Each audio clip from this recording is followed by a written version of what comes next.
Раз, два, три, четыре, пять, шесть, семь, восемь, девять, десять. Раз, два, три, три, два, один, два, три, четыре, пять. Раз, два, три, четыре, пять, шесть, семь, восемь, девять, десять. Раз, два, три, три, два, один, два, три, четыре, пять. Раз, два, три. Раз, два, три, четыре, пять, шесть, семь, восемь. Программа конференции. Прям бегом, бегом, бегом. Раз, два, три, четыре, пять, шесть, семь, восемь, девять, десять. Раз, два, три, четыре, пять, шесть, семь, восемь, девять, десять. Это первый канал.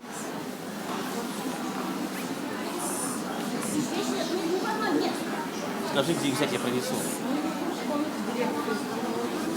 Это где вчера были все вещи.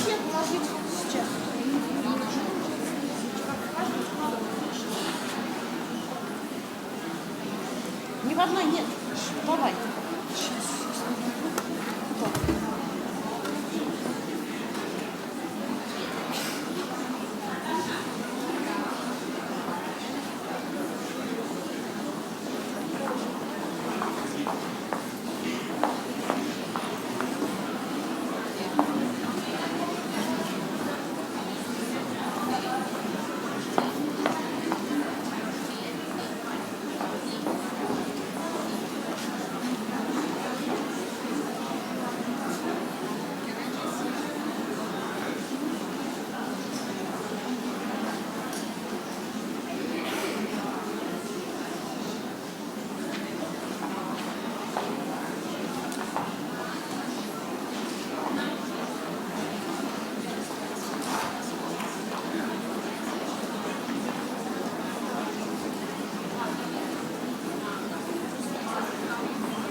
Раз, два, три, четыре, пять, шесть, семь, восемь, девять, десять.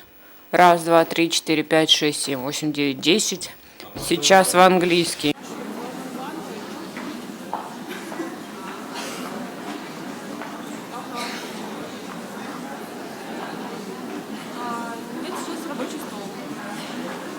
Русский. 1, 2, 3, 4, 5, 6, 7, 8, 9, 10. Переключаю на английский.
Уважаемые коллеги, просьба занять в зале места. Мы сейчас попытаемся начать наши вопросы. So, dear colleagues, please take your seats. We are starting our conference.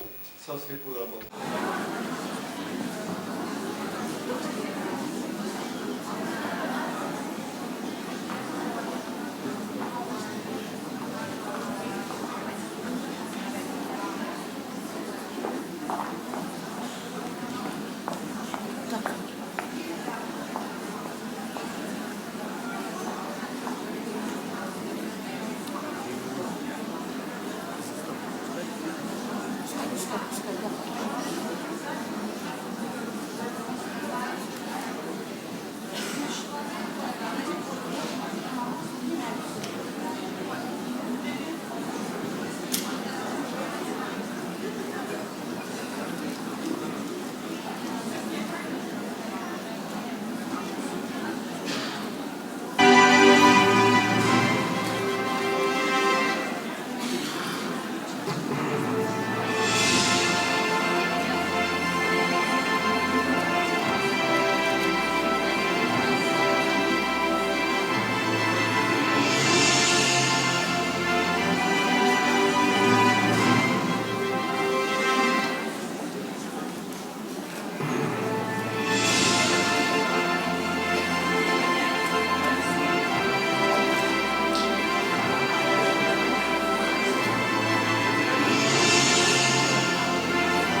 Глубоко уважаемые коллеги, Estimated colleagues, so please take your seats and allow me to open our today's conference on education of children of early childhood, and I would like to give the floor to the rector of Moscow State University, the president of the Union of Rectors, academician of the Russian Academy of Science, and the honored member of the Russian Academy of Educational Sciences, Mr. Sadovnichi Viktor. You have the floor, dear Presidium, or dear colleagues, estimated foreign guests. Today here in Moscow State University, I'm happy to welcome the participants of the International Conference on Early Childhood Care and Education.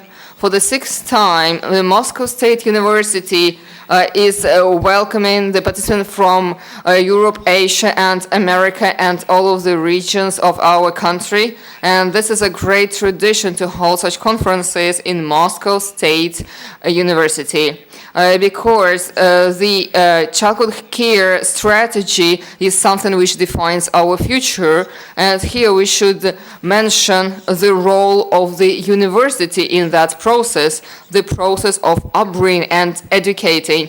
Here, I would like to speak about a different topic. As you know, higher educational institutions, universities, are evaluated by different international companies and ratings, including the rating of QS, Shanghai rating, and Times rating. There are about 100 ratings.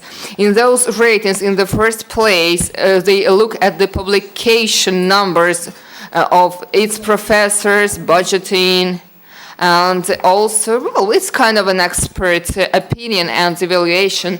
And our university and other Russian universities are going up in the ratings. But still 2 years ago, we started to think, is that the only indicator which defines the role of university for the society? I think it's not the only thing. And last year, we launched a project to create a Moscow International rating, which will evaluate the universities in line with three indicators, in line with three classic missions: educational, scientific, and research mission, and the mission to establish the connection between the university and the society and community. And now we are publishing the first data of the rating. There were about 200 Russian universities involved, and in September, October, we are publishing the international version of our rating. And I would like to emphasize, we are trying to draw the attention of the international community to the role of university in societies, and also in the process that we'll be talking about here today at this conference. That's why I would like to speak about the role of university in the society now. So, as we look at the scientists who studied childhood, they believed that the cultural aspect is the most important. Not only professional knowledge is important here, and also the ability to think and make important steps are quite crucial. And the university is responsible about transferring that level of culture which is finalized at the same time when young people become adults. Vygotsky, and we were celebrating 120 years anniversary of his birth last year, and he became well known in the whole world thanks to demonstrating the great role of adults in a child's getting into the world of culture. And Moscow State University has been developing the support of schools where we support talented and gifted children. And we continue previous traditions, and we have also new traditions, and we have school Olympics, and they have certain benefits when they enter our university. Even the first class students, school students can take part, and not only the school leavers, which fosters their desire to study the science. And over 1,000 children took part in Lomonosov Olympics on psychology, and 10 children received awards, and in the next years they became students of Moscow State University Faculty of Psychology. And we support the schools as well. Here we need to mention two outstanding schools that we have. The mathematical school named after Kholmogorov, and from this school graduated over 3,000 PhDs and doctors of sciences, including many professors of Moscow State University. And this year we opened a new institution of the Moscow State University. This is a university gymnasia. It's another school. It's a multi-profile, innovative educational institution where children from 14 towns are studying, and this special educational platform provides for individual training schemes and curriculum, and their parents can witness their successes. And the professors from the university are holding the classes, which give the special scientific atmosphere for the school children starting from the very first days. Now there is a dramatical change to the approach to a child. Each child is unique. He's an individual, which requires not only support of his personality by the adults, but we need to see the perspectives of his development as well. This is true about all of the children. The main peculiarity of the early childhood education is not just absorbing the knowledge, but creation of a perfect condition for child's development and self-realization, which is one of the most important points in child's development. And it starts early, which means there are senses. If the child can just realize his sense, and adults think highly of that, so the child can develop. And a child is not just a small adult, a small personality. He's a whole world which can be understood by a highly educated person. That's why modern school has a special goal of a training specialist of the top level. This is one of the interconnections between the university and the society. It's high time that we organize and develop the dialogue between preschool education and university science. And preschool now is part of the general school, and many educational training schemes were created by Moscow State University leavers, and we have lots of history and lots of traditions for the study of childhood. In addition to Lev Vygotsky, we can name a range of outstanding scientists who continue to develop the theoretical basis and experimental approaches to find the mechanisms of development of child's personality. And it happened here in this university. I would like to mention Leontiev, Lurie, Alexander, Sergei Rubinstein, Alexander Zaporozhets, Daniil Elkonin, Piotr Galperin, and many, many other outstanding personalities. And now we were talking with our American colleagues, and we were discussing also academician Sokolov. And this is very nice that our outstanding scientists are known all across the globe. And the basis that they laid of the phenomenon of childhood. And now we created Interdisciplinary Center of Childhood in the Moscow State University Center of Personality. We now launch a large-scale studies, and many of those studies will be mentioned in your reports probably today. So the development of child is there in terms of genetics, psychology, neuropsychology, psychophysiology, anthropology as well. And such a comprehensive approach provides for really accurate results, and there's high demand for these results in the UK, in Germany, Netherlands, Switzerland, the US, and other countries. And now in Grenoble in France, there was another conference of the Russian rectors and French rectors, and Yuri was reporting at that conference, and he was talking about the results of our studies. And the main goal of the center that I mentioned, the Center for Childhood, is to give the reply to the main question: what is our modern child? What is he like? And well, in fact, our educational system depends on the reply to that question starting from the kindergarten. And surely the answer to this question cannot be complete if we do not look into development of children in other countries. And our colleagues from abroad will give us their insights. They have their own cultural peculiarities, and we would like to hear them sharing their experiences. In this respect, I would like to share one more news. In 2019, in Moscow, for the first time, the European Psychological Conference will take place for the first time in the history. It will be held in Moscow State University, and the top experts in psychology from all across the globe will gather in Moscow, and there will be a special focus for solving the issue of psychology in education. We were fighting to get this honor to hold the conference in Moscow, and we are happy that we'll be holding it.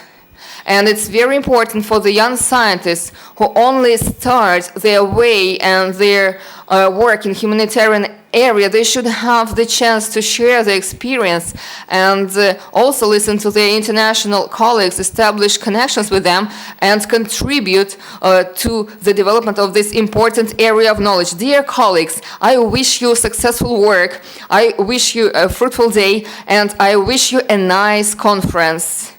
And I wish you a nice discussion and talk. I need to excuse myself. I have another event to attend, but my heart will be with you. I would like to wish you all the success. Thank you very much.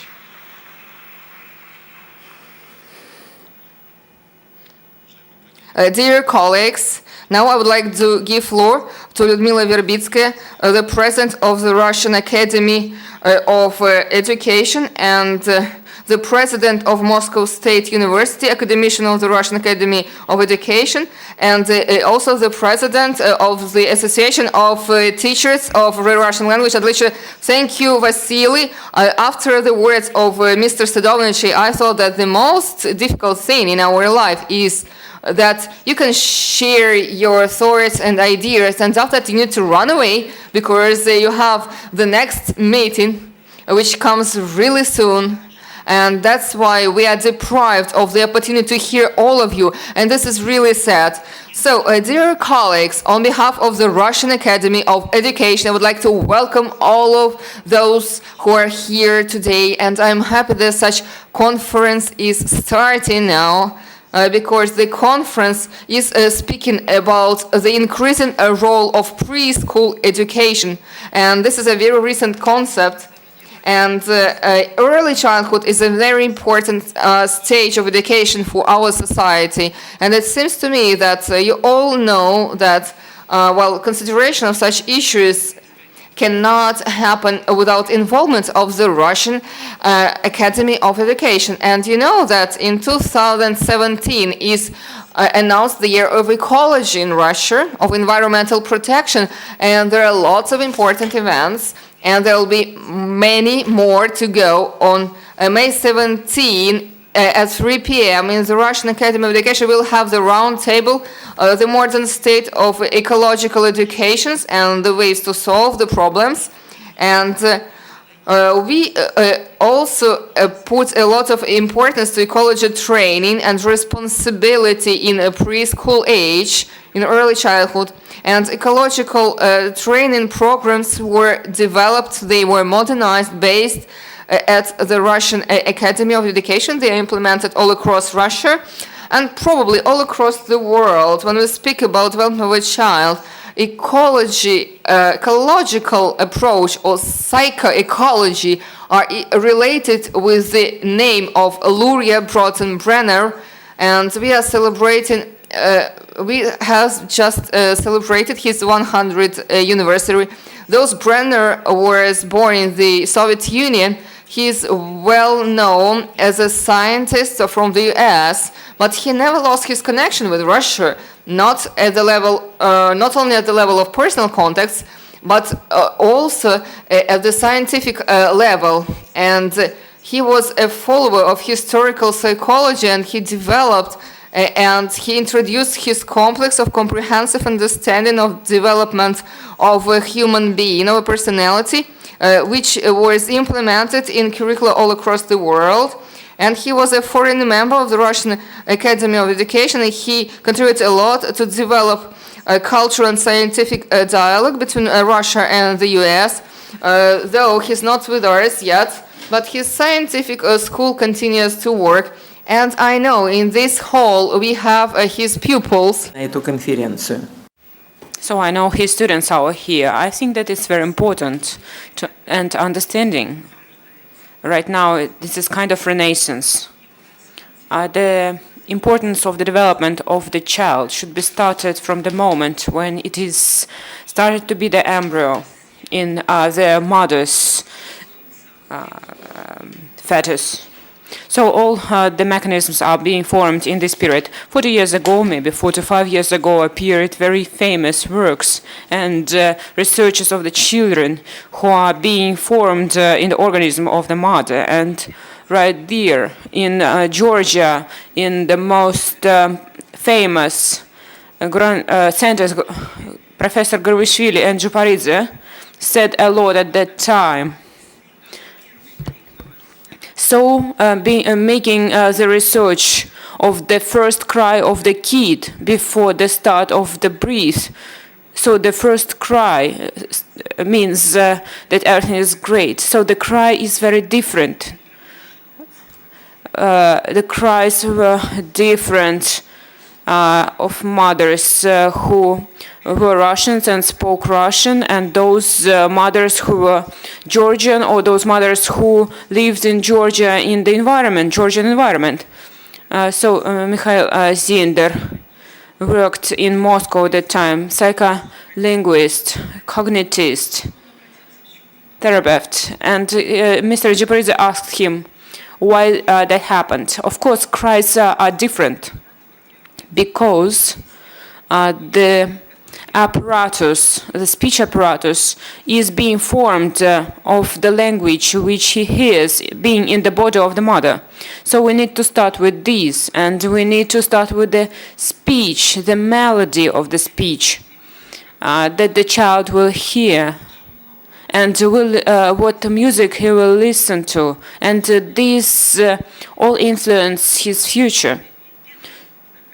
So in our pedagogical science university, people created a lot of theories in the creation of child's development.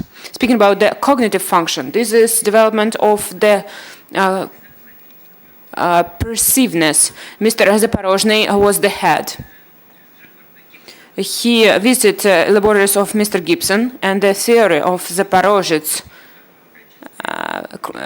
covering the sensory items became very famous. It was the basics for the development of the kid in the preschool early educational programs.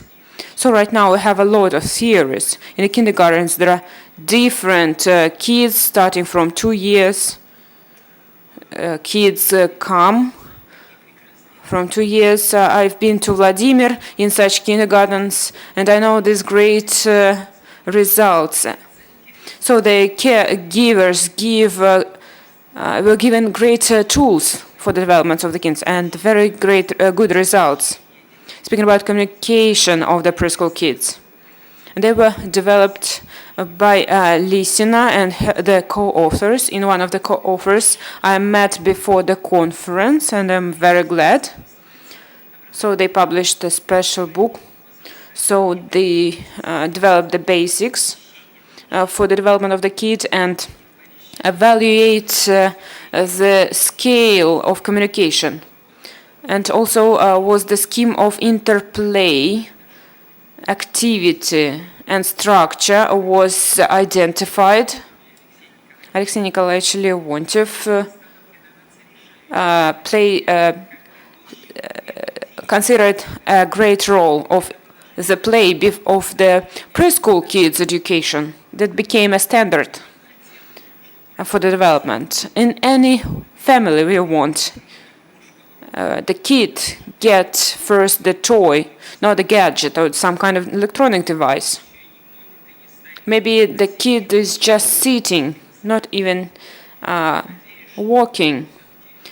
I hope that many parents understand this and would not give these kind of devices just to distract the kid from communication with him or her. So the organization of work in this direction took part a lot of participants. And speaking about the preschool kids, we need to identify the theory of cognitive developments of Mr. Cognitive. It showed that the basis of the cognitive function is the narrow narrative modeling. And so this became the productive strategy of organization of the education with the kids with high cognitive motivation. So these examples show that the creation of the education in preschool years are based on the powerful scientific fund. So, but still we have new challenges in the world. And the academicians have a great question to resolve, to analyze current theories, the results in our country and in other countries, and identify the prospective topics for research with the purpose of practical implementation for preschool kids. So Russian Academy of Science deals with many issues, and particularly a great attention is paid to the formation of the development of the kids which have some disabilities. Nikolai Nikolaevich Malafeev unfortunately cannot be with us today because he's in business trip. Just a moment.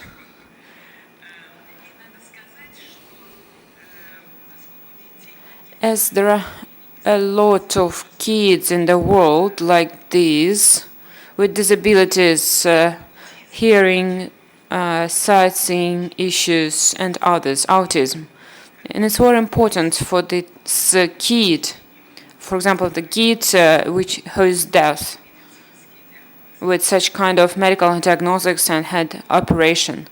He can start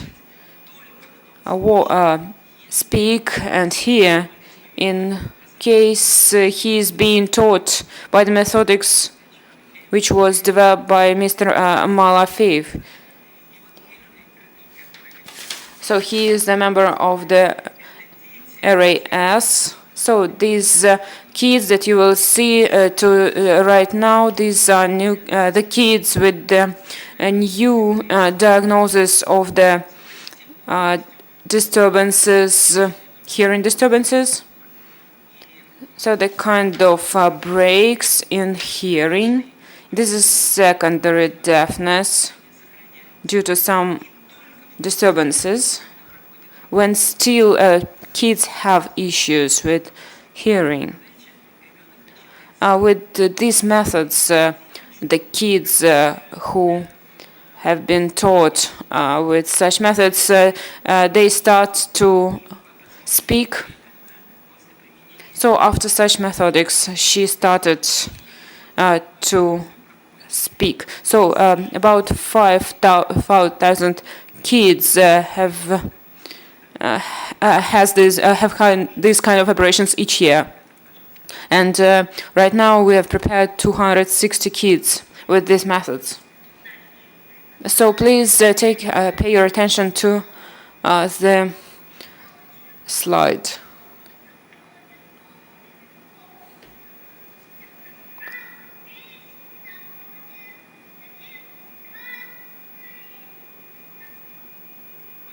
So this kid could not hear and could not speak, and right now she can speak and she hears.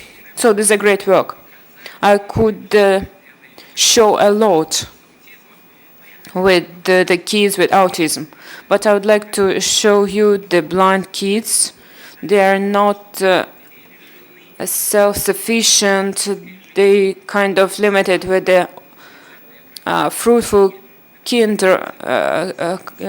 childhood, let's say. So we move forward, and I'd like to show these blind kids. They walk themselves.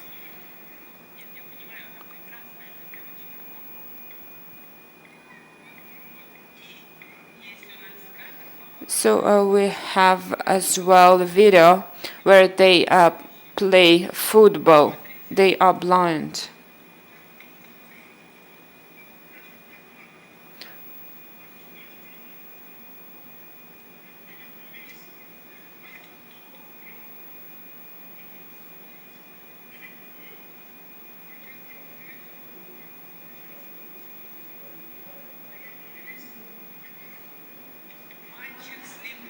So the kid is blind. This is something amazing.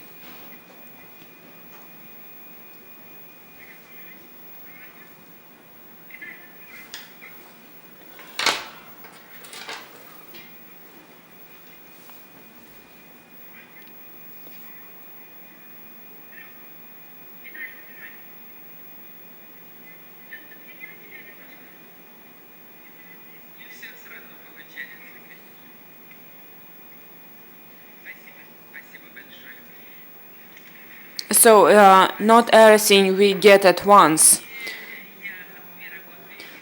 So thank you very much. We continue our research. Unfortunately, we don't have Nikolai Nikolaevich today. He is the head of such works. I consider that this conference that we've opened today will push the development of the modern childhood and will help our caregivers to develop our kids in the best way. Thank you very much for your attention.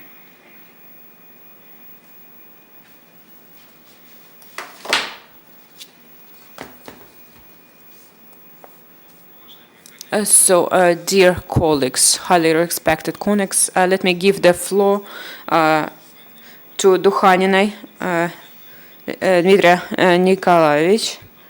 She is the person who is the vice chairman committee of the State Duma, Russian Federation of Education and Science, the chairman of community knowledge, doctor, PhD, professor. So, dear colleagues, on behalf of the State Duma, let me welcome you here today. I'd like to thank the organization committee of the conference that today we have the possibility to see each other.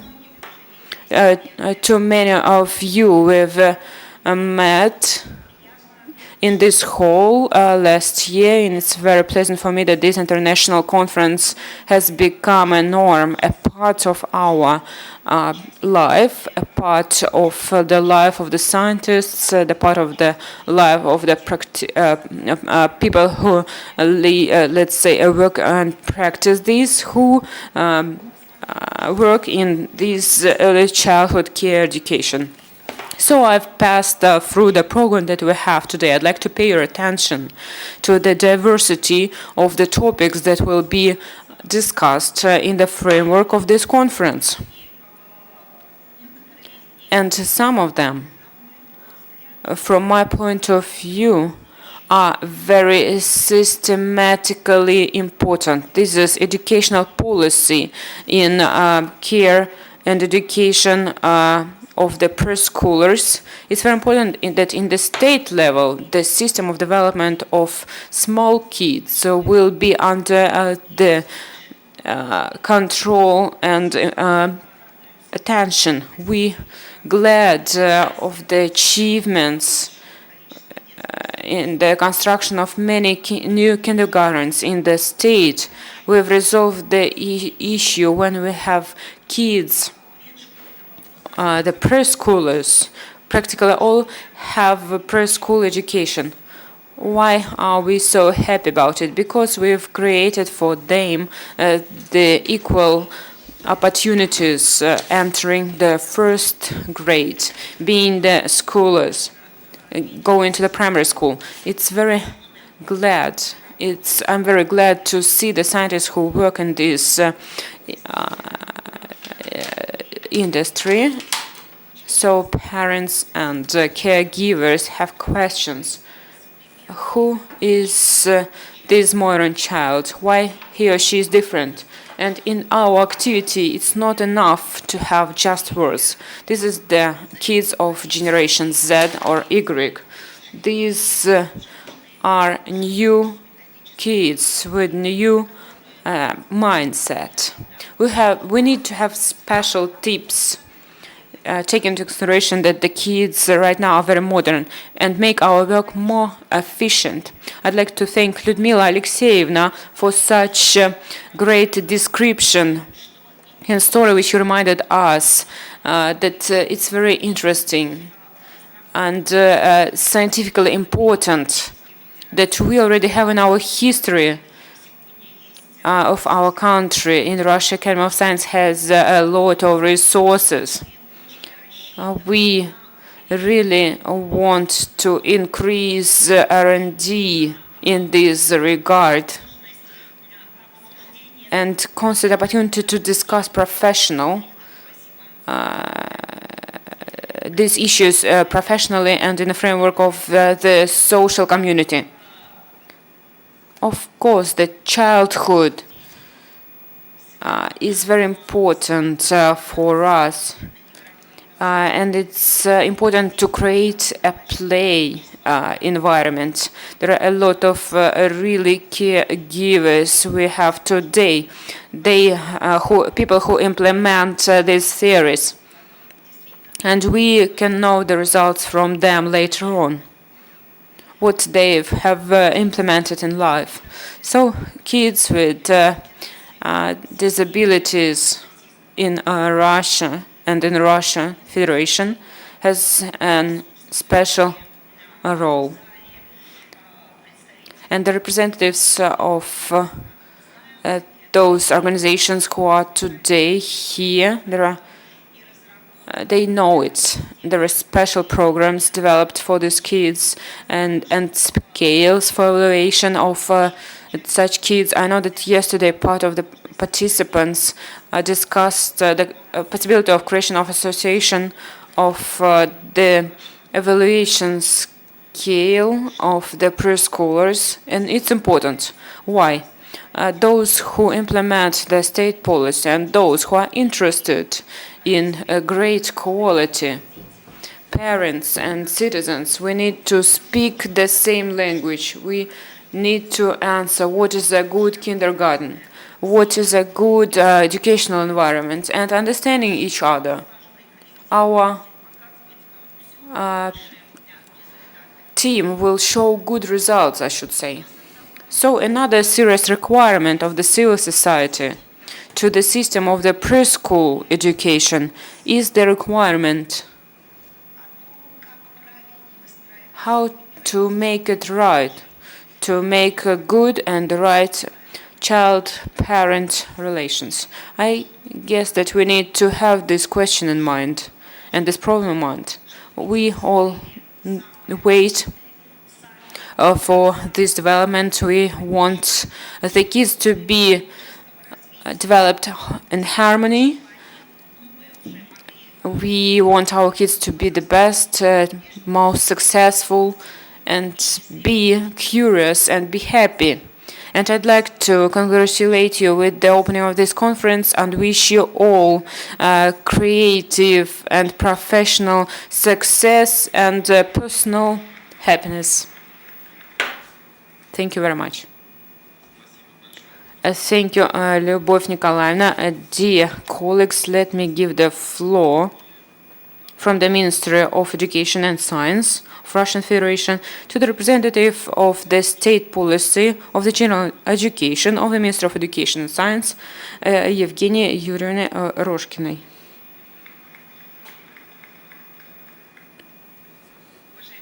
So, dear colleagues, it's great to be here in this conference to you. It's the second year we meet each other in the framework of this conference with the people. It's just no year past the level of representation that is being organized by the host and organizers. We can say that this is unprecedented case for the early childhood care and education system. Speaking about the representation and people who are participating in this conference and this topic, and on behalf of the Minister of Education and Science, Vasilievai Olga Yurievna, it was right to mention by Mrs. Dukhanina today in Poklonnaya Gora.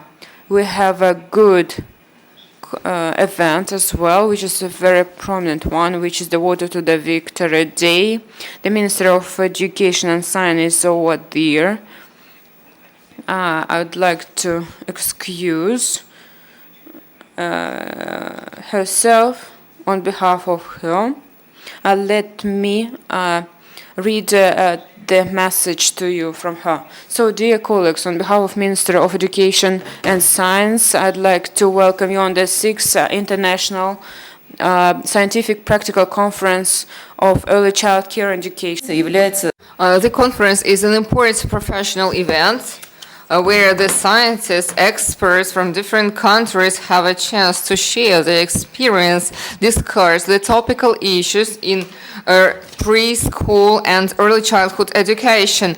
Early childhood is a special period when children are acquiring social skills, adaptation in the environment, and communication with the children of the same age.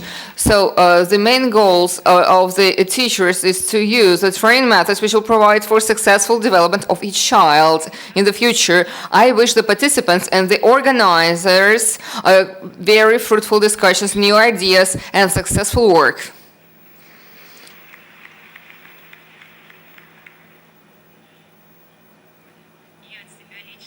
And from myself, as the tutor of this area of early childhood education, Lyubov said that we need to build we are building the kindergartens, we are actively involved, and our goals now are by the 1st of September, we need to move all of our early childhood institutions, we need to move on to the new educational state standard for early childhood education without stopping to work on accessibility and quality of education. We are talking about alternative methods and ways of early childhood education and care.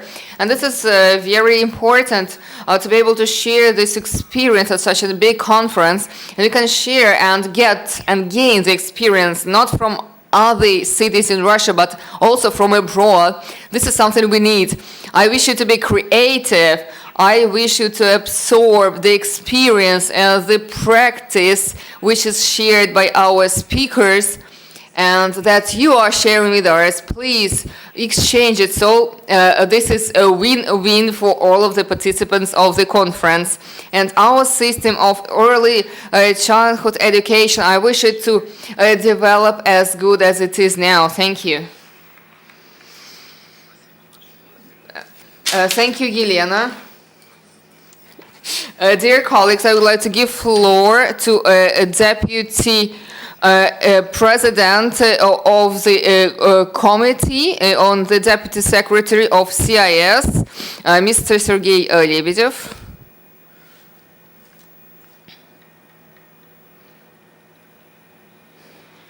Thank you. Dear organizers, dear participants of the conference, dear international guests, on behalf of the community of independent states, on behalf of our committee, I would like to welcome the participants and organizers of the 6th International Conference, Early Childhood Care Education. This is very important sign that this conference comes together with the year of family in CIS. And family is the main upbringing institution. And the best conditions for development of the personality is in the unity between parents and educational institutions. And this conference is a very important event here. And we have many participants from all over the world, so which speaks of the fact that we need to integrate the efforts from experts from different countries in order to study family education upbringing. I wish all of the participants of the conference fruitful work, new successes, and your very good things that you do. Thank you very much. And I wish you all success in your noble work. Dear colleagues, allow me to give the floor to our colleague who is head of the psychological community of Moscow, the main psychologist of the healthcare Ministry of Moscow, and he's also a member of the Public Chamber of Russia, Mr. Kostikov. Dear Presidium, dear members of the conference, dear participants and organizers, dear guests, I represent the psychiatric community here, and that's a great pleasure for me to say that Moscow State University systematically and comprehensively approaches the psychiatric health issues. And today we are talking about psychological aspects of upbringing and education of early children. And this is the second, we have the second conference on psychological health. Well, it was mainly about adults. And for psychiatrists, this is very important to speak about children as well, because we need to cover all of the stages of a human being. We are talking about preserving, maintaining, and developing the psychiatric state. Well, psychiatrists pay a lot of attention and closely monitor development of science about children. And I can state the example of outstanding psychiatrist Mr. Osipov before the Great Patriotic War, the World War II. He was the head of pedagogical community, and then it stopped its existence, but well, this is because of the fact that for us psychiatric doctors, it's very important to know how the experts on childhood development work, and on your successes, our success of treatment also work, and also it depends on your work conditions, the amount of patients that we will have in the future, and well, after saying all of this, I wish you success in your work in today's conference, and I wish you successful work to all of the participants and experts in your daily work. Thank you so much for giving me the chance to speak in such a wonderful audience, and I wish you all success in our joint conference.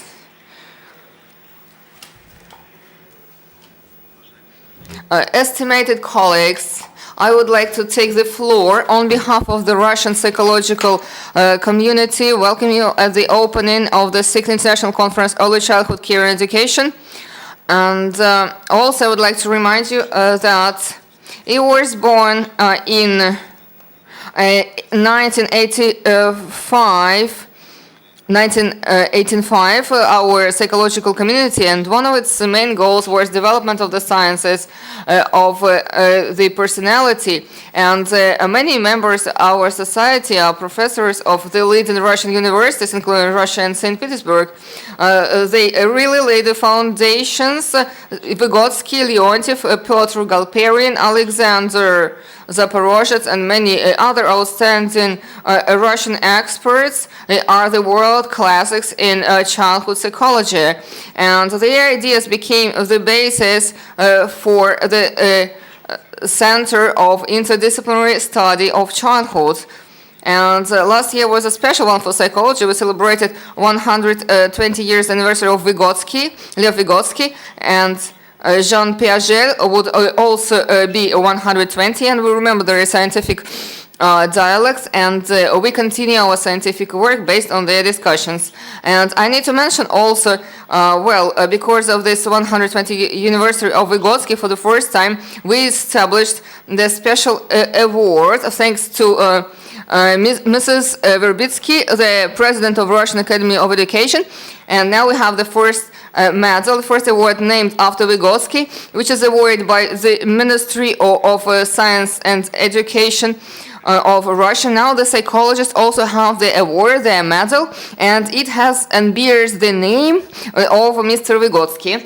We perfectly well understand that the study of childhood development at modern stage is not only professional training, and also this is civilization process which cannot be organized away from the international context. We actively support international scientific programs. We developed the program for cooperation with the International Union of Psychological Science, ECCE, under the auspices of UN, and also work together with professional associations of Europe, America, and Asia. And here I would like to thank and for taking part in our conference, our international guest, the president of American Psychological Association, Antonio Puente, Doctor of Philosophy. Let us give him a special applause. Mr. Puente. We know that yesterday our Ministry of Foreign Affairs was meeting the President of the US and also the State Secretary of the US, and this fruitful cooperation is continued by Mr. Puente being present at our conference. And Mr. Puente, thank you very much for being here with us today and sharing the conference. Today we will sign the protocol, the minutes of cooperation with the American Psychological Association. We also have here the president of Spanish Psychological Association, Francisco Santolé. Let us give him a special welcome as well. Professor of the Federal University Rio Grande do Sul, invited experts of Harvard Higher Pedagogical School from Brazil, Silvio Kohler.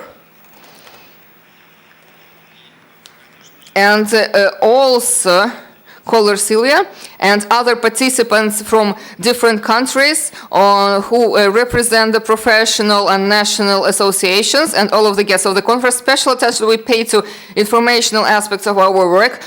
We try for our work in psychology and pedagogy to be accessible to our international partners, and that's why we are actively publishing articles. And we have our magazines, such as Psychology in Russia, State of the Art, the only Russian psychological magazine which is in English. And we are publishing the results of our scientific works. And it is accessible to all of our international colleagues. We do not forget that Russian language is also a global language, and the language of global science. That's why we also support a Russian magazine, the National Psychological Magazine, and also university magazines. We publish also our studies in English, and we translate into Russian the works of international authors, and some of them will be held in special meetings. I hope that at the conference we'll not only discuss the topical issues of education of early childhood care, and we will continue our cooperation in different areas which is connected to understanding of childhood development. I wish you productive work and new opportunities for cooperation and development. We are convinced that this conference is a very important event which shows the opportunities of the Russian psychological community to hold the biggest events in psychological life, which is the European Congress in 2019, which will be held in Moscow. And I hope to get your support and for your participation. Thank you for being here today. We understand that you are so busy and you have tight schedules, and it's hard to allocate some time to exchange results of your work, but for us it's an important forum, it's an important event for both Russian psychology and also for our psychological community in Europe and across the globe, because investment in the future is about studying a childhood, and studying the childhood is the biggest investment into our future. Thank you very much.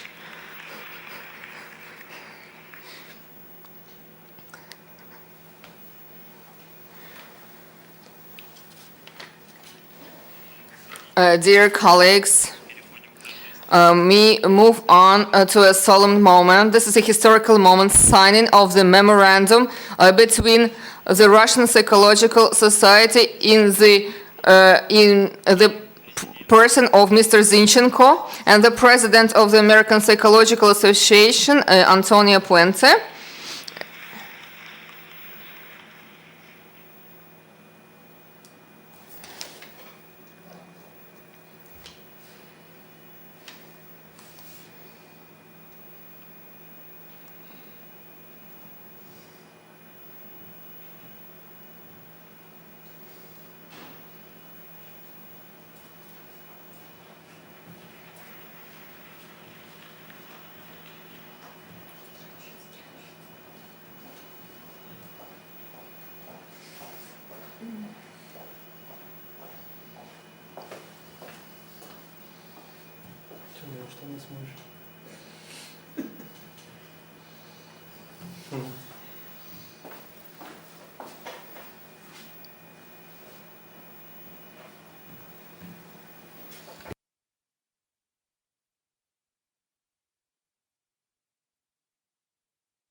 The Ministers of Education and Science, to the organizing committee, to the presidents of the Russian Federation of Psychology, Education and Psychological Society, to the representatives of the Duma, and also to the representative from the Ambassador's Office of the United States of America, and most importantly, to the 1,000 attendees.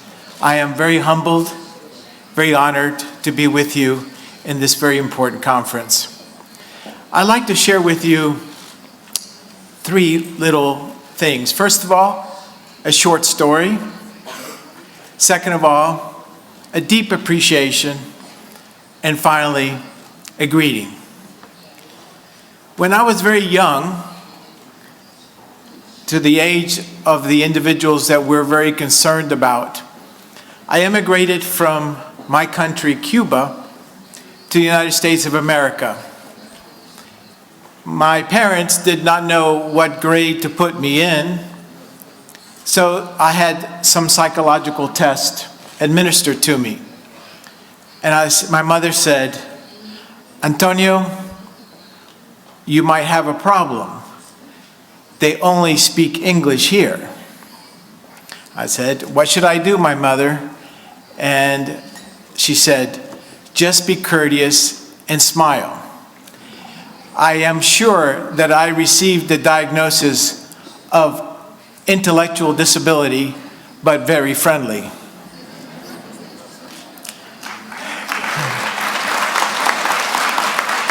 Now, I'm not sure what you're clapping about, the intellectual disability or the very friendly, but I hope it's the very friendly. I've spent my life dedicated to, thank you, I've spent my life dedicated to understanding the role of how we begin to appreciate children and subsequently adults in situations that are unusual to us. My second point to you this morning is of appreciation. I am very appreciative and have been for all my life as an adult of all things being intellectual and Russian. Whether it's Pushkin's White Knight to the pioneering work of Pavlov in St. Petersburg, it's always been a fascination to me. So much so that my thesis was based on the work of Sokolov, and subsequently my work has been involving the ideas of Alexander Luria and of course Bekhterev from St. Petersburg as well. The concept of neuropsychology, especially Russian neuropsychology, is not only dear and close to my heart, it is often thought by the rest of the world as being the birthplace of neuropsychology. This is my third visit to Moscow, my third visit to the beginning of neuropsychology, and I am very lucky to be with you again today. Third of all, let me take a moment to share with you greetings on behalf of the 120,000 members of the American Psychological Association and its board of directors. I'm very pleased, like you, to celebrate important anniversary, your centenary, the 120th anniversary of Vygotsky, and our own 125th anniversary. We began with 25 psychologists in 1892, and we have grown diverse intellectually and demographically to represent all forms of psychology. I applaud this particular conference, which started in 2010 and has grown internationally and not only in size but also in scope. I look forward to participating, sharing with you, and being with you. Thank you. I'm humbled, I'm honored, and I'm very fortunate to be with you today. Thank you.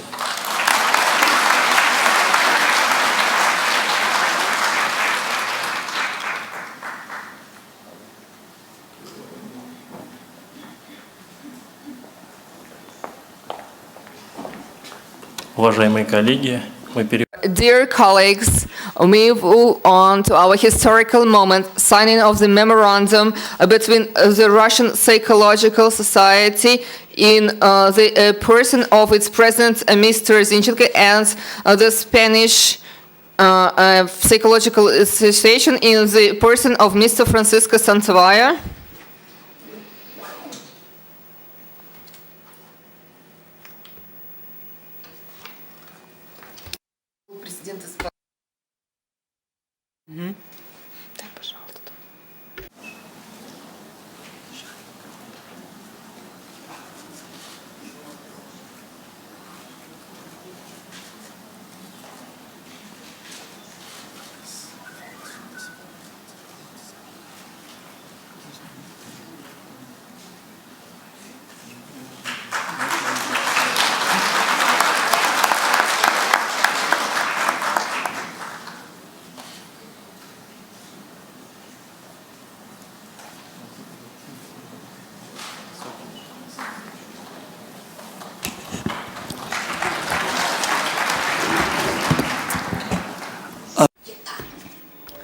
We're very happy to be here with all of you. It is our first time in Moscow, and you're going to hear some words in Spanish.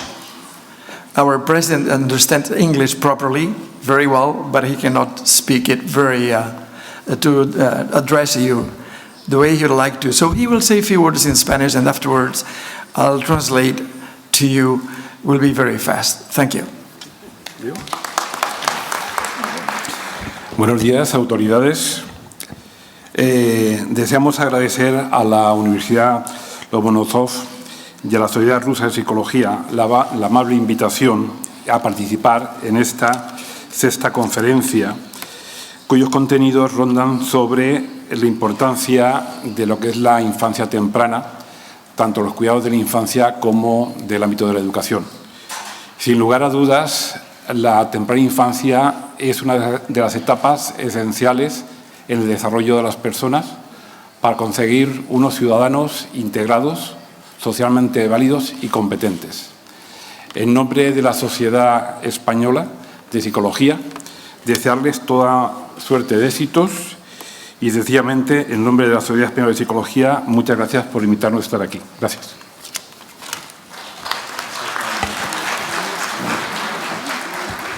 Now I'll try to translate, but first of all, will be three things that we'd like to talk to you about very fast. Why are we here? First thing, we are here because we've been invited by the Russian Psychological Society and also by the University of Lomonosov to be present at this very special conference. Second, we're also here because of the Russian tradition of prevention and scientific work, scientific research, and professional work done with early childhood. The great influence that Russian psychology has had in Spanish psychology, which you probably don't know, but it has been fantastic, from Vygotsky to Pavlov to Luria, and we follow this for many years. Of course, we've been isolated in Europe from Russian psychology for the last few years. And we don't want that to happen anymore. We all know, all Europeans know that you have lots of scientific works done with childhood. And we like to know what you're doing. We'd like to get familiar with all the work that has been done in Russia for the last few years. And third, I do have a message for you all from the European Federation of Psychologists Association. As you know, the federation is the biggest and the largest association in the world. 350,000 psychologists, European psychologists, that are together to look out for the future and try to build up an European psychology together. And the Russians are there, and the Russian Psychological Society is a member, and as a member, they will be organizing the 2019 European Congress here in Moscow. And on behalf of the President of the European Association, Telmo Baptista, we want to thank you for organizing this for this conference, and also for you all to feel that you have all our support. Thank you very much, and we really wish you a very successful conference. Thank you.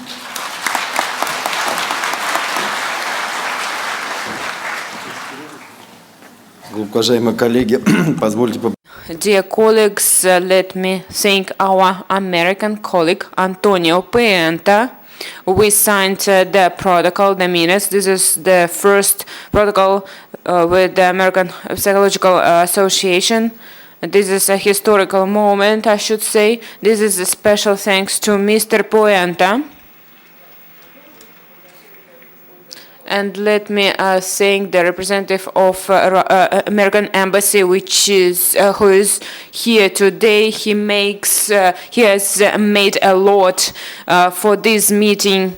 Francisco Centella, special thanks the president of Spanish Psychological Association, and Mr. Manuel Berdullas, the director on international relations, Spanish Psychological Society. We have a great event today here. As factually Berdullas and Mr. Sakalani, this is our special group which is looking the readiness of the Russian community to host the European Association Congress in 2019. This is a special way to show that this will be a great event in 2019 of the psychological science. This is child's psychology, psycholinguistics, and others.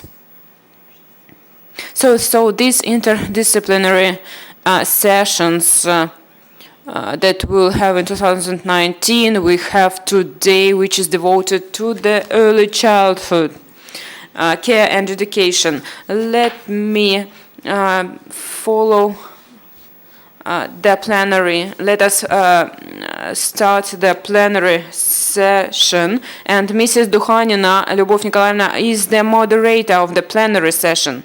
Let me give the floor to her. So, thank you very much, Vladimir Petrovich. And we are moving forward to our main work. I will be glad to give the floor to Puente Antonio, the Doctor of Philosophy, PhD, Professor, President of American Psychological Association.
So, dear participants of the conference, due to the technical issues, we need 2-3 minutes, and I want to exchange the reports. I give the floor to Malik Sergey Borisovich, PhD, a professor, the head of the laboratory of the Age Psychogenetics of Psychological Institute of Russian Academy of Science, professor of the Faculty of Psychology, Moscow State University, named after Lomonosov, academician of RAS. Dear colleagues, right now I'm going to start my presentation.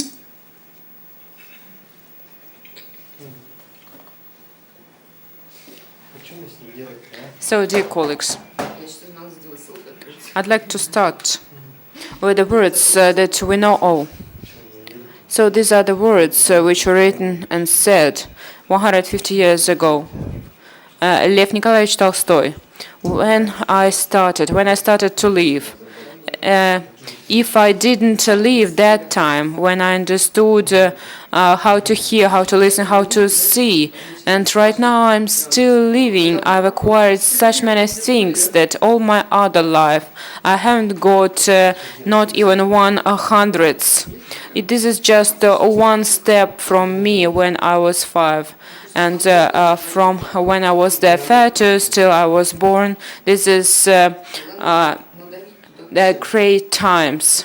So he actually raised the issues, this issue which the modern psychology is working on right now, and many other areas that is dealing with psychology and psycholinguistics and others.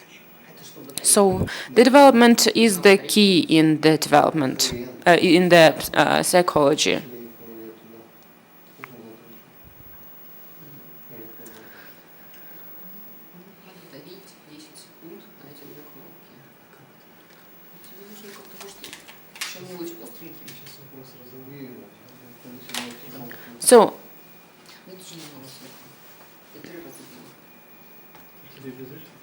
So, sorry for this technical issue.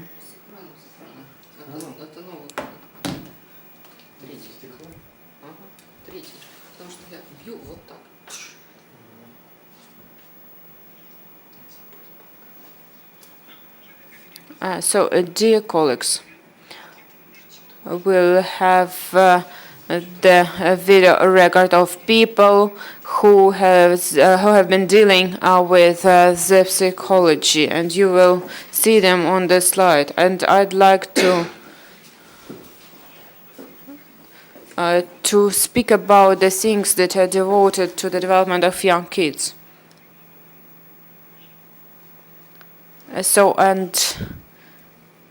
We'll see them on the slide.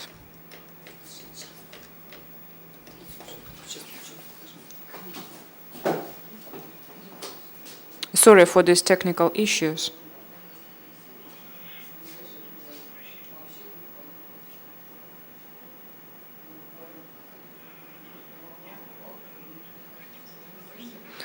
I'd like to focus not on all the area of the early childhood, but some particular parts. So in my small presentation, it's not possible to cover everything. One of the most important areas and directions that is being developed right now this is a longitude researches that allow to understand the reason and consequent relations, how one influences the other. So we understand the reasons and consequences in the development. This is the metaphor as a telescope Hubble for the social studies, as one of our German colleagues said. So unfortunately, there is still this technical issue.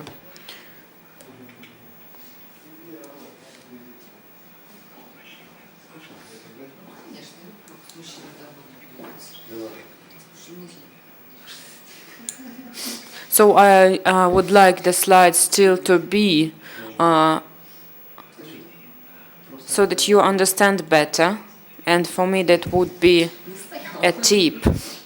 So I'd like to cover these longitude researches. Mainly I would speak mostly about the foreign studies, as unfortunately in our countries we do not have the large-scale longitude studies. We haven't had them practically, and I would touch upon the main results that we've got in the world science. One of such famous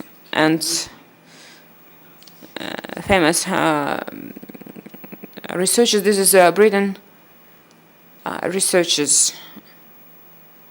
British researchers.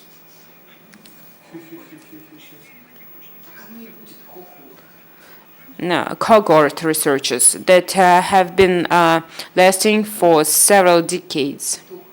I'd like to cover some results which are important for us. We understand that when we want to develop the education, the process of upbringing, we need to know the fundamental process which happen in the psychological development.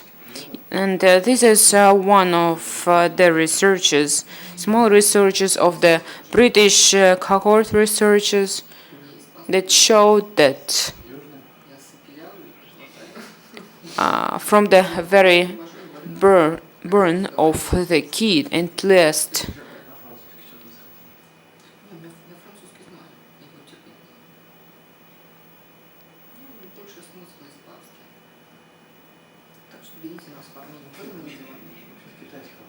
So the result of such research gave positive and interesting, important results for understanding the development. First of all, this is understanding of the initial steps and how do they influence the other development. It's important to understand how the early development influenced the kid.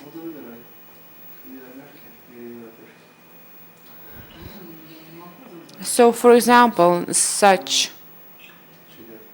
important for all of us, this is a weight when the birth is given to the kid. So the higher the weight, the better is the cognitive development of the kid. So these results also showed there is a special connections between the unwell connections, psychological disturbances, different psychological pathologies, no parents, and others do influence a lot the development. So another longitude research is Quebec's. So here we see the trajectory of the development of the kid. So this research that is still going on and have been started many years ago. So the research starts from 5 months till the kid is the teenager of 15, 16 years old. In the framework of this research, it was shown and evaluated the trajectory of the development of the kids. So we have different groups of kids, and the type of the development they're different from each other. Here we see the 3 groups of kids on the parameters: physical aggression, depression, anxiety. So these kids keep such parameters, let's say, for a long period. So high aggression has a lot of predictors: mother's depression, alcohol consumption of mother, low self-esteem, not enough profit. So all these problems that happen in the families. So in this research, they were evaluated the hardships so in the relations with the friends in the kindergarten. The age trajectories are being developed very accurately. There is a group of kids with a high points of having hardships with relations with the kids with the same age and influences for a long period of time. As well, we have here the results of the research that have been lasting for 8 years. This is hyperactivity and breaks in focusing the attention. So these are different groups of kids with the different developments. So kids who have high points, these are the kids who finally suffer with the syndrome of deficit of attention and disturbances of attention and focusing. This group with a high trajectory that you saw in the slide that were connected with the points that in mothers they had early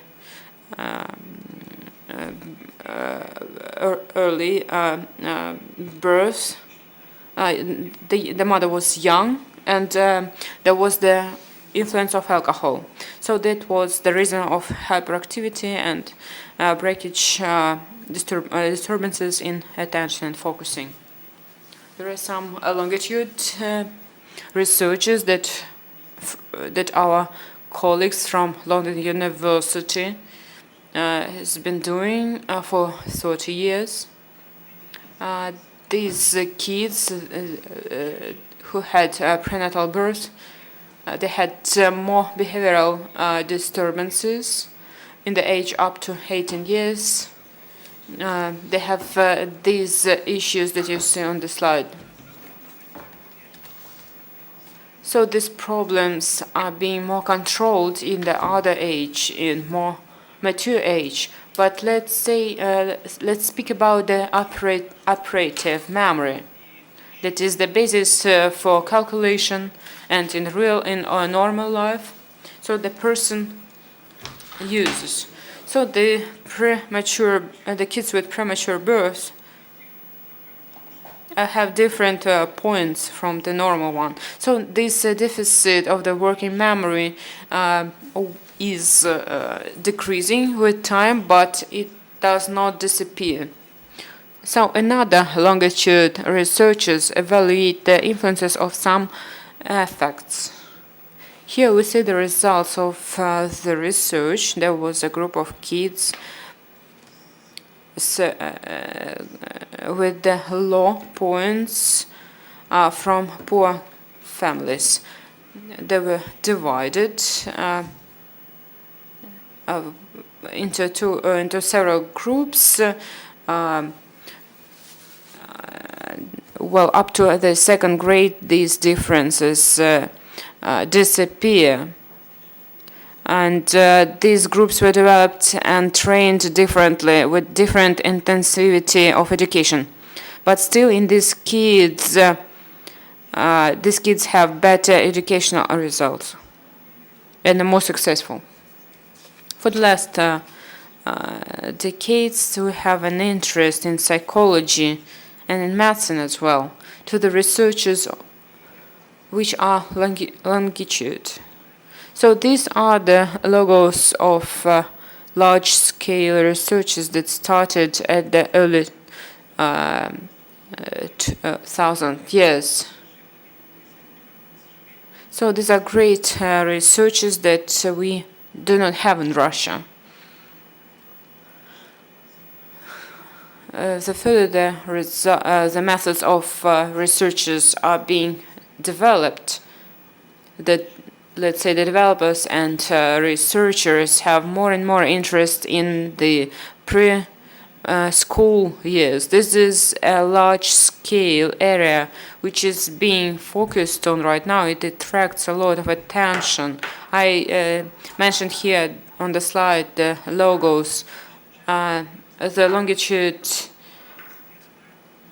researchers from the prenatal period and the birth of the child and early years. So this is the target audience. So in order to understand why we need these researchers, we need to understand the importance of the biological processes. We need to understand the development, and this behavioral, genetic, and other factors in the development of the kid are very important. Only using these factors we can understand the real development. So I want to show you Ronald Hyatt's model. This is the results of the structural modeling, but the sense is clear here. The formation of antisocial behavior depends on many factors. It requires many analysis in order to understand the effect.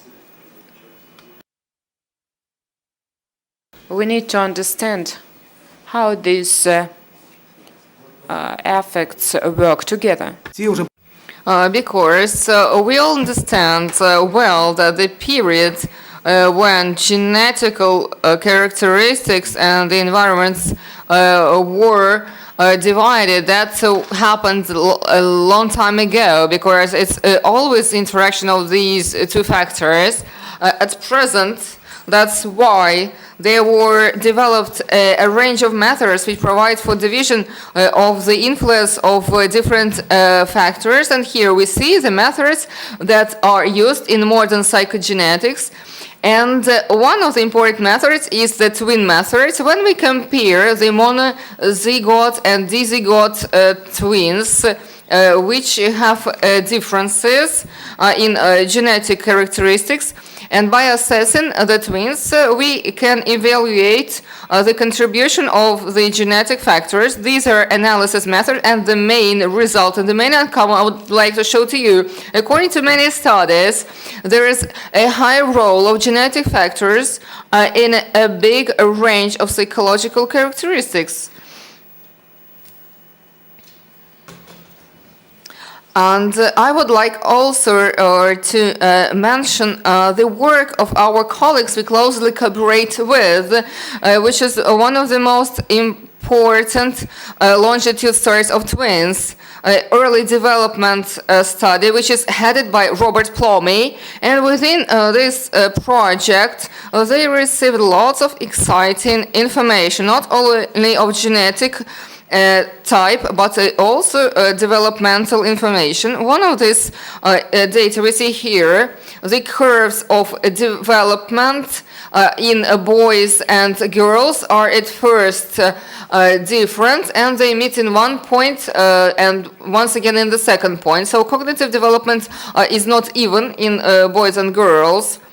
And one of the most important results of this study is that, well, it may seem strange, but cognitive development and intellectual development is influenced mainly by the genetic factors, and it's more and more evident. And what is interesting here, and in our joint article, we assess not only development of the intellect, but also the writing and mathematics skills. And it turned out in early childhood, those skills are mostly influenced by the genetic factors. And another method which provides for a division of the factors which influence the development, which is the method of foster families, of adoptive families, and biological mother and a child. They have a joint genetic connection, and they share it, and also they are shared by prenatal environment. These are two factors that we cannot exclude, but we can do that for adoptive families, and here we can understand what is influencing this or other factor. One of the examples are the twins which grew together or which grew separately and were brought up separately, and also which provides for division of those factors. And any process is a process of joint actions of genotype and the environment. And when we take the foster family, we can move away the genotype of environmental correlation, which cannot be taken away or deducted when there is a genetic connection between parents and children. And all of those methods are quite useful, and they do not provide for taking into account the influence during pregnancy on the child. And if a mother and a child and they have genetic characteristics they share, and also pre-birth conditions, and also recently there is a high distribution and a lot of use of birth technology, which is IVO, in vitro fertilization. And here we can distinguish between prenatal and natal factors, prenatal, perinatal and natal factors. And also there are moms and dads cells are used to different extent, and also we can compare different groups and evaluate accurately the influence of this or other factor. I will skip that. And there are lots of interesting things here, and I will not speak about them. What I mean to say is those studies in Russian psychology or science are almost absent, and very recently we started similar work, this type of work.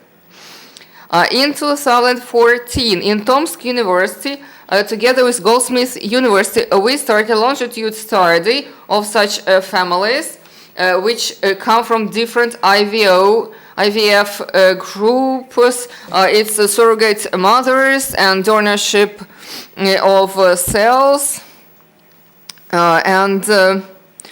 This longitude study is a long one. We are recruiting the pregnant moms, we are tracking them, and we have several waves of our studies. And here, wave 1, 2, 3, and 4, and now we have about 600 children involved. And this takes a long time because the children are born when their parents want them to be born. After we collect all of the data, we will present them results. And also this year we started a similar study starting from pregnancy together with the Moscow Prenatal Center, which is aimed at analyzing the genetic and environmental factors and prenatal factors, how it influences psychological development of a child. And we are interested in the psychological development of the child in the first place because child's development is in a natal phase, influences his further development greatly. In addition to natal factors, there are epigenetic factors. These are the environmental factors which can increase or decrease gene expression, and which also can influence further development greatly of the child. And we need to divide those factors, and I hope that longitude study is a costly thing to do. And I hope in the next 5 years we will get the outcomes we could discuss here or at similar forum. And this is a kind of a table. The economists were calculating investments into different stages of education, and we see that the biggest effect of investment, the payback, is for preschool programs, and that is where I would like to finish my presentation. The more we understand how the child is developing, the more we invest into a child's development, the better the effect we get in the development of our technological society. Thank you very much. Thank you, Sergey. Such studies cause special interest because many aspects can be considered only within long-term studies. And today it's very important for longitude studies to study both children within the normal groups, and it's very interesting to hear your ideas about the twins. And we have modern challenges, low-weight children and IVF children. Russia signed the global agreement in line with which the newborns are supported well in terms of health care, and the newborns starting from 500 grams, they survive. Now in your presentation you say the bigger the weight, the better the cognitive function and development. So that's a request to you. Please pay attention to those two categories of children, because in the nearest future we'll have more and more children of that type. Thank you very much. I would like to give floor to Puente Antonio, to Mr. Puente. Please, you have the floor. We were missing the flash drive. Now we have it. Thank you very much. You have the floor, Mr. Puente.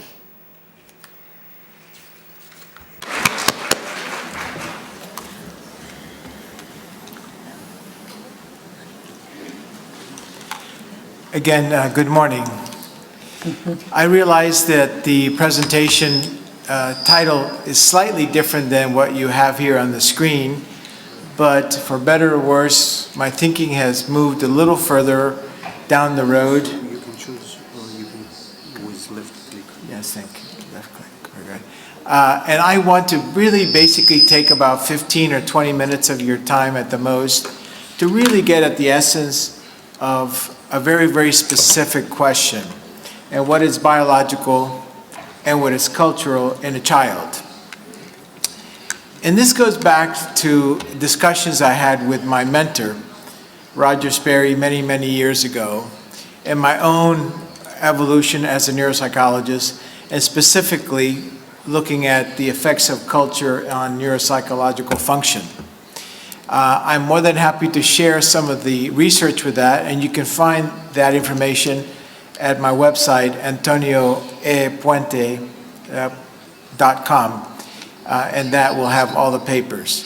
I will deviate from the wonderful presentation that my colleague shared with you, over 1,000 subjects. In my case, I won't talk to you about specific research. I'm going to talk about global kinds of things. So let's see. All right.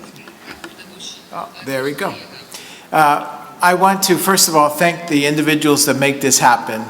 I'm not sure if you appreciate the fact that all of us involved in academia, when it's all said and done, it may be our name on these ideas, but in reality, it's the people that work with you that makes it so important. And one of those individuals in this particular picture is Zara Millikan, who received her PhD in clinical neuropsychology here from Moscow State University and did a postdoctoral fellowship with me. All right, let's see. I owe a great deal of these ideas to my mentor, Roger Sperry. For those of you who may not recall him, he is the first psychologist to win a Nobel Prize, and he did so in 1981 for his pioneering work on understanding the left brain and right brain. But since most of you are educators, I do want to just take a moment of your valuable time to explain to you that the interpretations sometimes used in educational circles about the two sides of the brain did not necessarily match well with his own ideas. He always told me that those interpretations were way simplistic, but I would like to talk to you about one of those ideas in a few minutes. I also want to share with you my affection and, as I mentioned earlier, long appreciation for Alexander Luria. I've been here, the professors have been to my state of North Carolina, and the ideas of Luria and subsequently of Vygotsky have really had a significant influence in my concept. I will tell you that when I was working with Sperry towards the end of his life, I mentioned to him that I thought that the ideas of Vygotsky and Luria were influential in understanding how the brain worked. And he said to me that he thought that the role of culture had little to do with brain function. I will share with you a different interpretation of that. All right. So, let's start with this particular question. And that question is, to really be simple and frank with you, is there a G, a general intelligence, as Raymond Cattell suggested approximately 100 years ago?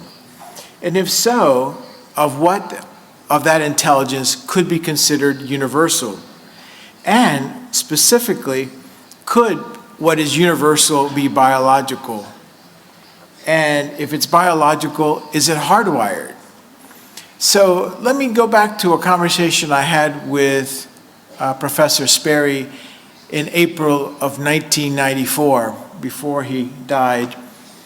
And I asked him, after all the research that you have done on the two sides of the brain, as well as with the multiple organisms, both in the central nervous system. Do you believe that most everything is hardwired? And by that I mean, is most everything cognitively, emotional, and so forth, is that pretty much set in stone at the beginning? And he said, yes, that's correct. And he did not elaborate any further. So I asked him, was it a lot?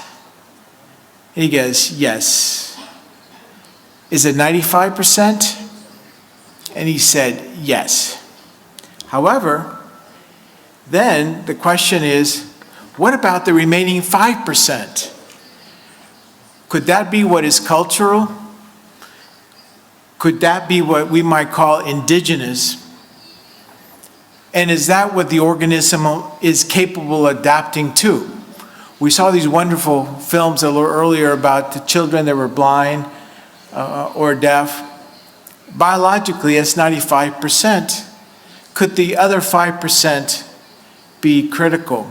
So going back to the question of 95 versus 5, I asked them, now that you've told me that 95 is hardwired, do you believe that the remaining 5% is more important? And the answer was yes. So the 5% drives the 95. And the question that we have before us, especially as we deal with in the next 3 days, the concept of early childhood, what is that that could be malleable? So let's start by addressing for a moment what I might consider to be what is cultural. This is what dictates what a group considers, number one. Number two, it allows for the individual to identify with a particular group, Russian, Latin, and finally, it also determines the skills that are necessary for that person to, if you will, survive and excel within a particular social group. However, I wish it was that simple. Let's take the case of my particular area of expertise, the neuropsychological assessment of Spanish speakers. For those of us that may be from Russia or even from the United States, all Hispanics, I don't know if you thought about this, we all look alike. And we all talk Spanish, and many of us are Catholic, and we have extremely large families, so therefore we must all be the same. It turns out that that's not true.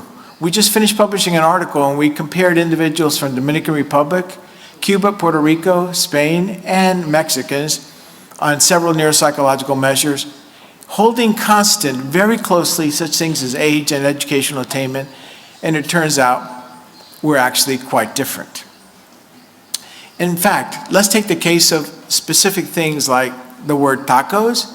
In one portion of Latin America, it means a certain kind of shoe. Another part of Latin America, it means inexpensive but nice food, and so forth. So even words are very different. When we were developing and standardizing the Wechsler Intelligence Scale for children, we discovered that we could not find idioms or ideas that were really easily applicable to all of the different Latin American subcultures. It becomes very, very difficult. That has led to some of us, including Chow, to talk about the idea of culture neuroscience, or for that matter, cultural neuropsychology.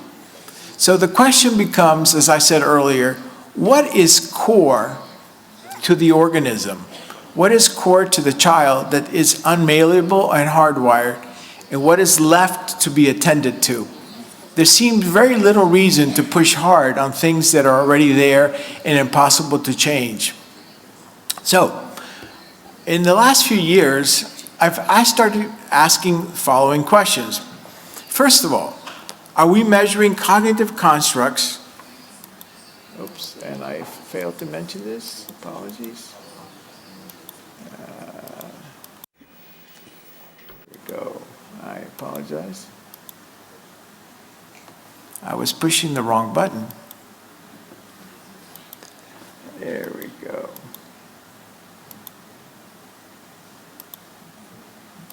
There, okay. So, are we measuring cognitive constructs or are we measuring cultural ones? In other words, if you think about this, what's one and what's the other? A second question might be, is a psychological understanding, especially of the child, nothing more than measuring power constructs? By power constructs, I mean constructs that are developed by individuals who may be quite obtuse to the concept of the construct itself. Are these power constructs developed by a cross-sample of the population we seek to understand and serve? Case in point, the Western Intelligence Scale that was normed in Mexico was normed only on city dwellers. So then, are we asking the question, are those individuals seeking to preserve the positions of significance, are they the ones developing what we might be considering to be the construct in scope? For example, take the case of intelligence. Is intelligence really intelligence, or is it a series of cultural norms developed by individuals that have specific focus on preserving a particular way of thinking? And therefore, might you think that psychological understanding is nothing more than, is psychological understanding nothing more than the intellectual status quo? And this is a particular problem. As our countries and our world become much more diverse, immigration becomes much more common. What is, if you will, theoretically the construct in question, and finally, what is the potential unfairness? In 2015, we published a book, Standards of Educational Psychological Tests, and I read to you, a test that is fair does not unduly advantage or disadvantage certain examinees because of individual characteristics that are irrelevant to the construct being measured. We now know that individuals coming from Mexico to the United States score one standard deviation or 15 points lower. That may not be their full intellectual capacity. That may be a misunderstanding of cultural construct. So, as we move forward, we must understand that we have a universal concepts, global concepts, and commonalities among all of us, whether you're from Siberia, or from Minsk, or from the US, there's something that must be core to all of us. In some of the work that we've done with Alfredo Ardila and others, we have found that the concept of core is very, very narrow. For example, we finished a study involving Amazon Indians, and we compared two kinds of Amazon Indians, those born and raised in reservations and those born and raised in free situations where there were no boundaries.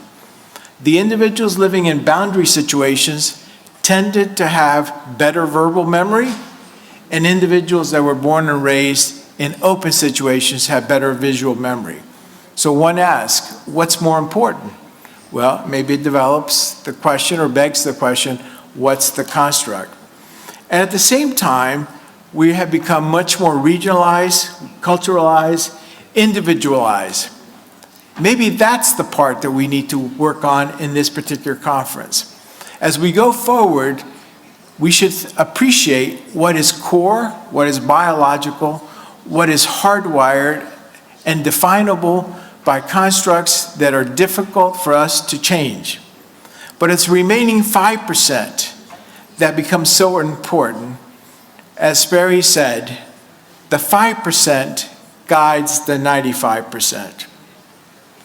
As we look to the future, especially as psychology becomes more important in these very complex and turbulent times around us, I have certain questions that are before us, and I'd like to share those with you. There we go.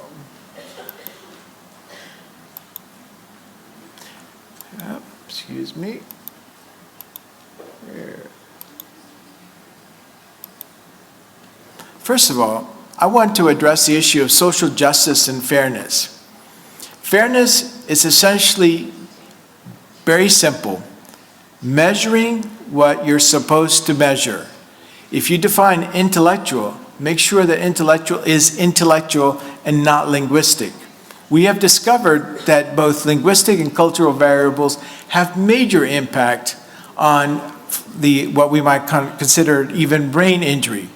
Fred Ardilla and I published a book a couple of decades ago where we reported that individuals without brain damage and without education score similarly on neuropsychological tests as individuals with, if you will, education and brain damage. What's fairness? It's lack of education, low intelligence. Second of all, what's the difference between understanding and power? Are we here to make sure that our particular view considers our view and only our view? Or are we here to essentially understand the organism that we seek to serve? I encourage you to focus on understanding and not power. And then the final question here, how far are we in determining the difference between understanding and power? How far are we in understanding what is hardwired and softwired? Are we getting any closer? And this is a book that was written by a friend of mine that I want to share that maybe gives us the idea that maybe not. And the book is entitled, Even the Rat Was White. Essentially, I'm not sure that we have moved very far. Having said that, however, I share with you a picture I took of myself not long ago when I was in Washington. And anybody been to Washington and recognize that particular? This is from Martin Luther King, that he says, out of a mountain of despair, there's a stone of hope. And the hope is what you bring here today. Hope of ideas, the hope of knowledge, the hope that you will put understanding well before power. At the same time, I want to leave you with this. How are we to do this? This actually is a picture I took earlier this year from a small town that you have probably heard of but don't recall. It's called Cojimar. Cojimar is in Cuba, and this is where Ernest Hemingway had his boat. And this is where the famous man would go every day fishing for a sailfish that he finally caught. He caught that with a hand line, very slowly, very diligently, and with much patience. So as you go forward, remind yourself that this is a long road, a very challenging road, and that you will take the high road and appreciate what is the 5% that we can understand and manipulate in our children, because the future of our world depends on the health of our children. Thank you very much.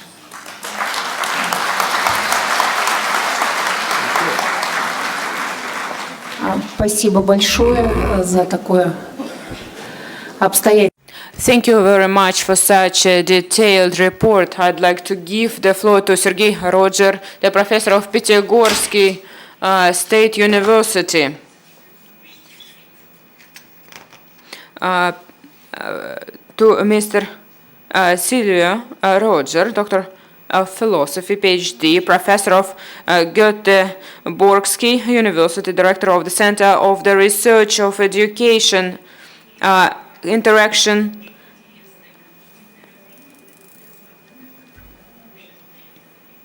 Roger Salia will present the following presentation, which is on the slide. It is mentioned in the program. So this is cognitive development, cultural tools in a digitized society, Vygotsky perspective on symbolic technologies. Scandinavian delegation, I would like to say that it's great to be back here.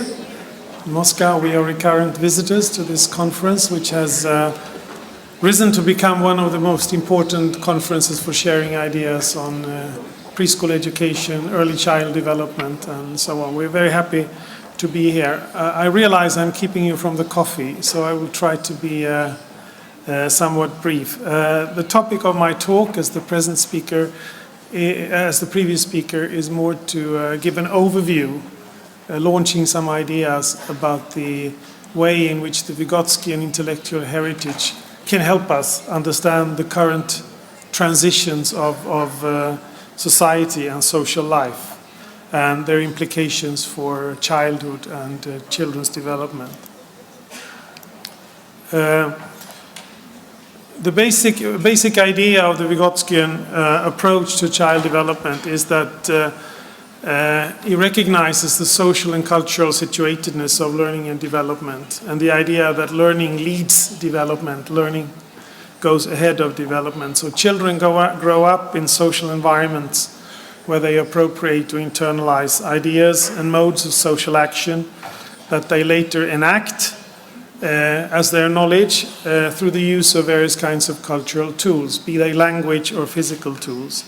And the particular idea I want to launch as a promising avenue for studying what I'm interested in, which is the consequences of digitization for human development, is this notion of instrumental acts of thinking.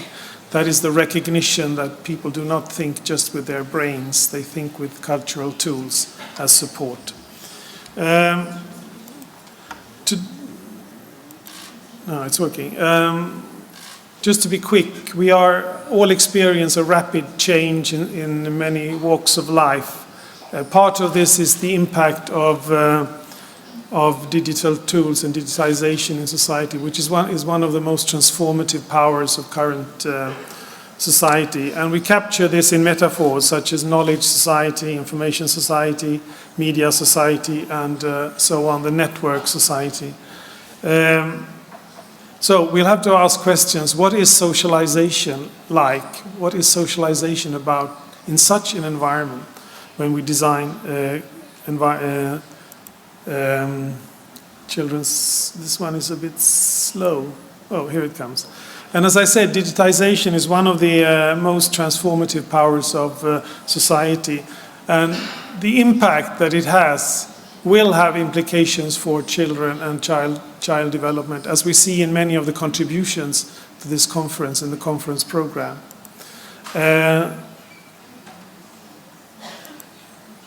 We see this digitization of everyday life all around us happening, and it's no surprise we are adapting to this very quickly. As adults, we have to learn and change our habits in many walks of life. And it affects all kinds of professions, all kinds of professional activities. So my question is, what will these digital media imply for the lives of young children? What will they imply for their learning experiences, for their frames of reference, indeed for their cognitive capacities, so formulated? And I would like to share this picture with you before, which is copied from the internet. Parents love to upload pictures of this kind, showing that their children are well ahead of time. And but behind this, there is a very interesting development that I would like to say something about.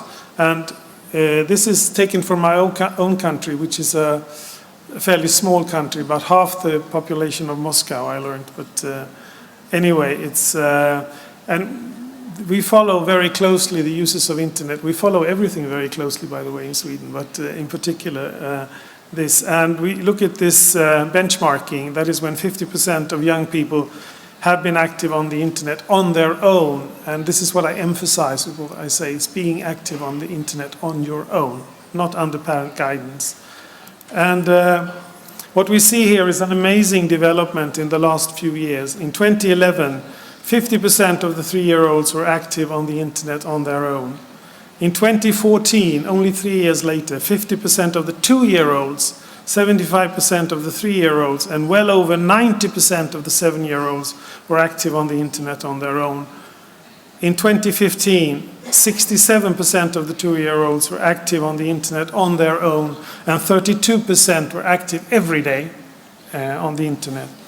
And my point is that this is bound to have consequences for their psychological functioning, for their frames of reference, for their general ideas about the world. So how does this social and cultural and technological development that we currently experience connect to Vygotskian ideas? And I would argue that he had an amazing capacity to connect to these types of changes, even though, of course, he didn't see anything of the digital development. He incorporated ideas about the uses of, for instance, text and literacy and so on in children's lives. For instance, one of the things we see is that there are new learning trajectories emerging from these data. You can see that children begin their careers as virtual citizens by looking at films, and they begin by playing simple games. After they develop their skills of gaming, often becoming very skilled already at the age of 4 and 5. For instance, participating in very complex skills that most of us would not match, would not handle. They engage in drawing and other aesthetic practices. After that, they start the social interaction of when they begin to relate to their friends. First on sites that do not require writing, but later they move into early forms of chatting. And then they end up in social media, where almost all of them are when they begin school. And later we see them using these technologies for school tasks, even if schools do not encourage them to do that, and for various kinds of creative activities, for instance, music creation and similar things. The reason we see this development is technological and social. It doesn't have anything to do with the children as such. It deals with the changes in technological resources that we have seen during the last 10 years, or not even 10 years, because this is very much connected to the smartphone and the tablet. What we see is the portability and mobility of digital devices that are around us everywhere. We see connectivity and constant online presence, which changes the way we remember, the way we organize our lives. We see the smartphone, and in particular the tablet. And the tablet has made an impact on the Swedish school system, and especially the preschool system, which is very clear. We used to have computers in preschools, but the tablet transformed the whole situation because it's such an easy access to the internet, and it's a device which is very easy to use by pedagogues, teachers, and children themselves. A very important innovation in this case was the touchscreen, because with the touchscreen you can circumvent all the literate activities that you normally would require to go on the internet, writing codes and things like that. And the final contribution to this is the app, which is an enormous cultural invention. There are now millions of apps, if not billions, I'm not sure, but where children can access activities on their own, and they can engage in very complex interactive tasks, problem solving and things like that. If I just may connect this to this idea, one of what I see as one of the fundamental ideas of Vygotskian theory, which is this notion of thinking as an instrumental act, as an act of using instruments, cognitive and material instruments, technical tools. And I will just quickly refer to the master in order to. He says the inclusion of a tool in the behavioral process first sets to work a number of new functions connected with the use and of the given tool. Second, abolishes and makes unnecessary a number of natural processes whose work is now done by the tool. Third, modifies the cause and the various aspects of all mental processes, including in the instrumental act, replacing some functions with others. That is, it recreates, reconstructs the whole structure of behavior, just like a technical tool recreates the entire system of labor operations. Mental processes taken as a whole form a complex structural and functional unity. They are directed towards the solution of a problem posed by the object, and the tool dictates their coordination and course. they form a new whole, the instrumental act. And if we look at this, we look at the cultural opportunities and the cultural tools of the symbolic technologies and what they make available to children nowadays. I would argue that we never had a childhood of this kind before. For instance, sorry, I went one too far. For instance, we had cultural tools that provide opportunities for learning, individually and collectively, through games and other resources. And we have very early exposure to such symbolic tools and symbol manipulation. We have tools that offer potentials for creative and aesthetic development and experimentation, and which are accessible to children because of this particular design of the touch screen and the app. And we have, of course, an endless number of zones of proximal development where children may engage in collaboration with friends, adults, teachers, and technology. So we can, these zones of proximal development exist also in a virtual space to a very large extent through the communities that children are engaged in. So, to finish, I think this idea of the instrumental act of thinking and looking at the human mind as operating in symbiosis, in intimate symbiosis with material and symbolic tools that Vygotsky expressed, is a very fruitful approach for studying development in our times. Our instrumental acts are not just in our brains, but they're contingent on technologies and symbolic tools. They are part of the 5% that the previous speaker talked about. And we do not just have a mind, but we have a hybrid mind that shares intellectual work with external tools. And a hybrid mind develops, not in a biological fashion, but it develops in coordination and adaptation with a world that is designed. And the design of these tools are very different. So digital tools provide us with new access points to information, knowledge, and a vast range of human experiences. Given this development of changes in the communicative ecology of young children, I think we see important challenges for preschool education and for educators and for society as a whole. We need to have an increasing focus on supporting children in developing literacy, numeracy, and other skills that relate to symbol manipulation, to the mastery of symbolic technologies. And the age of learning of many of these skills, which used to be in elementary school, will rapidly move down to preschool because of these developments. We have to do this while keeping the tradition of preschools of using play rather than instruction alive as the leading activity. Learning must be integrated into playful settings, games, aesthetic practices, and so on, between children and between preschool teachers and children. So we should not take over and copy the instructional model with the curriculum of the established schools. We should keep play as the leading activity. Sorry, I have one left. But given this development, sorry, this one is not entirely wrong. To finish, children must not only learn to use these tools, and they do that anyway. That is not under the control of the educational system because these tools are in the homes of children. So we cannot, we have to realize that that is the premise for the work.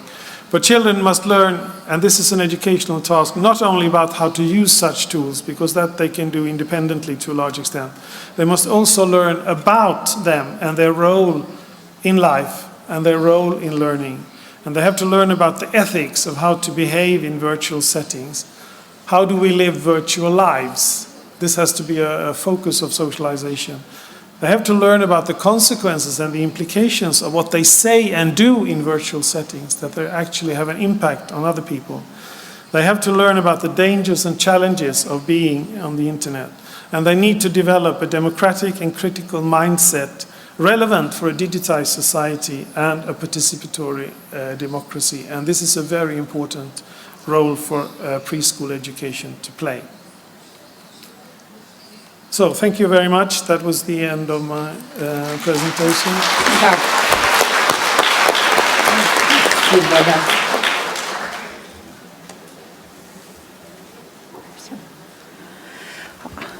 Спасибо, Бо.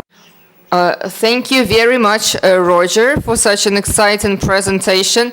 This is an internal discussion of a correlation between freedom and responsibility of how to behave in virtual settings in the internet. What are the tools to create an adequate environment for children, and how we can create an environment that really fosters development. Dear colleagues, the first part is over. Now we have coffee break.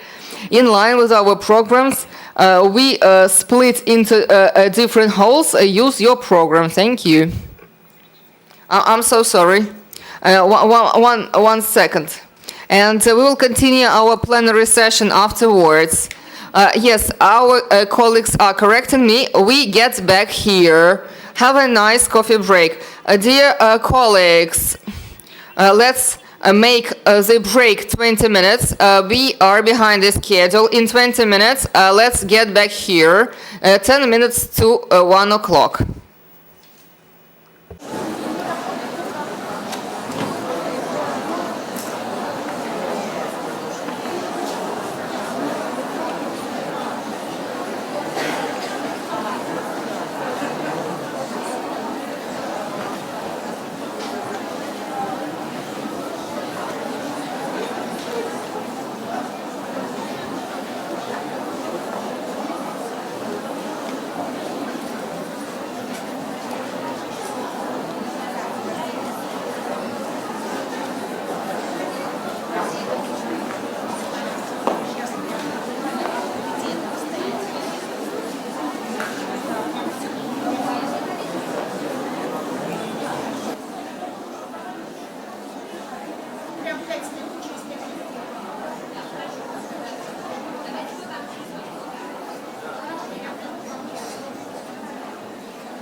Диапилигноса какая?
Так. Значит,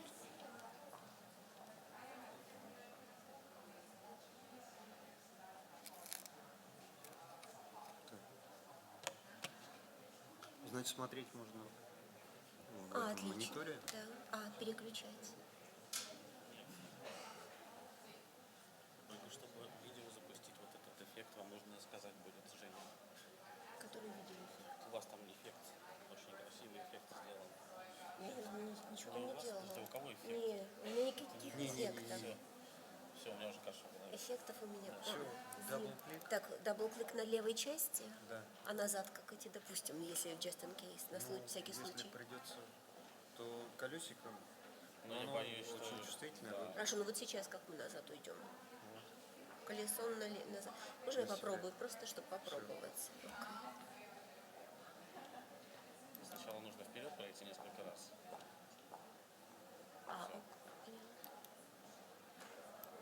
А если я хочу назад, то вот так. Ой, это вперед, Да, кажется, очень пошло. чувствительно. И я хочу вернуть же надо к этому голубому фону сейчас. Все вы хотите? Я уже хочу выйти, да, отсюда. Вы почувствовали, да, насколько чувствительно? Сильно, очень аккуратно нужно.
Пятая юбилейная конференция, конечно, собрала беспрецедентное количество специалистов в области дошкольного образования, и воспитателей, и методистов, и руководителей образовательных организаций, и управленцев, педагогов высшей школы.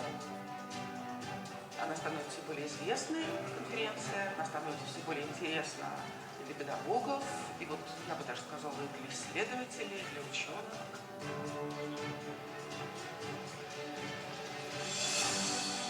I'm very impressed with the conference. I'm impressed with the caliber of the speakers that are here.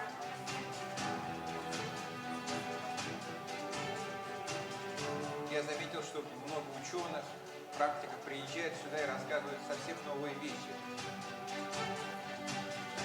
When we see different cultures coming together, all to talk about the same issues, really, to make sure that children get what they need for successful development, that is extremely satisfying to me.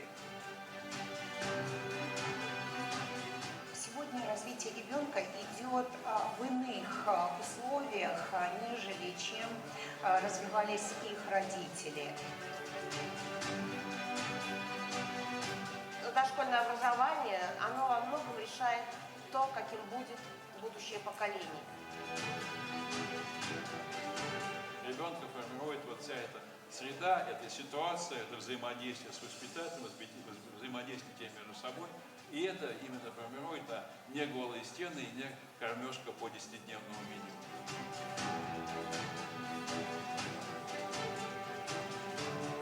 Any such big system as a preschool needs to be continuously developing. We need new ideas. We need to see how how kindergartens or preschools in other countries work, how they operate, and that's very important for us. I'm very interested in the research on play, what's going on in Russia. Enormous lot of research on play objects, how you can children evoke to learn all kinds of things. Дошкольное образование приобретает не только социальную значимость, но это становится цивилизационным процессом.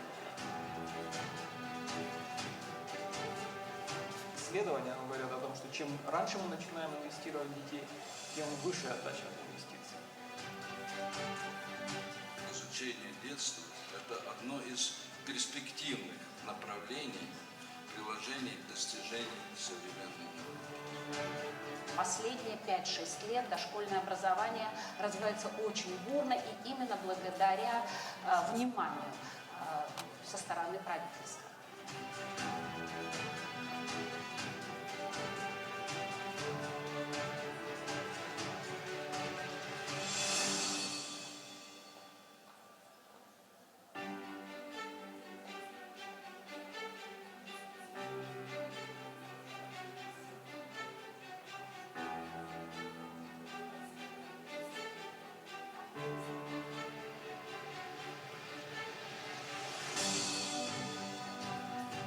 Пятая юбилейная конференция, конечно, собрала беспрецедентное количество специалистов в области дошкольного образования, и воспитателей, и методистов, и руководителей образовательных организаций, и управленцев, педагогов высшей школы. Она становится все более известной, конференция, она становится все более интересна для педагогов, и вот, я бы даже сказала, для исследователей, для ученых.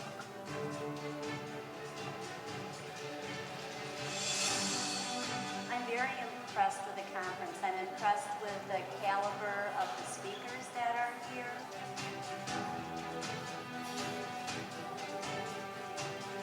Я заметил, что много ученых, практиков приезжают сюда и рассказывают совсем новые вещи. When we see different cultures coming together, all to talk about the same issues, really, to make sure that children get what they need for successful development, that is extremely satisfying to me.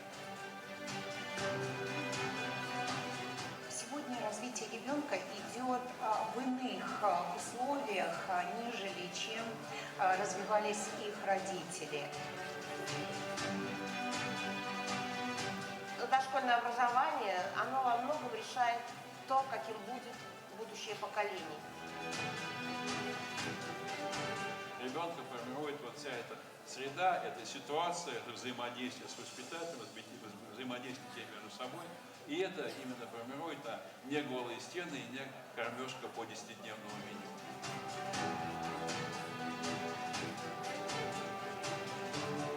Any such big system as a preschool needs to be continuously developing. We need new ideas. We need to see how how kindergartens or preschools in other countries work, how they operate, and that's very important for us. I'm very interested in the research on play, what's going on in Russia. Enormous lot of research on play objects, how you can children evoke to learn all kinds of things.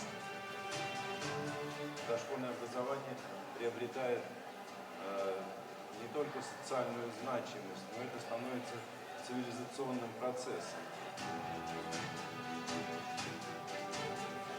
Исследования говорят о том, что чем раньше мы начинаем инвестировать в детей, тем выше отдача от инвестиций.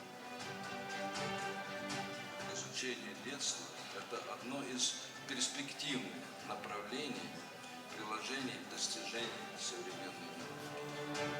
Последние 5-6 лет дошкольное образование развивается очень бурно и именно благодаря вниманию со стороны правительства.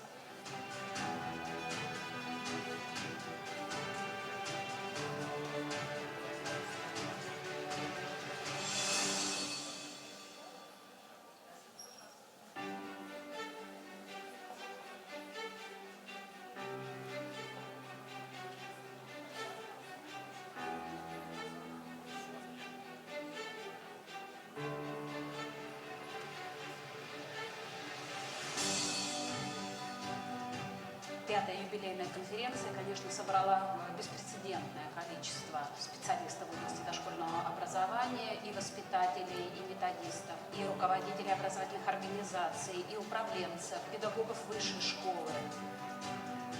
Она становится все более известной, конференция, она становится все более интересна для педагогов, и вот я бы даже сказала, и для исследователей, и для ученых.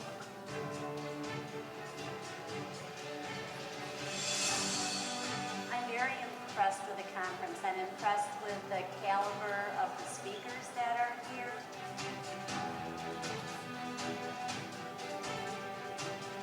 Я заметил, что много ученых, практика приезжает сюда и рассказывает совсем новые вещи.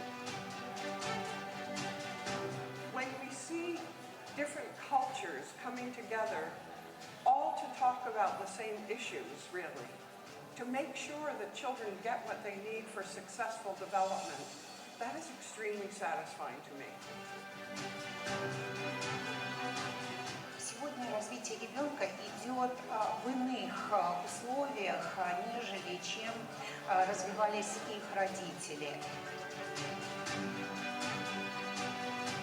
Дошкольное образование, оно во многом решает то, каким будет будущее поколение. Ребенка формирует вот вся эта среда, эта ситуация, это взаимодействие с воспитателем, взаимодействие между собой. И это именно формирует не голые стены и не кормежка по 10-дневному минимуму.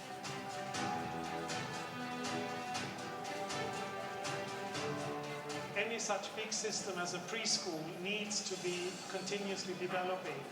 We need new ideas. We need to see how kindergartens or preschools in other countries work, how they operate, and that's very important for us.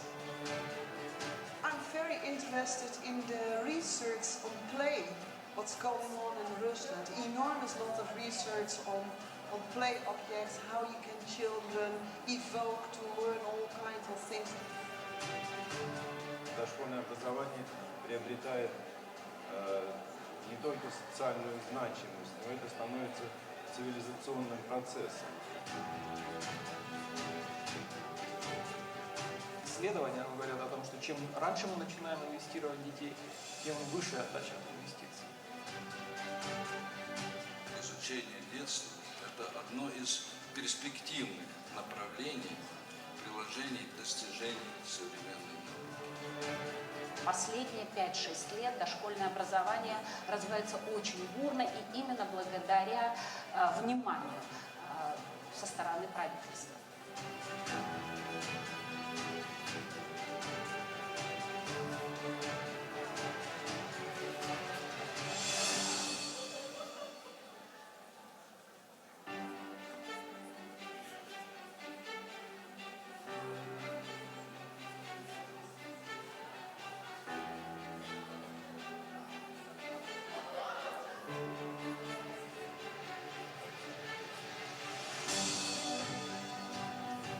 Пятая юбилейная конференция, конечно, собрала беспрецедентное количество специалистов в области дошкольного образования, и воспитателей, и методистов, и руководителей образовательных организаций, и управленцев, педагогов высшей школы.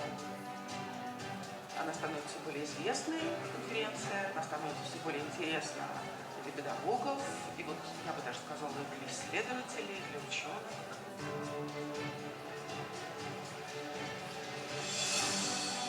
I'm very impressed with the conference. I'm impressed with the caliber of the speakers that are here.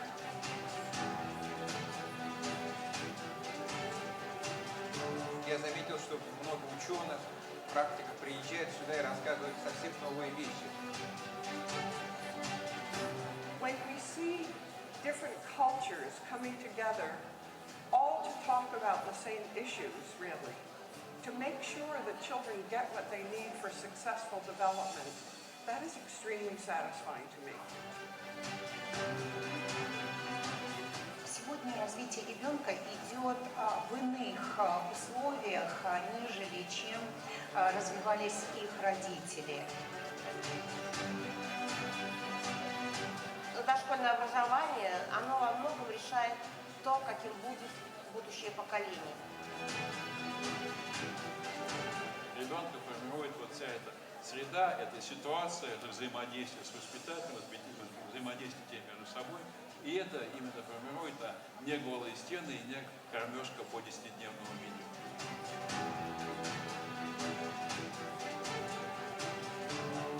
Any such big system as a preschool needs to be continuously developing. We need new ideas. We need to see how how kindergartens or preschools in other countries work, how they operate, and that's very important for us. I'm very interested in the research on play, what's going on in Rusland. Enormous lot of research on play objects, how you can children evoke to learn all kinds of things. Дошкольное образование приобретает не только социальную значимость, но это становится цивилизационным процессом. Исследования говорят о том, что чем раньше мы начинаем инвестировать в детей, тем выше отдача от инвестиций. Изучение детства – это одно из перспективных направлений приложений к достижению современного мира. Последние 5-6 лет дошкольное образование развивается очень бурно и именно благодаря вниманию со стороны правительства.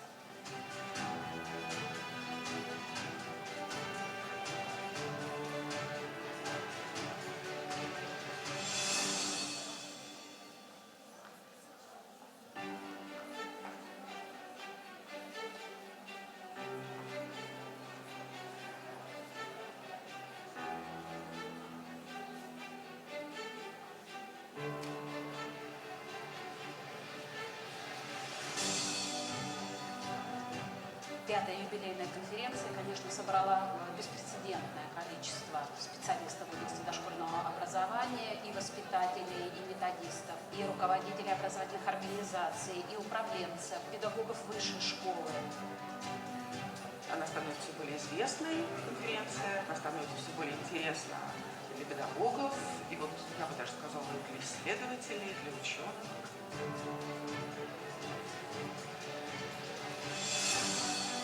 I'm very impressed with the conference. I'm impressed with the caliber of the speakers that are here.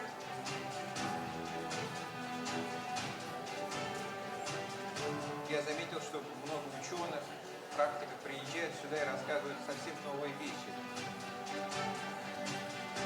When we see different cultures coming together, all to talk about the same issues, really, to make sure that children get what they need for successful development, that is extremely satisfying to me.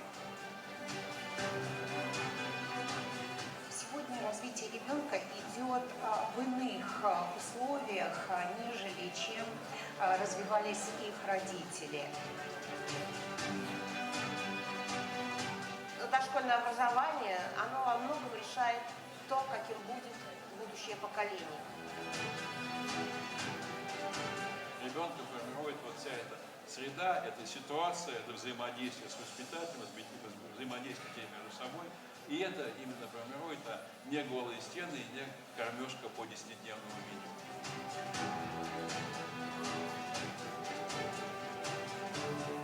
Any such big system as a preschool needs to be continuously developing. We need new ideas. We need to see how how kindergartens or preschools in other countries work, how they operate, and that's very important for us. I'm very interested in the research on play, what's going on in Rusland. Enormous lot of research on on play objects, how you can children evoke to learn all kinds of things. Дошкольное образование приобретает не только социальную значимость, но это становится цивилизационным процессом. Исследования говорят о том, что чем раньше мы начинаем инвестировать в детей, тем выше отдача от инвестиций. Изучение детства – это одно из перспективных направлений приложений достижений современного мира. Последние 5-6 лет дошкольное образование развивается очень бурно и именно благодаря вниманию со стороны правительства.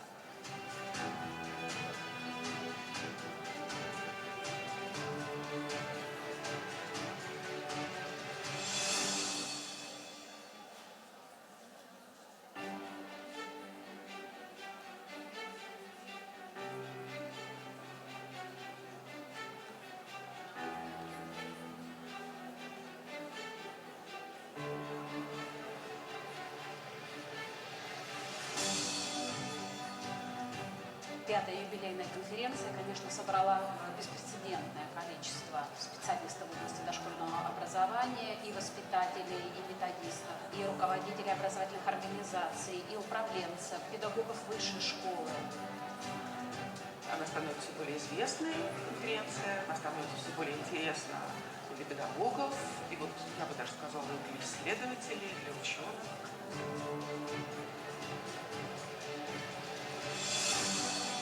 I'm very impressed with the conference. I'm impressed with the caliber of the speakers that are here.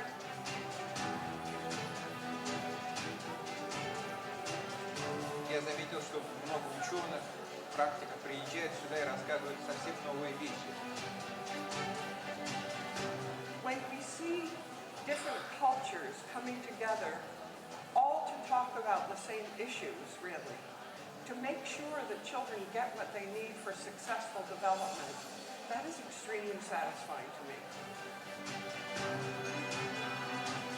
Сегодня развитие ребенка идет в иных условиях, нежели чем развивались их родители. Дошкольное образование, оно во многом решает то, каким будет будущее поколение. Ребенка формирует вот вся эта среда, эта ситуация, это взаимодействие с воспитателем, взаимодействие между собой.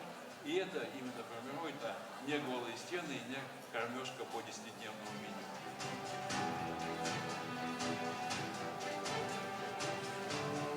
Any such big system as a preschool needs to be continuously developing.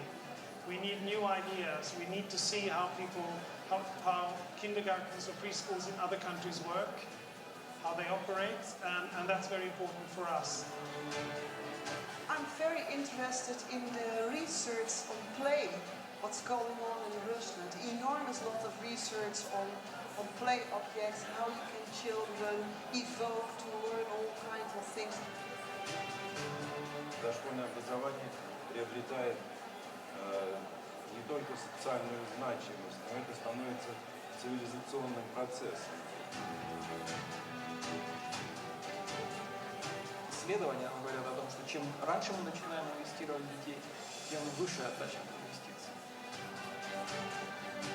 Изучение детства – это одно из перспективных направлений приложений достижений современного мира. Последние 5-6 лет дошкольное образование развивается очень бурно и именно благодаря вниманию со стороны правительства.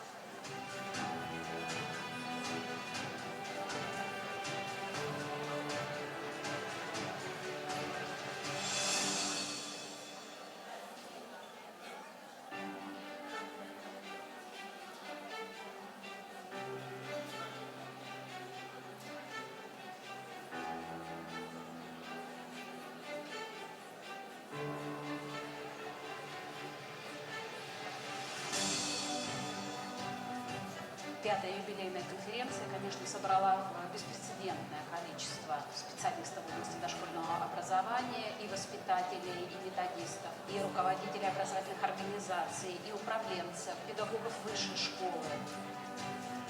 Она становится все более известной, конференция, она становится все более интересна для педагогов, и вот, я бы даже сказала, для исследователей, для ученых.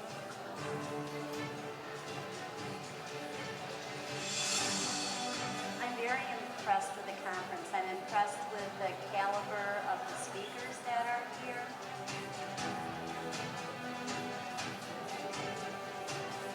Я заметил, что много ученых, практиков приезжают сюда и рассказывают совсем новые вещи.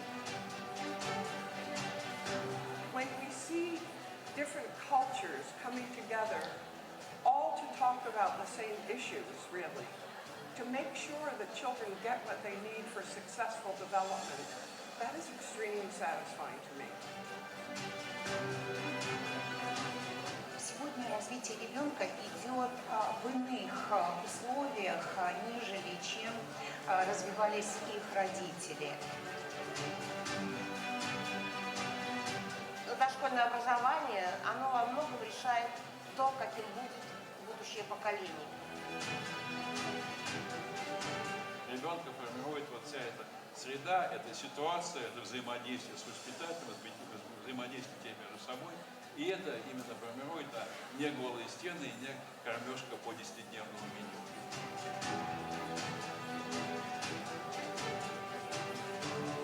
Any such big system as a preschool needs to be continuously developing.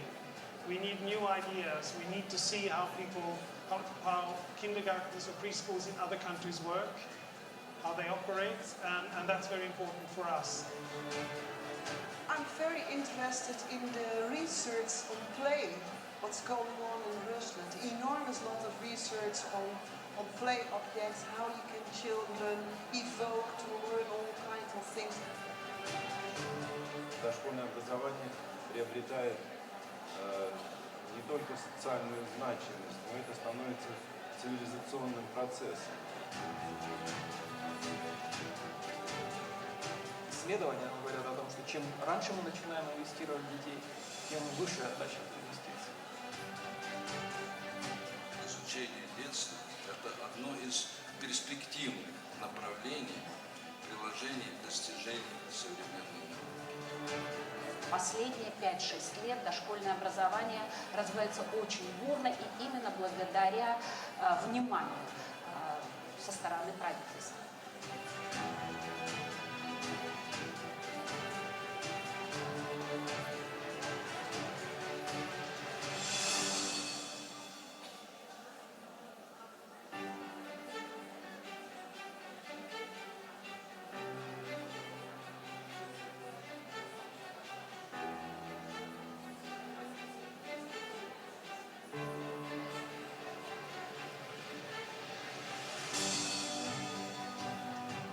Пятая юбилейная конференция, конечно, собрала беспрецедентное количество специалистов в области дошкольного образования, и воспитателей, и методистов, и руководителей образовательных организаций, и управленцев, педагогов высшей школы.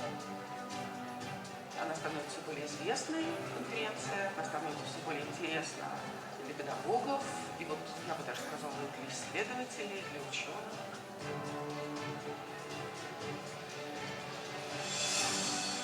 I'm very impressed with the conference. I'm impressed with the caliber of the speakers that are here.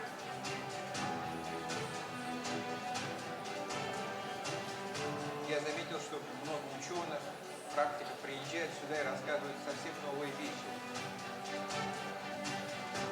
When we see different cultures coming together, all to talk about the same issues, really, to make sure that children get what they need for successful development, that is extremely satisfying to me. Сегодня развитие ребенка идет в иных условиях, нежели чем развивались их родители. Дошкольное образование, оно во многом решает то, каким будет будущее поколение. Ребенка формирует вот вся эта среда, эта ситуация, это взаимодействие с воспитателем, взаимодействие тем между собой. И это именно формирует не голые стены и не кормежка по 10-дневному минимуму.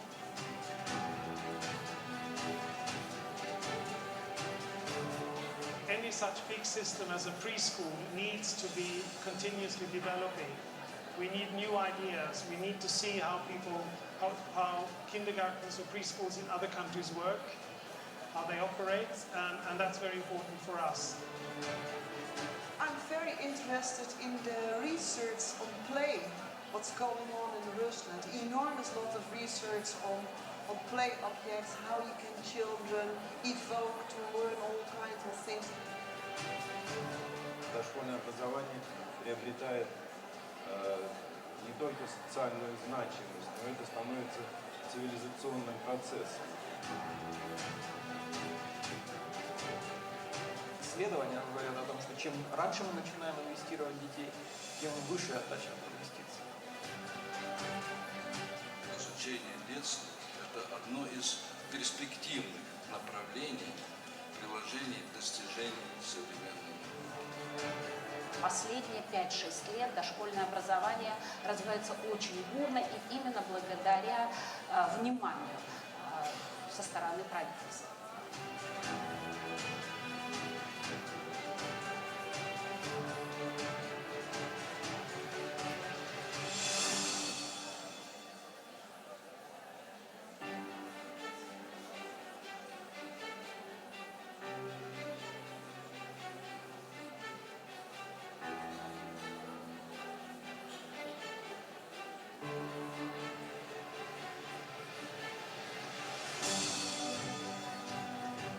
Пятая юбилейная конференция, конечно, собрала беспрецедентное количество специалистов в области дошкольного образования, и воспитателей, и методистов, и руководителей образовательных организаций, и управленцев, педагогов высшей школы.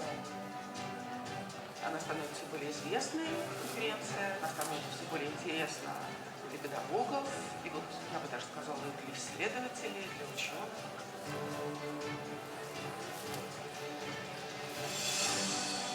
I'm very impressed with the conference. I'm impressed with the caliber of the speakers that are here.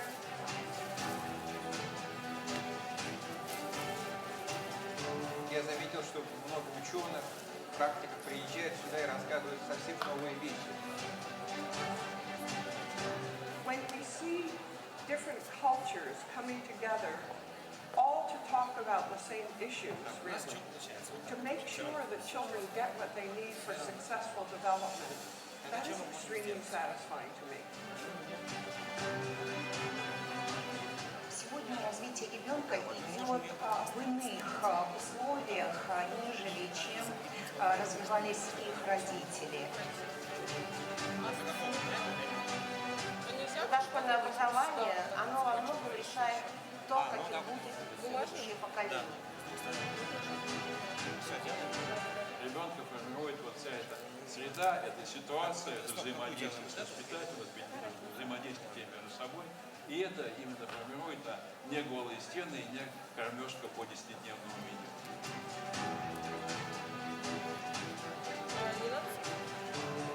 Any such big system as a preschool needs to be continuously developing.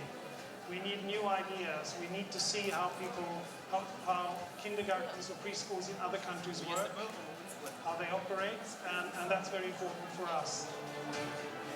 I'm very interested in the research on play, what's going on in Rusland. Enormous lot of research on play objects, how you can children evoke to learn all kinds of things. Дошкольное образование приобретает не только социальную значимость, но это становится цивилизационным процессом. Исследования говорят о том, что чем раньше мы начинаем инвестировать в детей, тем выше отдача. Это типа до 2 сейчас будет? Изучение детства – это одно из перспективных направлений приложений к достижению современного мира. Последние 5-6 лет дошкольное образование развивается очень бурно и именно благодаря вниманию со стороны правительства.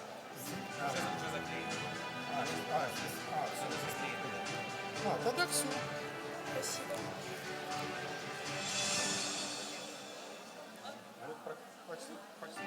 Почти успели.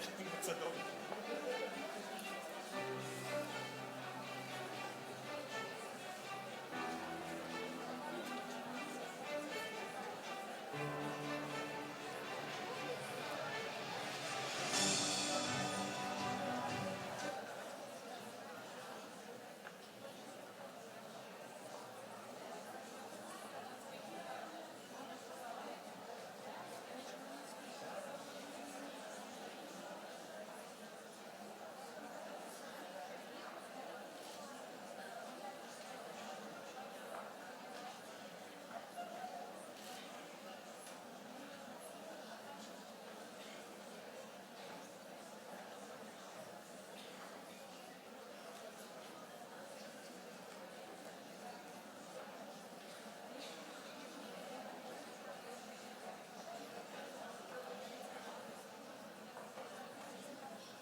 Уважаемые коллеги, попрошу занять свои места.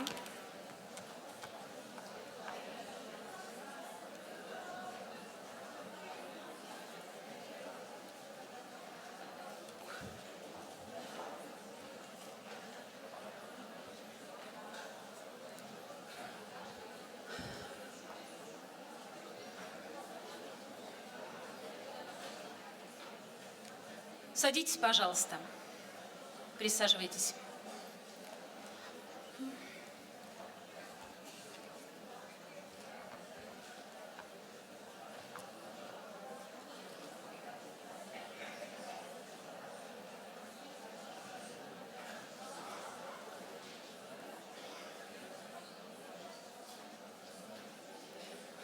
Итак, уважаемые коллеги, мы продолжаем пленарное заседание.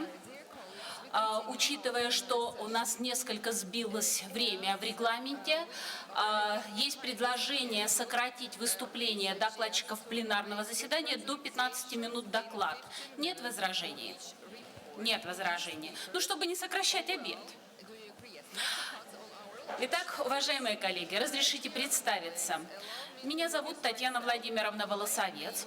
Я директор Института изучения детства, семьи и воспитания Российской академии образования. И мы с вами сегодня работаем на второй части пленарного заседания. В течение 1 часа 15 минут у нас запланировано 5 пленарных докладов.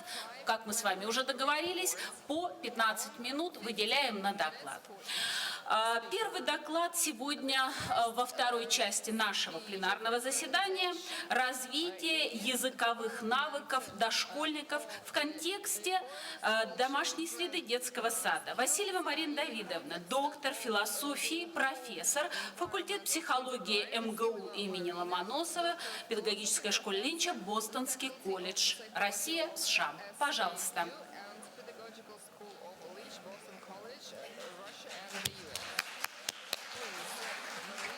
Have the floor. Здравствуйте, меня слышно? Hello, can you hear me?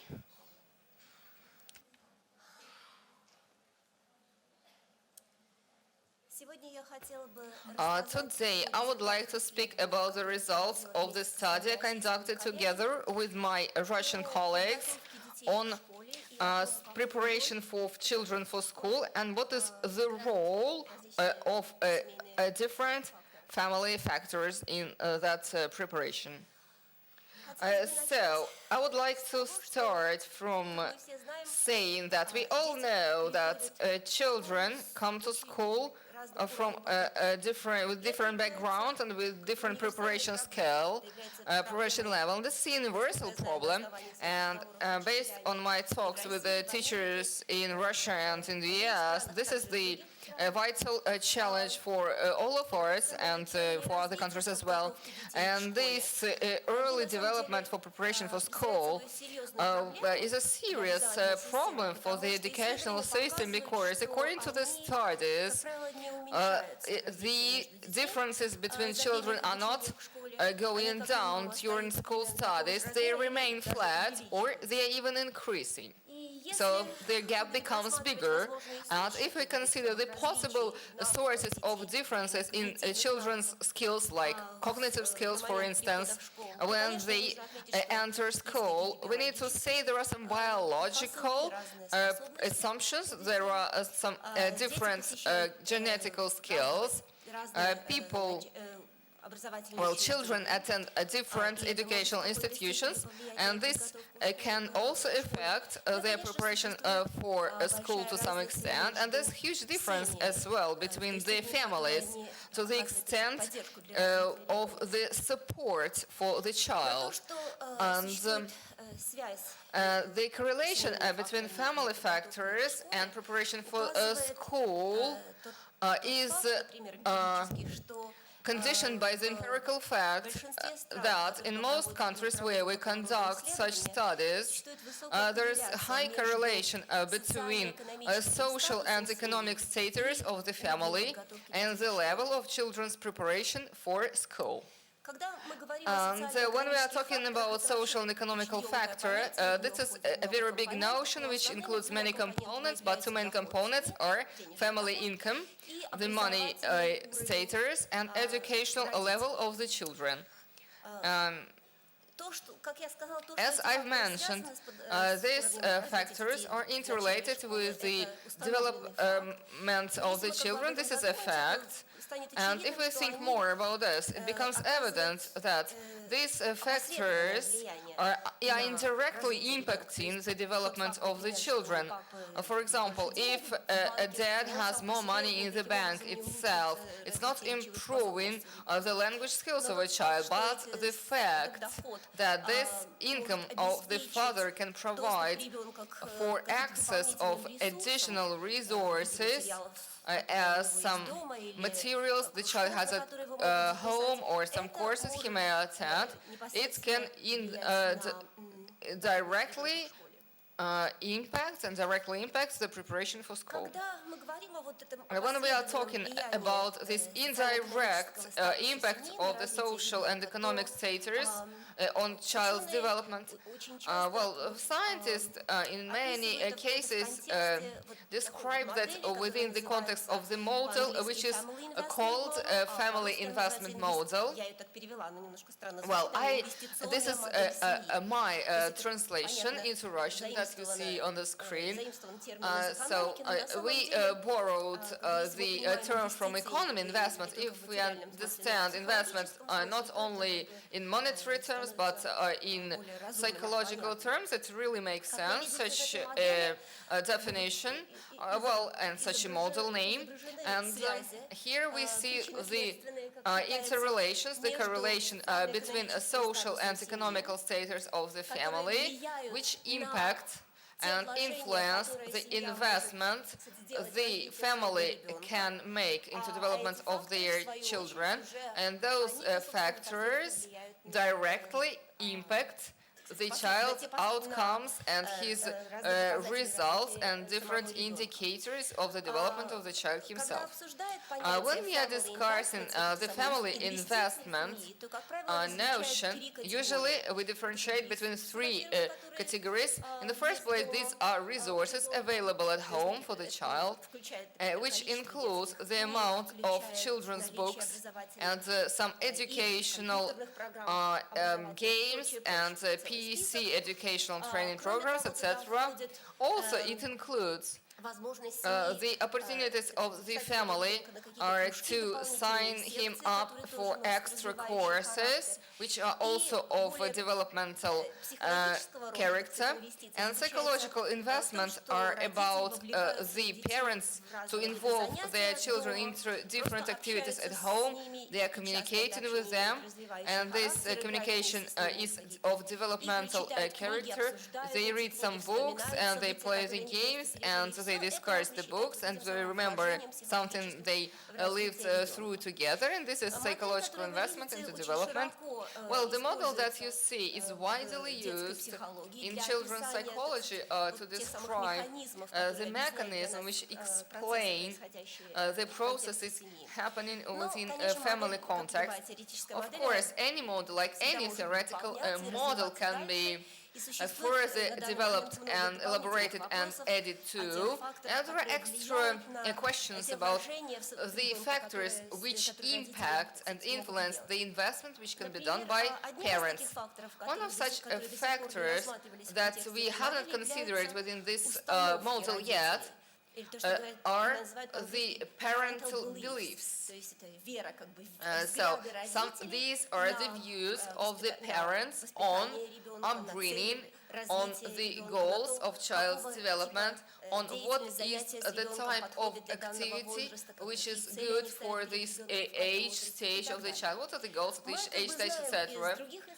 From other studies, we know that those parental beliefs, the views of the parents on child's development, greatly influence the family and the parents' solutions in terms of spending their resources on the child.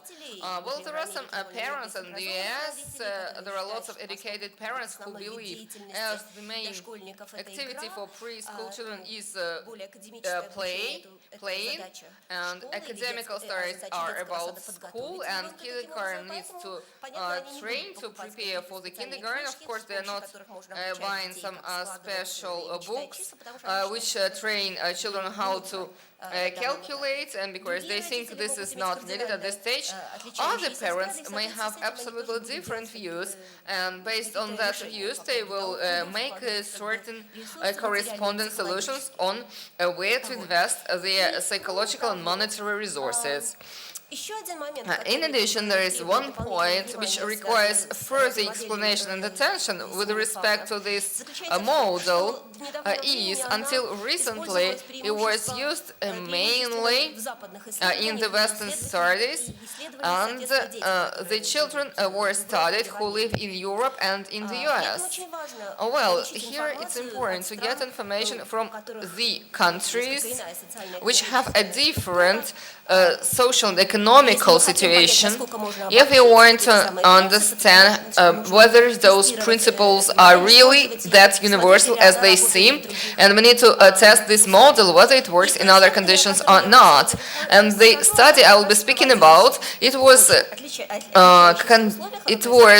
conducted here in Russia in different conditions, in different environments, and we thought that was very important in this social and economical context to conduct this study, because between Russia, modern Russia and modern Western world, there are differences and things in common which are very important for us to understand.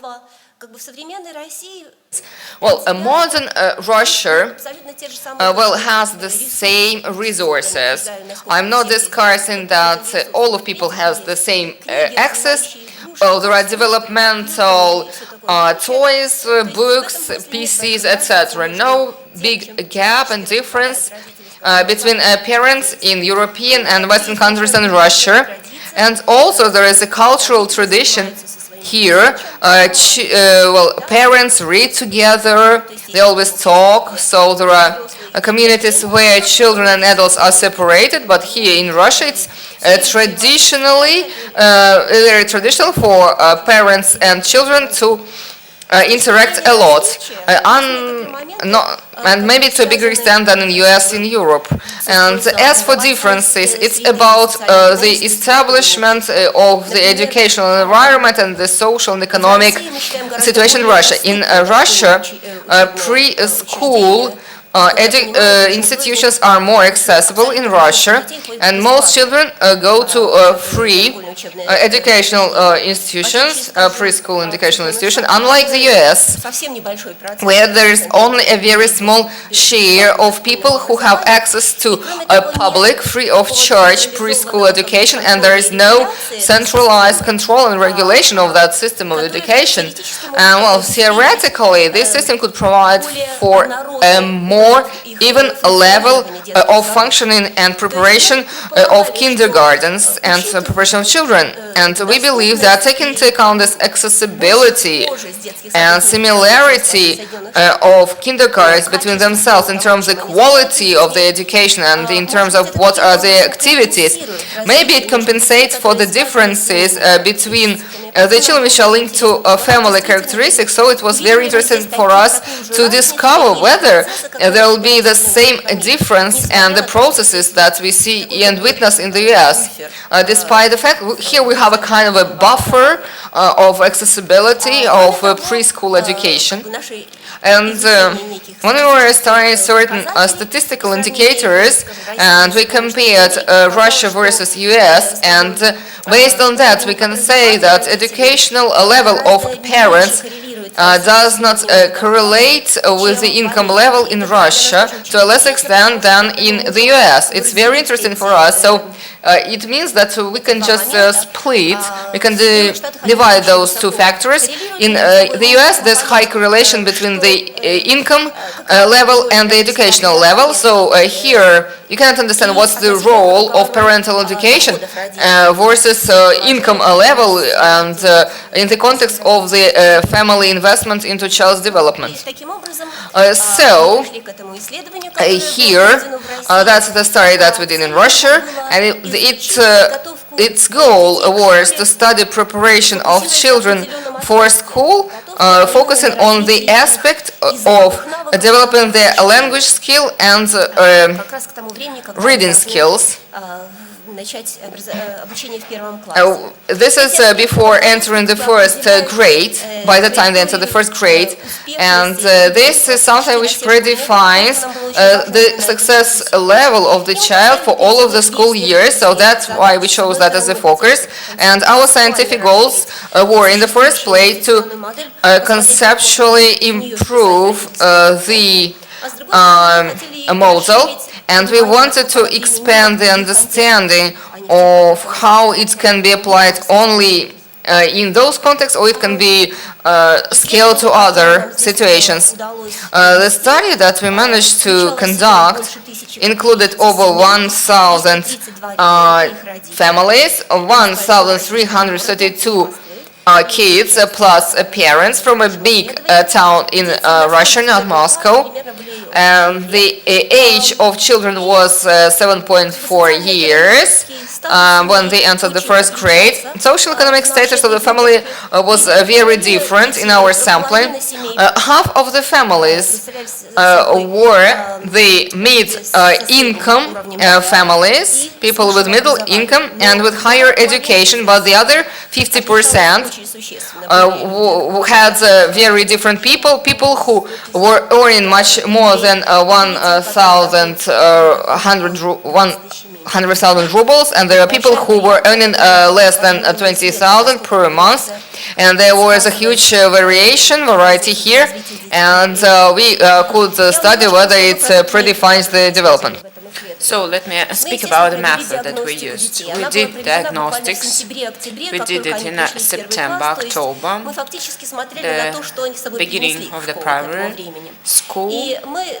We checked what they got with them, they made the test, divided into 3 things: vocabulary, technical reading, and meaningful reading. For those who could read, they needed to answer the questions. The parents also fulfilled the Q&A.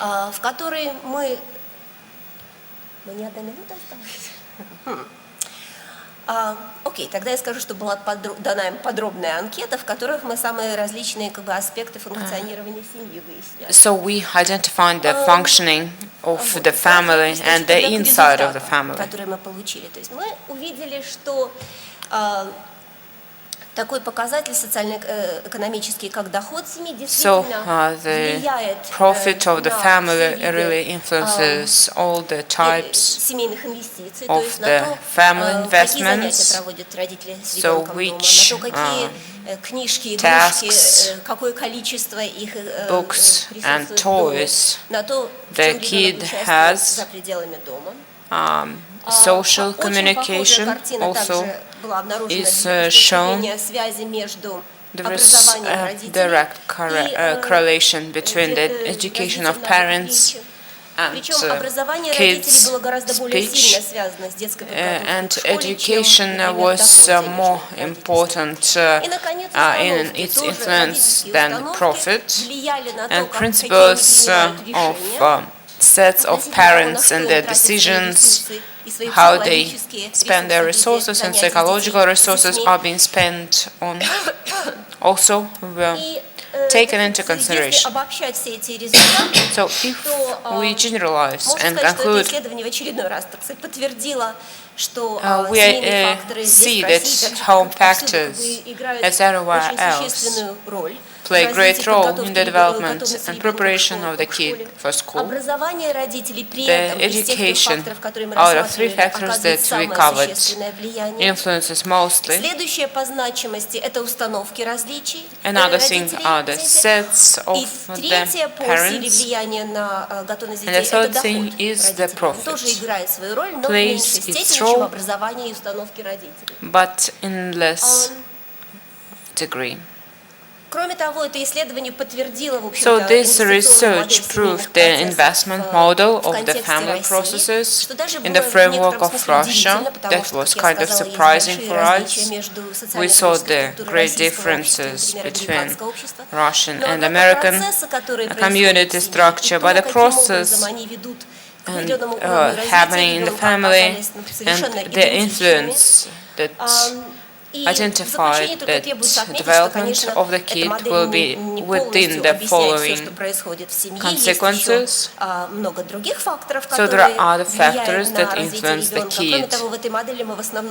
In this model we checked the quantity of these investments, how many books are there in the family, how many are being played with, and we checked the quality.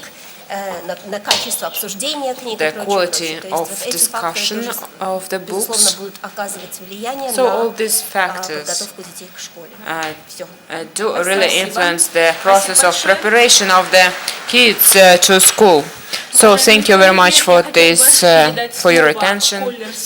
So I'd like to give the floor to Koller Silvia, Doctor of Psychological Science, Professor, Federal University of Rio Grande do Sul, Brazil.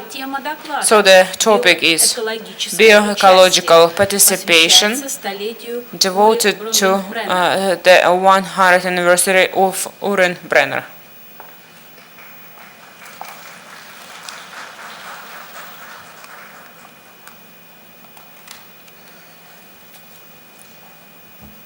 Hello, everyone.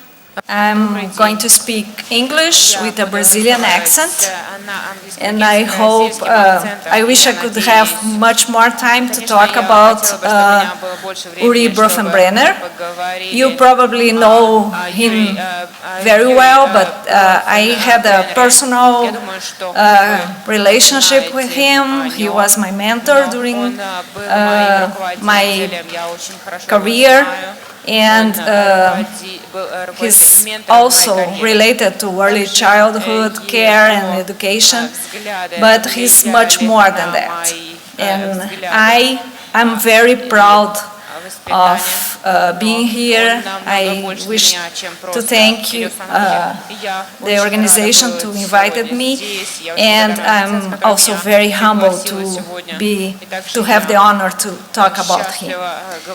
As you probably know, he was born in 1917, and he was born here in Moscow, and last week it was his centennial. And he moved to the States when he was 6 years old. He was a Jewish professor. You can just go around. I don't have text in my presentation. Oh, okay. Sorry about that. He moved to the States when he was 6. His father was a neuropsychiatrist, and but they, as a Jewish guy, a Jewish family, they were starving due to the revolution and all those problems that you know better than I do. And he moved to the States. He studied in Cornell, he studied in Harvard, he worked in Cornell during his whole career. He served to the American Army, and he wrote a lot of books on psychology and child development. One of his books talks about Russian culture, and it's called Two Worlds of Childhood, but it's not really. He was alive, and he was changing his mind, and he was all the time criticizing himself. So many times he said to me, I wish I didn't write this book with this title, because we have much more than just two worlds of childhood. And we've been using his ideas in Brazil. My center works mostly with street children, not with early childhood care and education, but we've been using his approach, his theory, and we also created a bioecological engagement methodology to do our research. This is the cover of one of my books in Brazil, which was published with his ideas, and I was very happy to send this book to him. It's in Portuguese. And but I told him, anytime you see your name in this book, you can be sure that we are mentioning you in a very honored way. And he sent me back a message, you know, saying thank you. So you probably know this figure. It's in the internet, it's in many books, And this is the representation of his bioecological model. I like this figure more than any other because it's in Portuguese as well, but you can see that the lines are dotted, so they are not closed, they are not really, it's permeable. So we can see that protective and risk factors can go and come, so we have to work to really have it very permeable and to protect kids in their microsystem and in their context. If we look to this, another figure, this is a figure of a street child. And so you can see that the lines are more, they are not dotted, and the protective and risk factors are really much more difficult to deal with. So, but if we look at the microsystem, we all have the same. So at the end, the microsystem, the beliefs, the religion, the values of our cultures affect we all in the same way. He proposed his original theoretical model of human development, and I wish I had more time to tell you a lot about how the ideas we discussed together, and he used to say that I had always very intriguing questions because I really learn and read a lot of his work. And he was a pioneer in the area of translational and positive psychology in the world. So, as I said before, you should be very proud of having him as a Russian psychologist.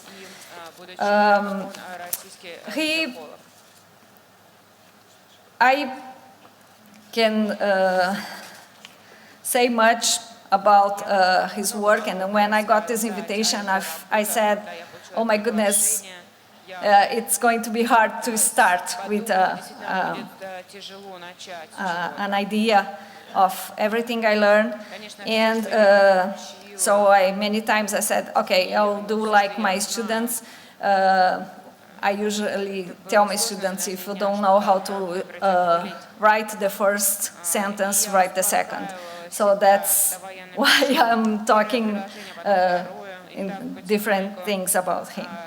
So I actually want to focus on psychology students, because as Bronfenbrenner, the students probably have the same questions and the same ideas about psychology.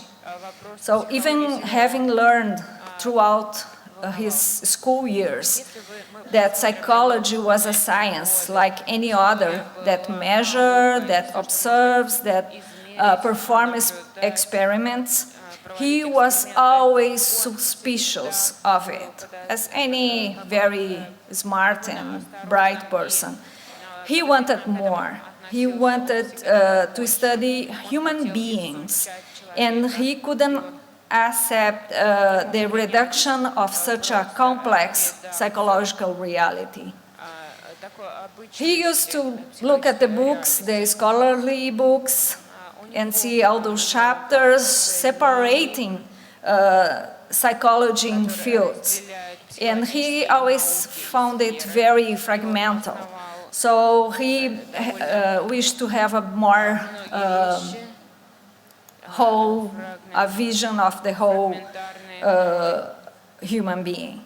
So he was fascinated by the knowledge. He was not feared that someone of them would not probably and experimentally test. And he actually found that the psychology chapters many times were far away from the human being. So he took a challenge of creating a new theory of psychology, and he as a science, it was a very innovative attitude. And he emphasized that the natural experiments in the natural environment would be much better to give us more data about the context, the reality, the development of human beings. So science, after all, as he emphasized, was not to verify hypotheses, but to discover new ones by providing, by proving ourselves that we are wrong. So we can learn, do science, and prove that we have a lot to learn. So only a few scholars in psychology could give such a defense. Only a few scholars would also have the sensibility and commitment to perceive that many human beings live in conditions that do not correspond to their status as a human being, or that at the very least subjugate their humanity in the greatest sense possible that they should experience. So I'm cutting. So, for Bronfenbrenner, the words of human beings were not just the ones he himself have lived in here in the States. His legacy is immortal and an example of how even living through so many battles, so many challenges, someone can be happy and look around with hope and confidence in a better world. Bronfenbrenner had the conviction that the world was immersed and filled with opportunities, and that human beings could be in it to improve their own lives and those with them in that journey.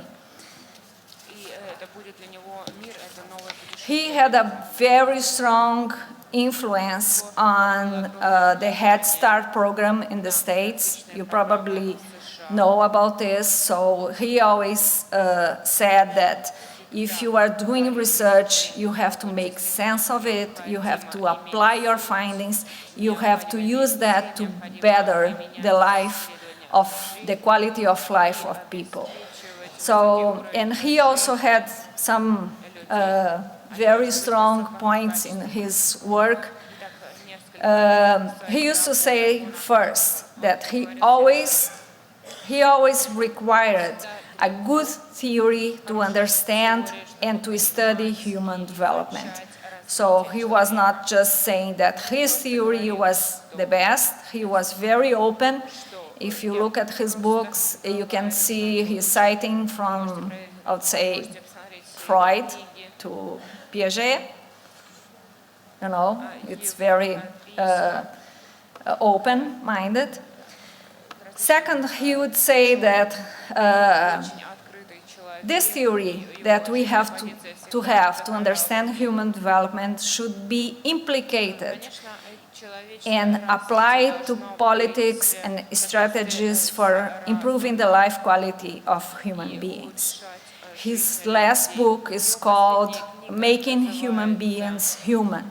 So I guess this title gives a lot of give us the idea of his his mind. And he also used to say that we have to disseminate knowledge, that as researchers and practitioners, we have to always communicate our findings to various audiences through articles, lectures, debates, conferences. So we are here doing what he really preached for. So, and he emphasized the use of naturalistic methods. So observing real people in the real life, not doing a strange psychology with strange people in strange places. So he really emphasize the context of the science of psychology. Well, the preservation of the good species of our dear Uncle Bronfi, that's the way we call him in my lab, Uncle Bronfi, and he knew that. We've been spreading his ideas in different universities and research team, especially in the Latin America context. And we understand that being human is even a noun or a predicate, is a rich expression, and it's very difficult to define. He had a very long life. He lived for 85 years and had the ability to look within and try to understand himself. This was his reason for seeking the study of psychology. Doesn't seem very original, actually, but it seems trivial and common, as it has been repeated many times to us, all of us, students of psychology. So Bronfenbrenner's humanity is what fascinates us throughout his history and work. And having finished this talk, perhaps I only have to look through the window and say things. And I really wish to come back to Moscow and see you guys giving an award or a medal in his name in the future. Thank you so much. Спасибо. Уважаемые коллеги, хочу передать слово Смирновой. I'd like to give the floor to Smirnova Yelena Olegovna, PhD doctor, psychological sciences.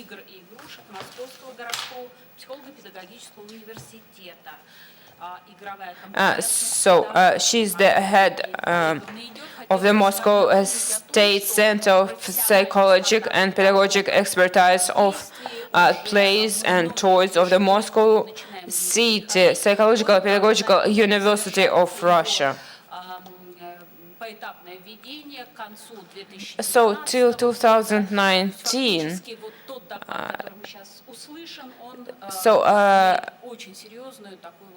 we'll have the results of the report which is being said to you right now. So we've heard a lot of times. So out of many plays that we have today, the most development potential in domestic psychology is called the mentor. So this is the play.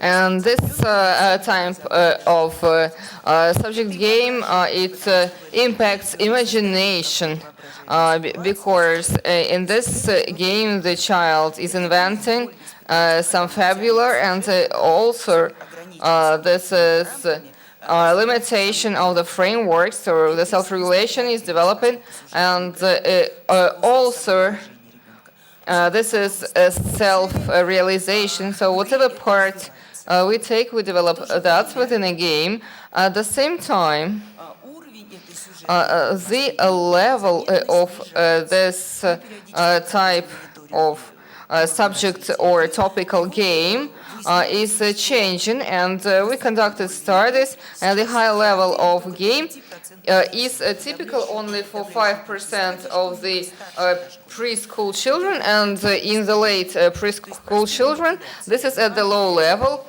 So dressing and undressing the dolls, then some car driving and creation of subjects and plots and taking on a role, and implementation, realization overall is very infrequent, and the reasons are evident.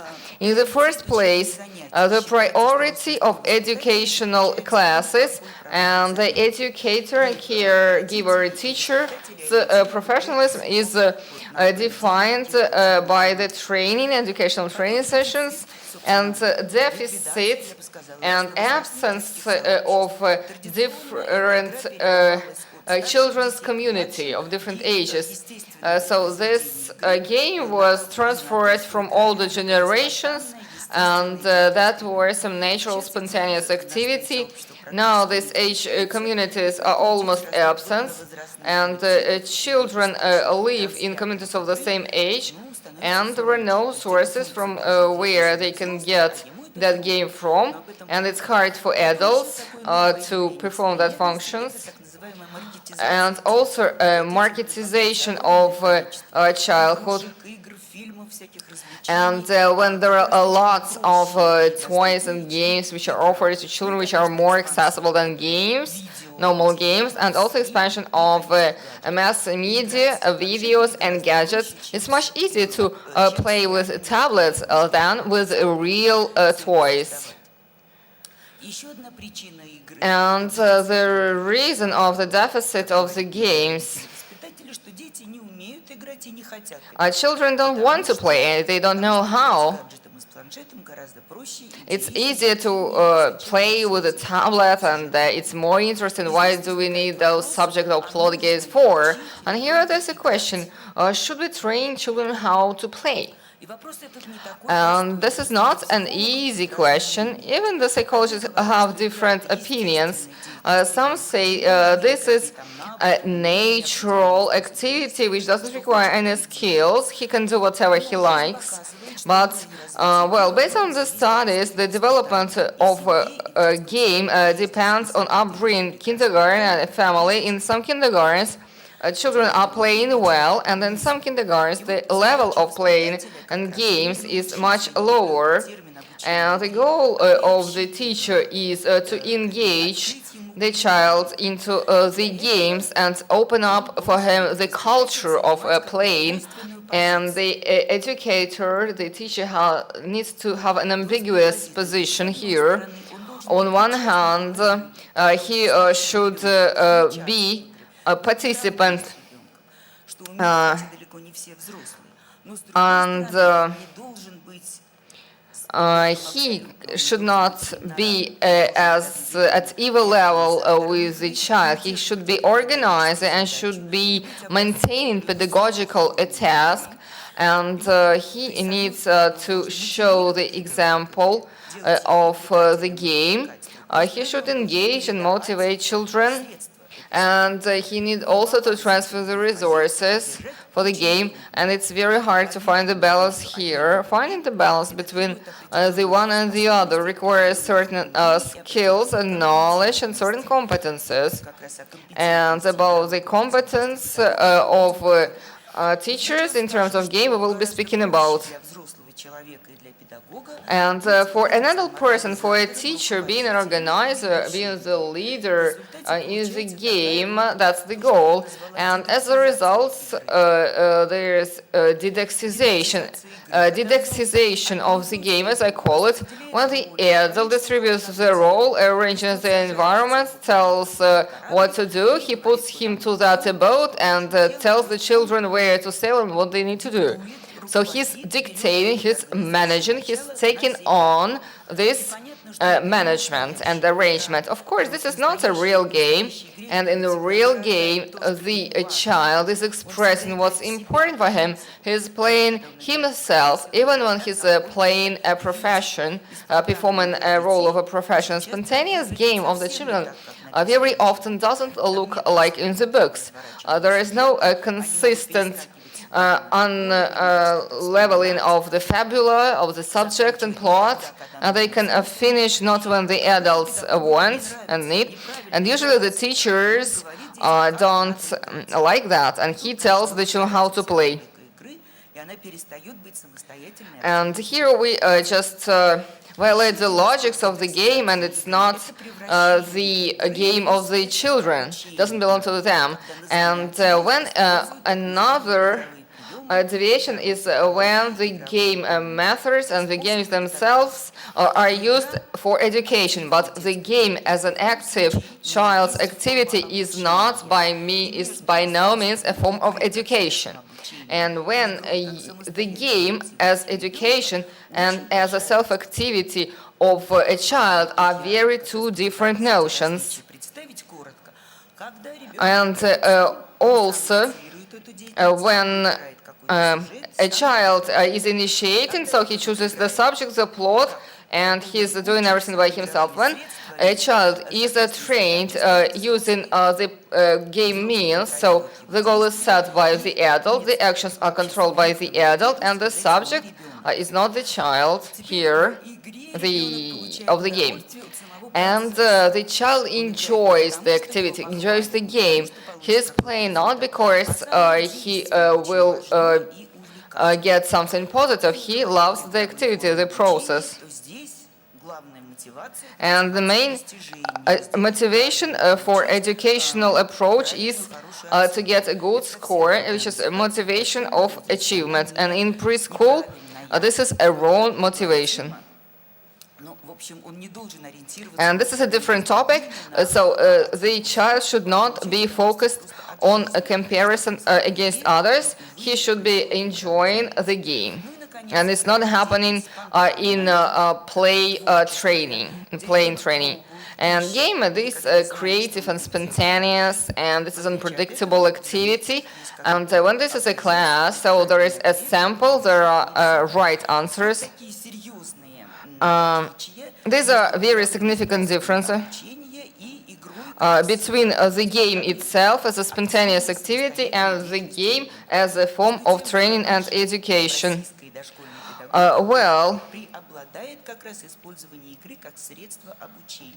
And here in Russia we usually use the game as a means of education, and the consequences are quite sad. Children are deprived of self-activity, or they are not independent, and when they don't have a gadget, so they don't know what to do, and they are bored. Also, violation of communications, depravity in the independence or activity. This is the result of not using the game as an activity for children. And we need to create the conditions to support and develop and also motivate the educational institutions to use more games. What are the conditions which could foster? We need to accept the importance of the game, so we always emphasize it, but we value the teacher, and based on this course, and there we analyze the methods of training, teaching methods, and the teacher believes that his main goal is to conduct a sufficient number of classes, and the parents demand for classes as well from the kindergarten, and the game is something not serious, it's a kind of entertainment for them. This is a very wrong understanding, and understanding the importance of playing is a matter of principle for kindergarten, for teachers, and for parents as well. And we have the new educational program, and the children's institutions, they create the program for training themselves, and we allocate not less than 2 hours per day for playing. According to our studies, children invent the plays 20 minutes after they have a free time, and they are allowed to do whatever, and then only half an hour is left for the game, and in the second part of the day when they are taken back home, and the time for the game and an opportunity to choose the material, the topic, the partners, and the method of game. And the main condition, I am moving on to the topic, is the game competence of the teacher. Of course, this is the knowledge of hand, skill, how to play, but this is not enough. And I should not be only enjoying the game myself. I need to transfer that to children. What do you need for that? Here, these are my ideas. Of course, these are not final ideas, and these are not the right ones, and we can further elaborate on that. What's important here, can this game competence be transferred in universities? Of course, it's not happening in the class, during the class, in the during the training. And you need some engagement, you need some practical trainings. And here I mentioned certain methods of how to shape the game competence of preschool teachers. The first is imagination. A preschool teacher needs to be able to resist the pressure of the environment, make up interesting subjects, plots, and roles, and this should be developed in students and also in teachers and future teachers.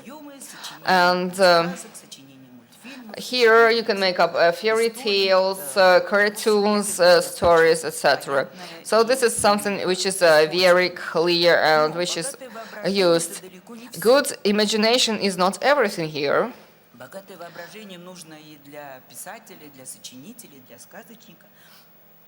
And even a fairy tale writing is imagination, but here you need to engage and involve the children into the imaginary situation and story created by the teacher, and you need special qualities for that, namely emotional expressiveness. And you not need only to make up, you need to show, you need to become someone, to be lived into imaginary situation. And this is a competence which is similar to actors' competences. When with your intonation and gestures and voice you need to involve and engage and make some situation interesting for the teacher. And maybe teachers need some special tricks and methods which are similar to actors' techniques. At some point of time in some pedagogical institutions they had actor training, and this is very right for the preschool teachers which work with the intonations and body movements. Another important point, you can be a perfect actor, love performing before children, but here you need not only to perform, you need to transfer and give them the initiative.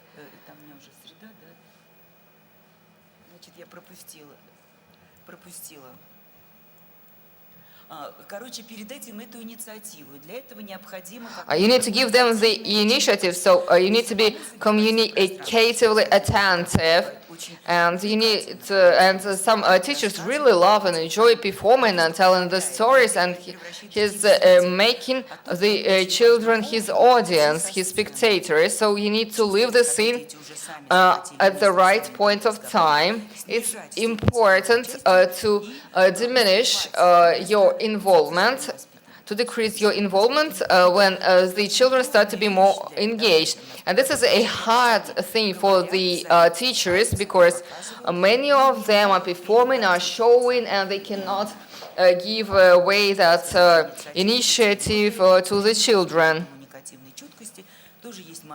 And for this communicative attention, there are different goals and tasks when you need to take into account the characteristics of your partner, and you need to adapt to his activities. And of course, the goal of the teacher is to create adequate playing environment where the adequacy for a game is the most important. When they mostly look into the safety and cleanliness, and sometimes the game is about mass, opened materials which are not beautiful, I don't know, some stones and some branches of the trees, and also the environment which could be transformed, and it's in the standard, and sometimes all of those conditions, sometimes it's not really easy to implement that, because sometimes we focus on the beauty, like we understand it, we adults, and about the safety of the toys. And also we need to overcome those assumptions to create a proper game. So these are preliminary ideas. The topic is quite huge. And game competence, or playing competence, is one of the main characteristics of the competencies of a preschool teacher, and the standard goes about this. Thank you very much, Yelena. Dear colleagues, I would like to give floor to Analta Karla, Professor, Director of the Center of Integration of Neuropsychology and Psychology from Brazil with a report the importance of primary prevention regarding orientations given to babies' caregivers. So let's continue speaking about caregivers and teachers. My name is Karla Nacha. I'm sorry I don't speak Russian. Thank you very much. I'm a psychologist and neuropsychologist in São Paulo, Brazil. I'm very happy to be here. It's a great pleasure to be here. Thank you to all the organizing committee. Today I will talk about the importance of primary prevention regarding orientations given to baby caregivers. The neurodevelopment begins early, when important bonds are created between parents and baby. Relation is the key significant point to child development. Vygotsky states that man constitutes himself within social relations. Young babies already notice feelings of acceptance and rejection. These experiences stay registered in their minds as lived experiences between them and the world which surrounds. If the mother does not have condition to take care of the baby, it is important that another person takes over, because the baby cannot stay long without assistance. The fragility of the baby does not admit delays, because the consequences of this distance created between mother and baby, which can take long, can become irreversible. Experimental works indicate modifications on the neuroendocrine and behavioral systems of the baby who suffered stress and privation on the beginning of development. Early experiences influence the growth of the brain. Experiences of positive affection related to pleasure and safety cause an increase of the synaptical communications. Studies point out that there is an increase on the level of basal salivary cortisol on babies of depressed mothers, which cause a decrease on the synapses and on the serotonin. Mota explains that the heart frequency of these babies may be much higher. Jones affirms that these babies present in their EEG exam more activation of the right frontal region than of the left, indicating emotions which affect deprivation. Here is a picture of the negative consequences of social neglect on the development of the brain. We have the brain here of 2 3-year-old children, one normal child and one which suffered extreme neglect.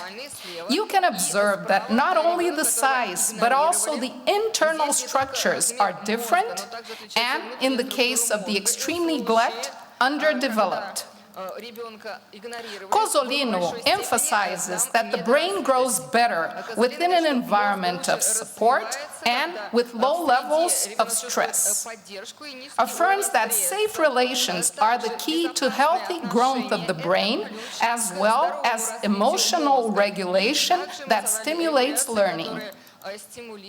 Depressed mothers need family, therapeutic, and social support so that they can perform their essential maturity, which is fundamental to promote the pattern of neurological, neuroendocrinous, and psychological development to their babies. Bowlby considers that a child experimenting a positive maternity will have an adequate brain structure, will develop a safe system of attachment, and will have trust internalized. In this way, the child will be able to have a relation with the world in a trustful way, with courage to face the challenges and dangers that will arise while he is brought up. Becoming resilient. Resilience suggests flexibility and elasticity to deal with adversities and overcoming them, reaching good results. Fonseca mentions that a baby is a social human being, and that attachment is the first step to development and to learning. Actual researchers vastly explore this theme and consider it through various points of view. I recently found more than 250 150 статей опубликованы о этой теме за последние 5 лет. Это некоторые примеры, которые я нашла в 2016 году в Австралии. Мы говорили о беременной женщине. В 2016 году во Франции мы говорили о совоспитании, также сознании обоих родителей, фундаментальных индивидуальных характеристик и семьи в целом в 2015 году в США. Это некоторые примеры, которые мы видим. Они очевидны. Многие исследования проходят по всему миру. Мы предлагаем основные ориентации для воспитателей детей. Не всегда, иногда чисто инстинктивно матери знают об этом, но иногда они не знают, что эти ориентиры продвигают развитие, которое является фундаментальными, формирующими связи. Давайте посмотрим. Обращайте внимание на инициативы ребенка и реагируйте на нее. Показывая, что вы здесь, внутри это динамичное отношение. Также давайте определенную поддержку.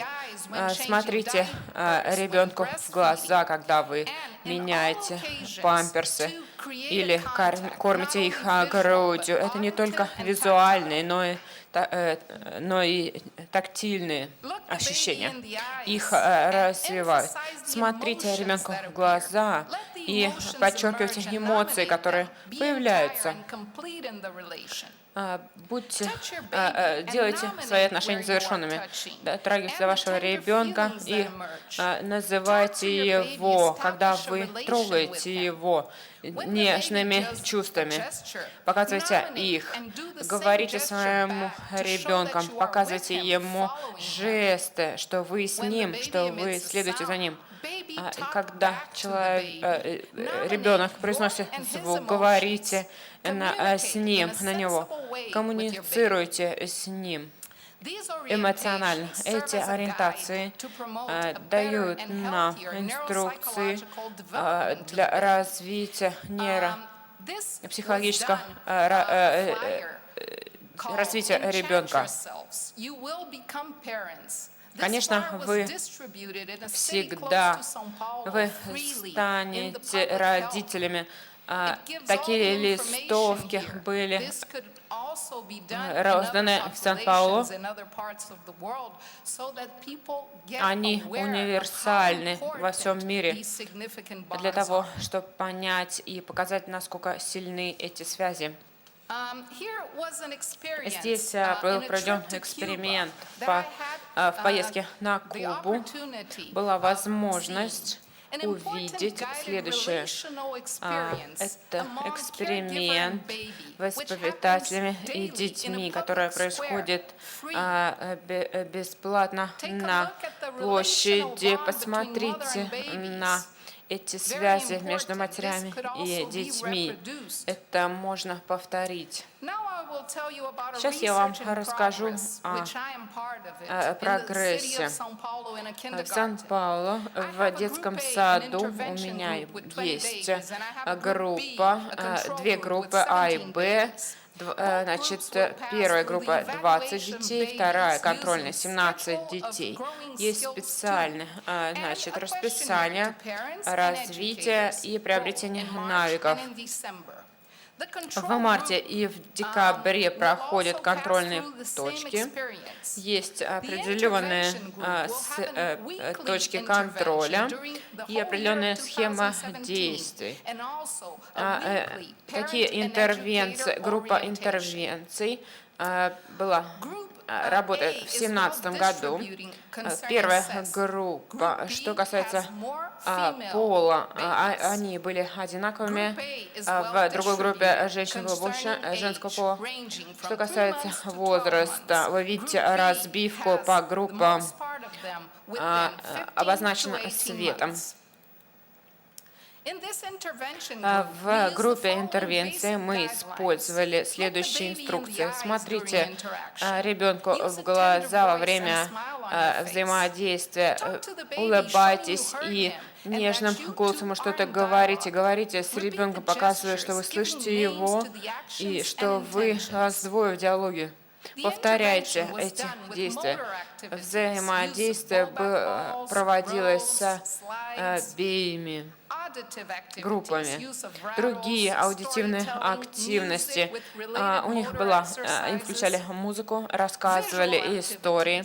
Была визуальная активность, показывая различные цветные игрушки, цвета, показывались книги, назывались чистила, названия цветов, фруктов и прочее. Тактильная активность. Используйте игрушки и специальные коврики различных текстур.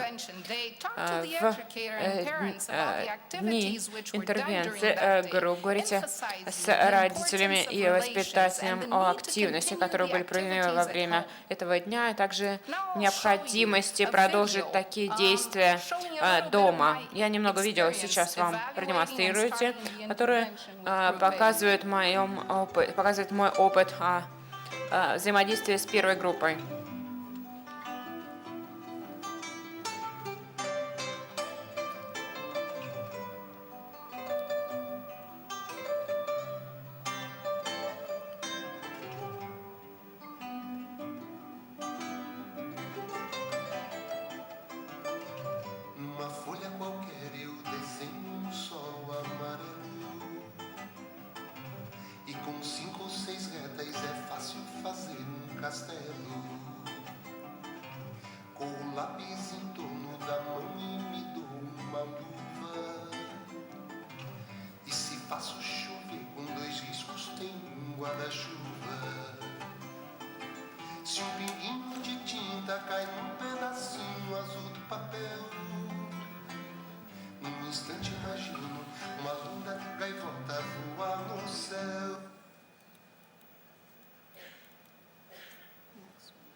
Итак, перевод этой важной музыки. Я нарисовала желтое солнце, значит, с карандашом, который я нарисовала крепость красивую. Также я нарисовала дождь, я нарисовала зонтик, я нарисовала капли облаков. Эта музыка отражает креативность и потенциал развития всех детей.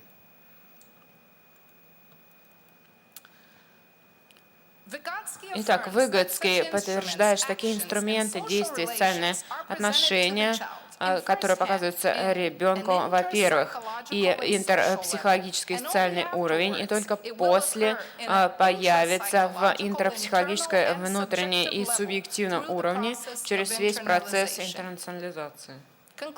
Итак, заключение. Квинтин Эрес заявляет, что время, проведенное качественно, двигает уровень развития мозга, также строит личность из человека. Родители и воспитатели, посредники, ответственны за представление мира ребенку. Эта ответственность включает способ, какой ребенок будет взаимодействовать с миром и действовать. Эта субъективность будет выстроена с теми отношениями и на тех опытах, которые у него были в жизни. Мы верим, что ориентация – это очень важный инструмент, который мы думаем о подготовке человека для генерации и продвижения хорошего и существенного отношения с ребенком. Необходимо заботиться о детстве.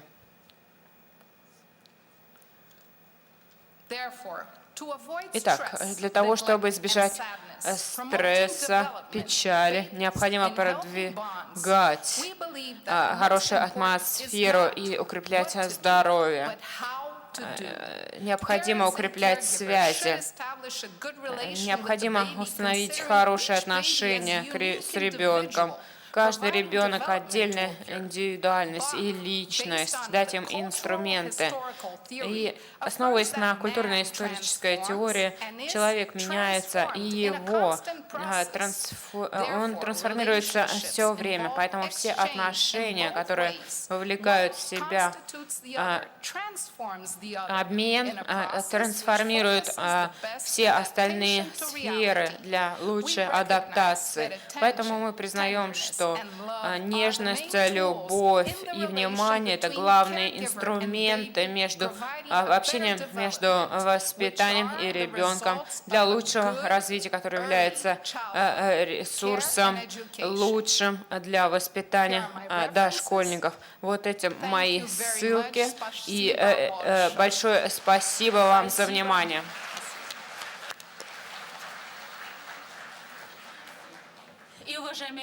So, dear colleagues, we have one more report.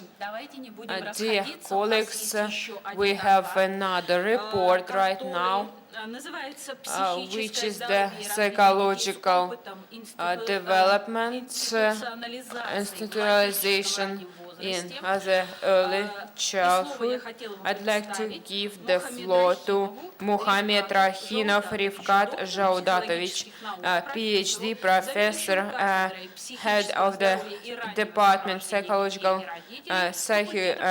Health and Early Upbringing of Kids and parents of the Faculty of Psychology, St. Petersburg State University. Dear Tatiana Vladimirovna, dear colleagues, good day. I'm very grateful to the organizers that have the possibility and be just after the presentation of Elena Olegivna and Carla, as I'm going to speak about the special kids. They didn't have the play and they were, let's say, deprived. Carla was shortly covered this. So I'm going to show you the kids from these organizations. Please do not take the photos of them. About 8 million people, orphanages, work in the world in the special organizations. And out of this quantity, many of them, 1.3 million, is in CIS countries and Russia. In 2015, about 92,000 kids lived in special organizations who had no parents' control and who are orphanages. So many of them would be in another organization, and some of them find families. Many literature is devoted to show what's happening in the kids with these organizations about psychological, physical development. It is behind the same people of the same age, kids of the same kids of the same age. So the breakages of connections and bonds are not right. You can see here different syndromes. External behavior, internalization. 73% of kids shows disorganization type of connectivity. It cannot understand the connectivity in these kids. In this case, we have self-stimulation, distraction, not identifying friendliness, let's say, a fake smile. Sadness is the most vivid emotion. Sadness there can be some breakages. If the child is deprived this or that emotion, behavior will be identified in school and in kindergarten. So these kids with the experience of institutionalization in the substitute families that depends on the heavity of the deprived conditions, it's really hard for the kid to be deprived out of these emotions. There are some periods which really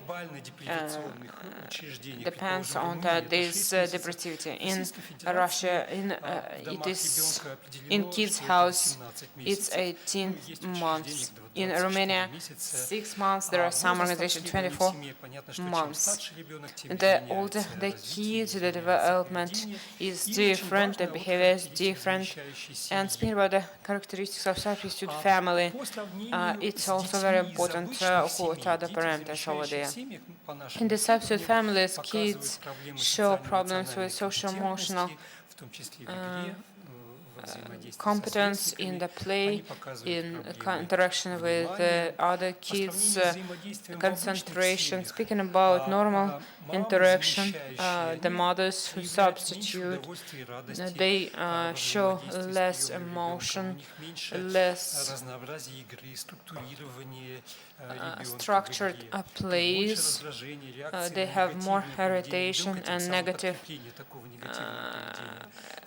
attitudes. So kids have less focus on and attention, less eye contact. They use this kind of behaviors and interactions that in the kids show during the first year. So speaking about the kids' house, the higher the deprivation period, the more emotional regulation is broken. Mothers have reduced verbal organization, communication in kids. If the mother is more at home, they have more and better quality regulation of the kids. When we visit this kid, we are like unknown adults. This is this adaptation in first minutes, and simultaneously the kid can ask you with something a lot. So this you see here, this friendship unidentified. So when the unknown person comes to the family, the increase with the contact with the adult we see, and the kid shows the preferences. And for example, if the situation is different, the kid prefers mother, and if there is the danger. So the kind of social danger, the behavior of the kids with experience in kids' house living.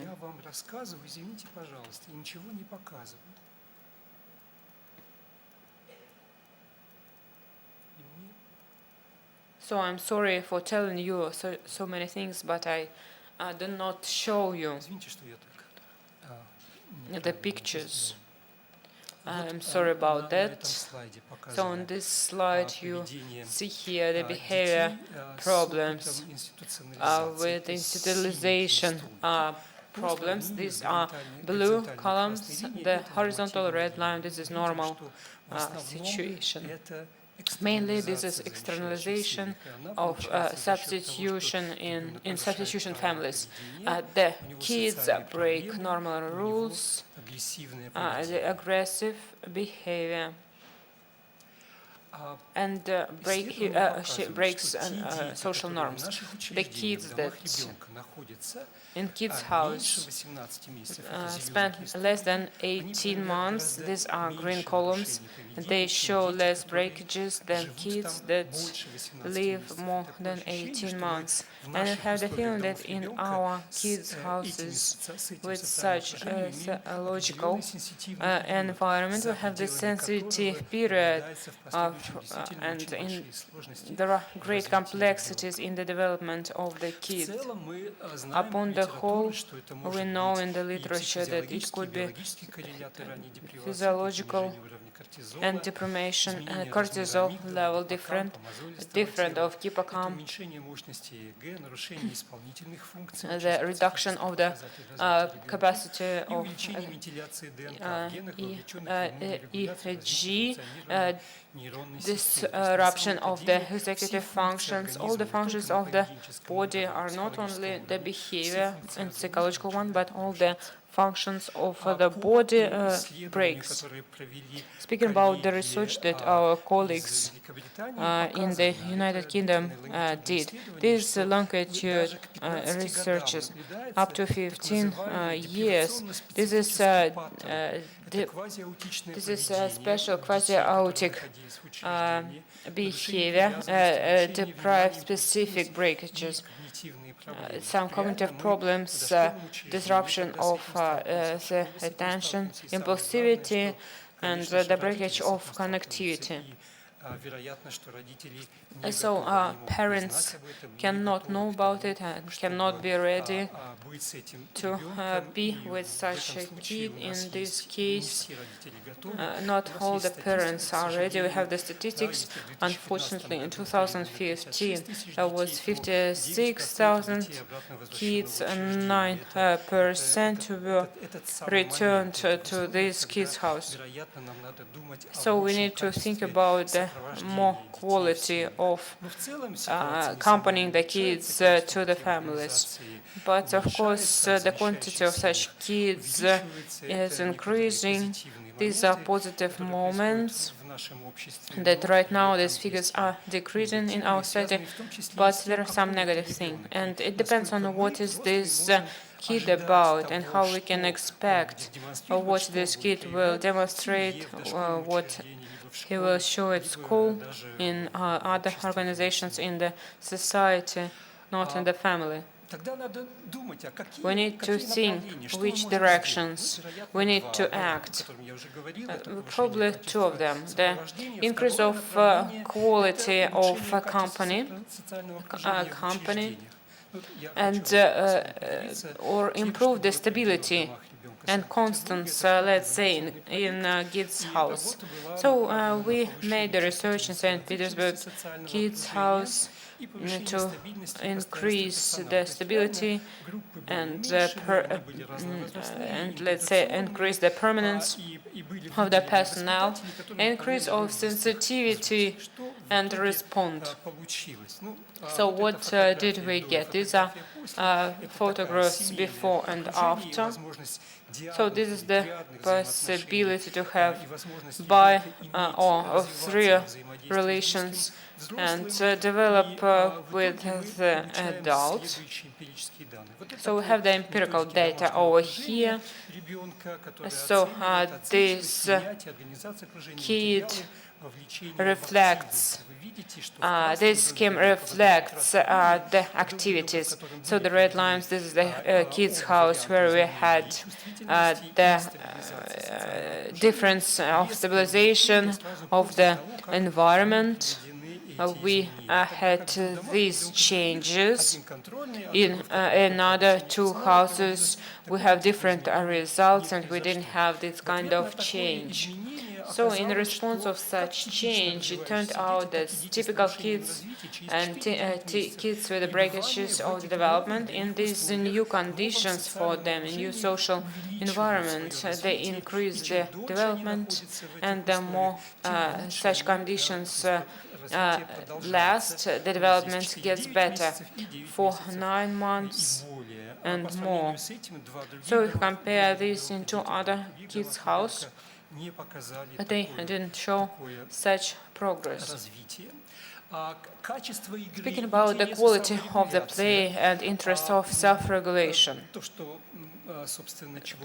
so what we want to see in these kids in the change of social environment, positive emotions, social initiative, communicativity, has increased. The researches that we did parallelly in Krasnoyarsk, in Kids House, the changes show that in 2.5 months after such stabilization of social environment and stimulation of aggression and some aggressive poses, so these adaptive things are reduced till the minimum, but some kids still had them. So it showed that the behavior of connectivity, the bond, is the key of the set relations with the close adult. The strive to have close relations to the adult, the maintenance of the contact after such relations that become close happened. So that was the example that one of the kids showed in itself in the unknown situation. When the person is leaving, he is crying for this person. He has the experience when the adult returns. This is the second photo, the third photo. The kid wants to have this closeness. So this is a great contact, and the kid gets the pleasure and then returns to the play. This is qualitative connectivity and bond, which is called, which I call the safe one. The development of the kid out of this kids' house in the substitute families. We identified that in substitute family would be better. Well, comparing from the kids from the kids' house and house, these substitute families, they show a more identified friendship, more initiative, and the strive to be involved in the activity and shows more empathy. So we can make the conclusions here. The key characteristics on the research theoretical and practical data, we see here the following factors that influence the psychological and physiological health of the kid: sensitivity, responsibility, and constance of the close person. The program, which is devoted to the education of the personnel, structural differences, improve the quality of social-emotional environment and psychological psycho and behavior of the kids with the heavy breakages and disturbances. So a positive change of the quality of early social-emotional experience positively is reflected in the substitute family. We need to think about the characteristics of the family after the organization. Social-economic status, the constants of the substitute family, the absence of physical disturbances and ignorance, and presence and availability of the system of professional accompanying and supervision. So we require some scientifically based programs. And in Russia, it's even less. And within the concept of the development of the early help in Russia, up to 2020, we have to have the professional accompanying to implement, find effective quality program, and maybe take them from the abroad colleagues. They can be already ready and developed.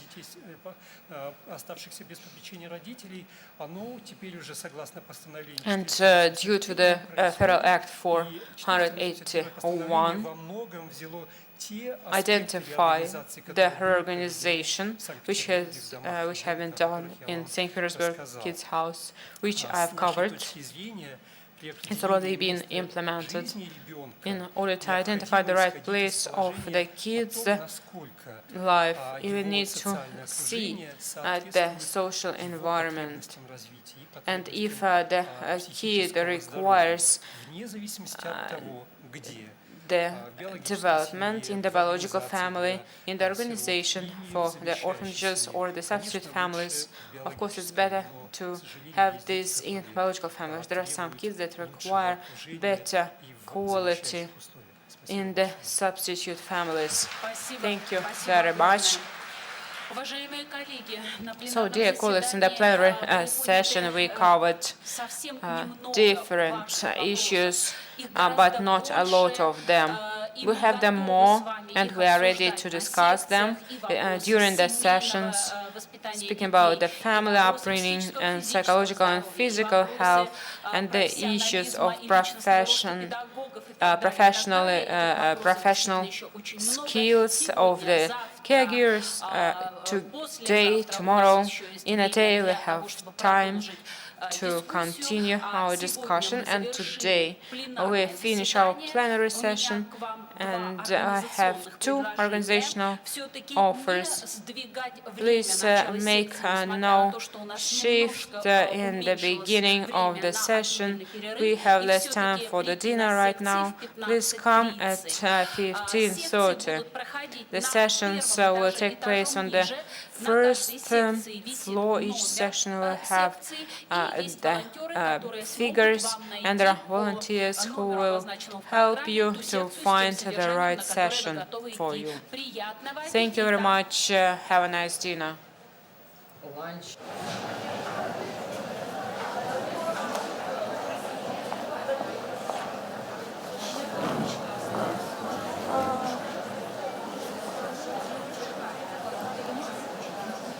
Там нам этот лежал. Где нет?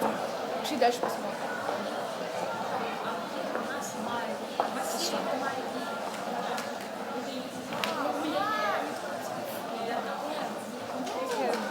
Sorry.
нету.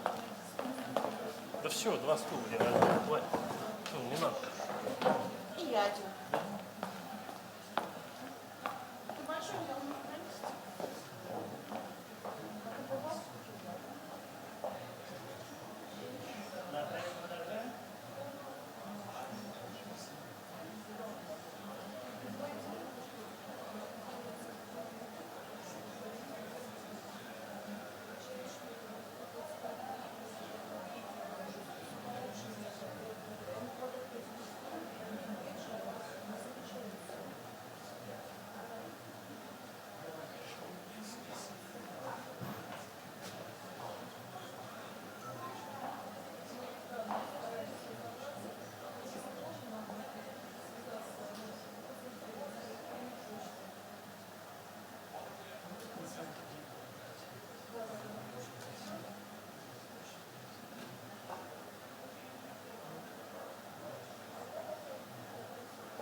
тут секции, да?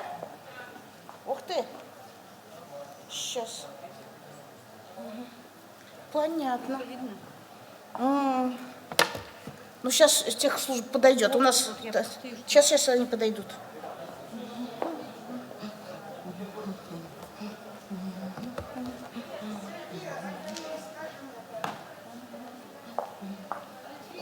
Да, здравствуйте.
sure, I will be here for sure. That would be easy time for me.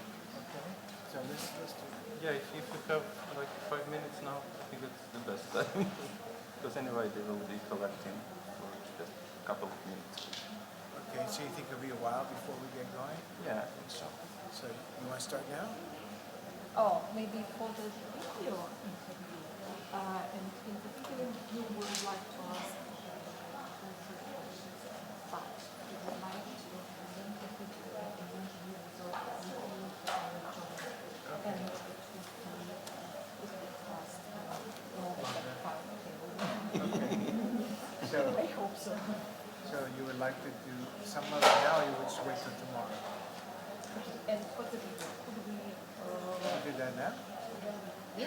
Are you with her? No. So let's do the video now. Okay. Can you follow me? Vamos a caminar con ella. Or maybe here, or... Up to you. I think it You will want it take quiet? maybe 5-7 minutes to You have there's a place for the behind the beginning. curtains that's quiet. Or do you want to do it just publicly? Oh, I don't. I will ask him. I'll be right here. Okay, thank you. Muy bien, ¿qué te llamas? De Málaga.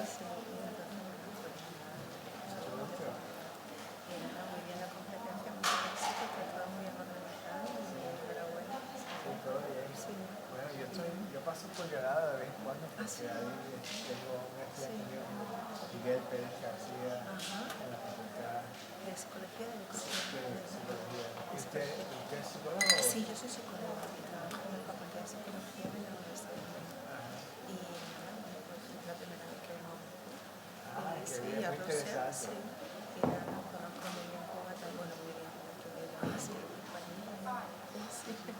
De un mes y pico, eso es mucho tiempo. Sí, sí. ¿Lo disfrutaste? Sí, lo disfruté y tuve la oportunidad de conocer la realidad de cómo tratar allí. Sí. La panorama es una cosa, la vida cotidiana es otra. Sí, lo sé, lo sé. Pero bueno, le cogí mucho, mucho cariño. Claro, los cubanos son gente maravillosa. ¿Y su área? Psicología de desarrollo cognitivo. Así es, Sí, de psicología de educación, o sea, mi campo está muy Bueno, qué bueno conocerla y espero cruzar nuestras... Pues bueno, no sé, simplemente nada, que quería saludar. Qué bueno. ¿El nombre de nuevo? Mira, tengo una tarjetilla que si quieres y bueno, pues sí. Así chiquitito. Ahí está, lo más importante. Bueno, mucho gusto. Igualmente. Hasta luego. Ah, mira, aquí está.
спросить impressions его. Можем.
Moscow City University, resident of American Association of Psychologists.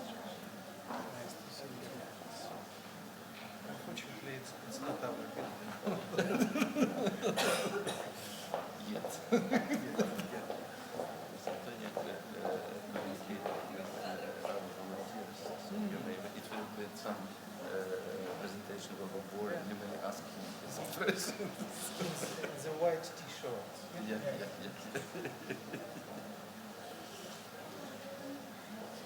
Very short and fresh.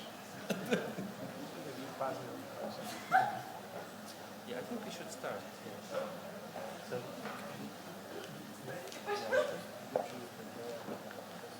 Придут, не придут как-то. да ладно, погоняй. Да мы же все вместе есть. Заканчивается. Я буду за регламент отвечать, а он за Там есть переводчики.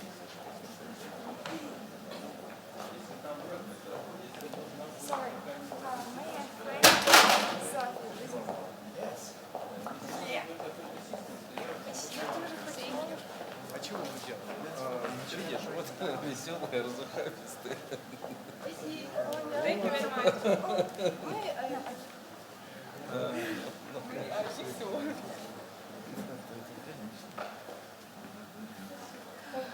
Есть у нас список. Да, в программе такая цель. Чтобы мы... У тебя есть. Bueno, yo soy italiano. ¿Qué pasó con Italia? Todavía nada. ¿Qué dijeron en español? Amada también, Antonio Fuente, mucho gusto. Quitando algunas cosas técnicas, todo salió bastante bien.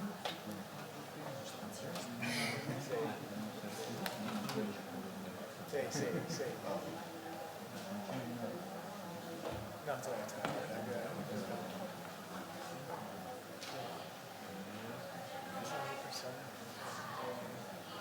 Mucho gusto. Qué bueno verte.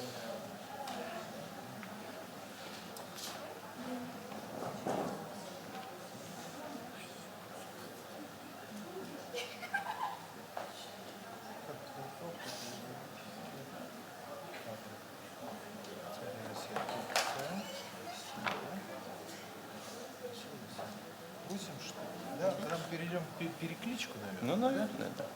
Все, если что, я...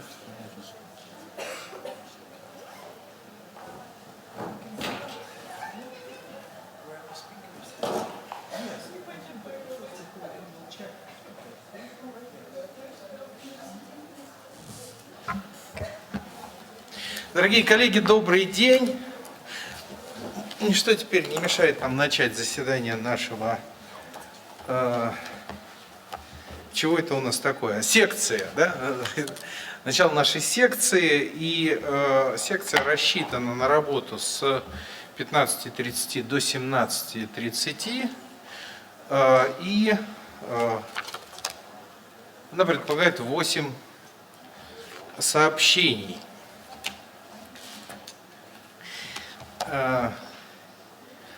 Так, мы в основном...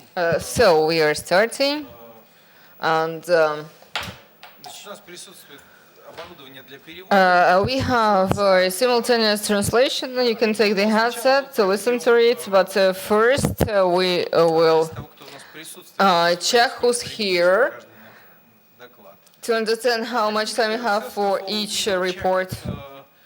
Presenters here, and after that we can understand how many times we can use for each presentation. Okay?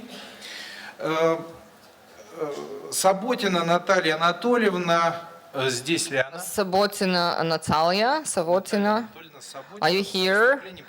Preparation, training of teachers to work with the children in multicultural environments. Please raise your hands if you are here. People I'm naming. Gabriel Kapeler. Are you here? Катачигова Елена Вадимовна. Kotachigova Елена, she's here. Акус Адам. Акус Адам. Половникова Наталья Борисовна. Полковникова Наталья, she's here. Сидорова Антонина Викторовна. Сидорова Антонина, she's here. Губанова Наталья, here. И Золотова Анна Константиновна. Золотова Анна. Анна Константиновна. Anna, вы здесь? are you here? Вас не видно. I cannot see У you. нас 6. So we have 6 presentations, and У нас есть чуть более we have more than 1 hour and a half, which means we have 10 minutes for each presentation and 5-7 minutes for discussions and for questions. Do you have no objections? So we will stick to that schedule. We have 10 minutes for one presentation and 5 or 7 minutes for discussion. Okay, we will start. Yeah? Хорошо. The views and expectations of caregivers in kindergartens and how they influence the professional activity. Mr. Kapler Gabriel, maybe Mr. Antonio Puente would like to make some comments before we start our section. Would you like to give some comments, Mr. Puente?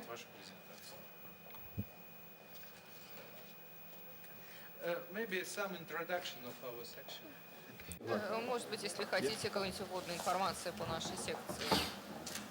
Пока готовят презентацию. So they are preparing the presentation, so Mr. Puente, you have a chance to make some comments, if you would like to. You can go here and after that put your presentation.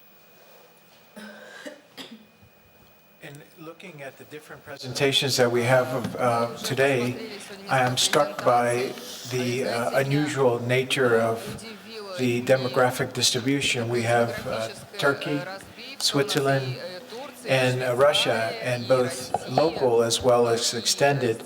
So we will see a diverse view of things. I also appreciate the fact that there is a focus on early childhood education, but it's also not just focused on education, but the individuals associated with the education. I look forward to hearing these professionals and experts during the next hour and a half. I'm delighted to be here with you this afternoon. Спасибо большое. Я тоже хотел сказать, что I also wanted to mention that the topic the training of teachers has always been ambiguous for the preschool educational system.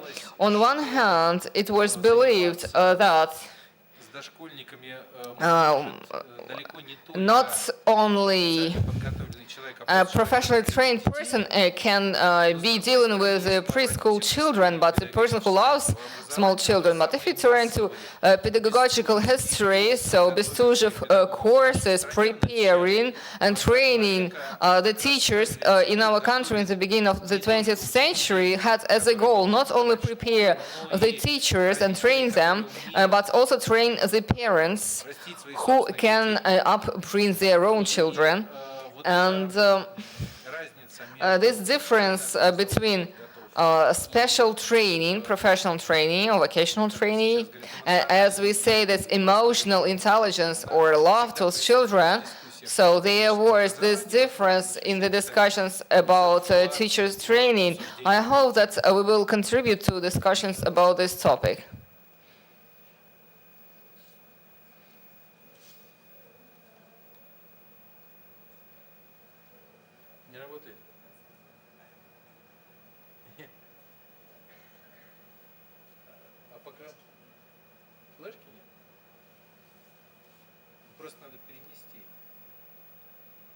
You have to transform from computer to, yeah?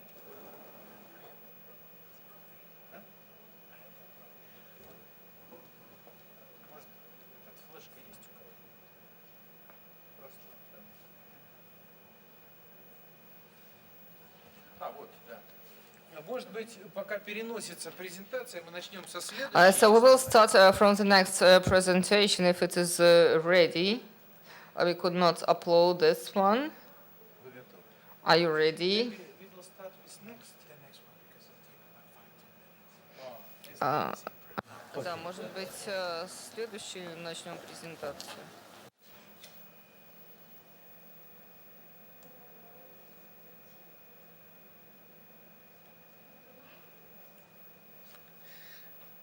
Давайте мы тогда начнем. Елена Вадимовна. So, Elena, let us start with you. Вы шестая. You are 6 on the list. So, Елена Коточигова.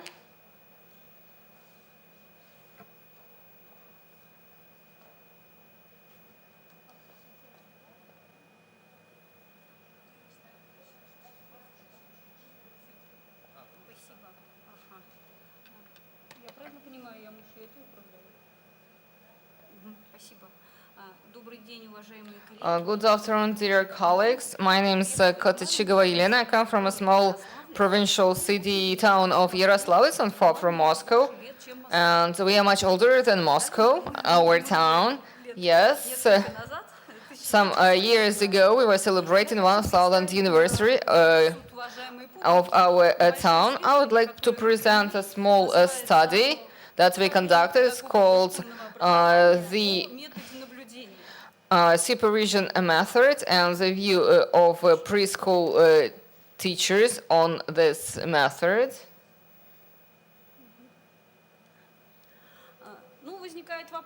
Well, the question emerges why we should be speaking about something that everyone knows. So it doesn't matter whom you ask here in this hall or in the other halls. So who does not know this method? But it's not that simple. Observational method, so everyone's using that, or surveillance method, and we were discussing that in the following contexts, and a lot was mentioned about this in preschool and school education. We have significant and fundamental changes going on, and now preschool is the first level of education, and now we have new standards, and now we are speaking about some strange children, and parents are different. And well, to our mind, this should lead to the following to relevant changes in what the teachers in preschool are doing, which are triggered by the changing social situation and economic situation. well, mostly social, and those changes, as it seems to us, should be about the teacher to consider what is the child like, what are his needs and interests, and what are his peculiarities, and what are his gifts, and it should not be done as an abstract thing by reading through some manual, but looking at the child who is here with him today and now. And when we looked into different materials, and also we were looking into projects and conferences and competitions. We consider different creative projects. And also when there is some certification for preschool teachers, and we did that research, and sometimes they describe in their studies, we use this method, questioning, observation, tests, etc. When we would ask, please tell us what you were specifically using when we talked about observation, what are the standardized protocols? So where you took notes of that, was that thorough sampling or it was selective? No, just observation. It's not as a method, it seemed to us. It's not a scientific method as the teachers understand it, but this is some pre-scientific method. I am just speaking my mind about what I see now, what I'm seeing around me. And also there is some deviations between what the teacher mentions, like we know about observations, and we were taking the exams about this, and in real life we are using it. But this is only a declaration, as it turns out to be. And, well, our assumption caused the scientific interest. So that is the origin of our small study. In order to test our hypothesis, so that there's the difference between the real level of presentation of the experience and versus declarations, we used the method of unfinished sentences. The 10 sentences which we offered our teachers to finish by themselves. As you see, some of those sentences are connected with the kind of knowledge I know about. I read it some time ago. I heard about that, and I even got an excellent score for that at some course. But the sentences below, at the bottom, are what we call activity part. Can I do it? How I am doing it? What are the stages in the process? If I am using this observation method, and the time was limited, and we don't have as much time as we had expected, and the results that we have for each of the unfinished sentences, I will not give the details. I will just speak about the most important things. And the classification of content analysis by the functional observational method. And here that's the split of answers. I can learn about the child as a personality, 1/3 of the teachers as owner of knowledge, what he knows, 20% of the teachers, about behavior almost 7%, and look, here the same share is about something in the environment, so how the, I don't know, onions growing, etc. So they consider any object, a toy, its shape and color, and some animals, and also some cause and consequence interrelation. So it turns out that as a tool of a teacher, this method has not become in fact. And I would like to repeat that in my conclusions. And it is believed as a method for making observations over some objects and the method of observing them. And it's also of interest to discuss it here. And if it's not about a teacher's training, who should do that observation? And this classifier, we called it owner of the tool. Look at the numbers, they speak for themselves. About 1/4 of the teachers say it should be done by the caregiver, and the rest say someone should do that, some person, and which includes the parent. It should be done by some experts, psychologists, etc. And they don't see observation as the professional tool, that of a teacher. They see it as some observational practice. When we are on a bus, or we are watching the passengers on the bus, and also we do the same, we are watching the people in the street, their clothes, etc. And our analysis speaks of the same thing. And the sentence number 10 about activity. Organizing observation, I would use the following steps or stages. When describing those stages or steps, the teachers did not have even one answer who demonstrated that they really master observational method as a means of getting the knowledge about the child. And yes, we know that the observational method is aimed at this, but when it comes to practice, when you need to do that and use it, there was not even one single answer speaking about how to understand the child now, and I will observe him in order to understand him, and there was not one single answer like that. And in no case they said, I need observational method to look after myself, the way I ask the question, how I establish communication with the children, etc. And getting the idea of whether they are efficient as teachers, well, they are not asking themselves this question. And no information about peculiarities in communication between the teacher and the child.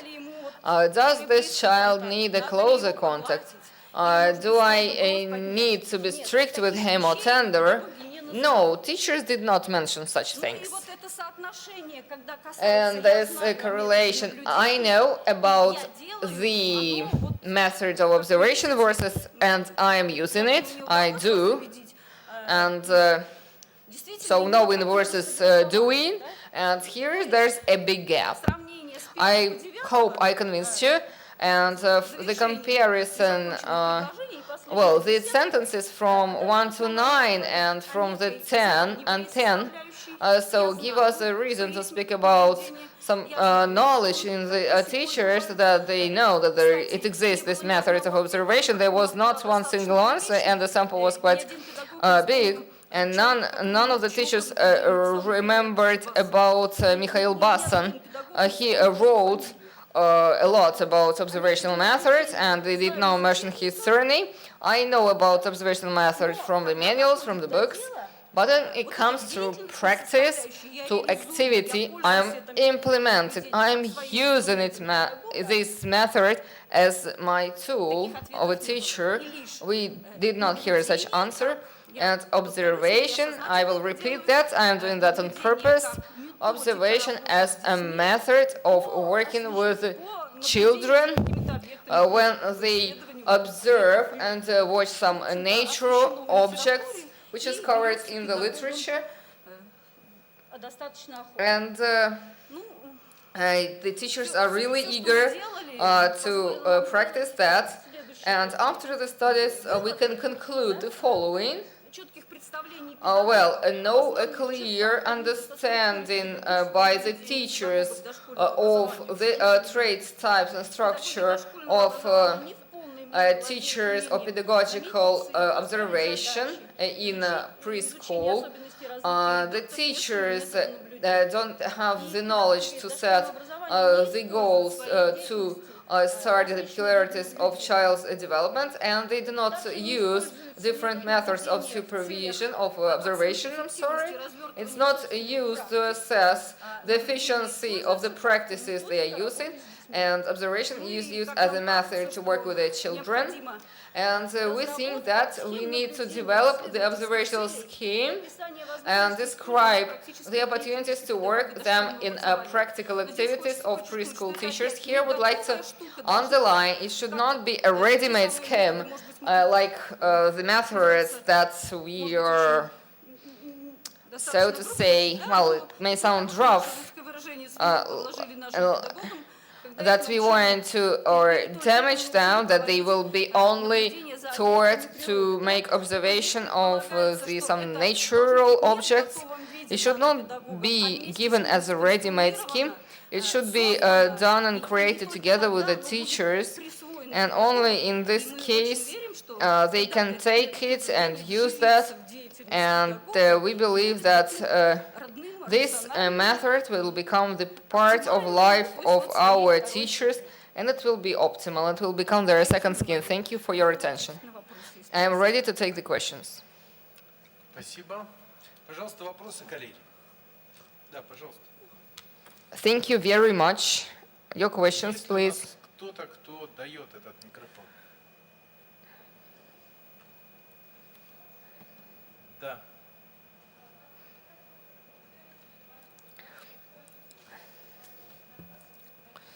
I would like to thank Elena.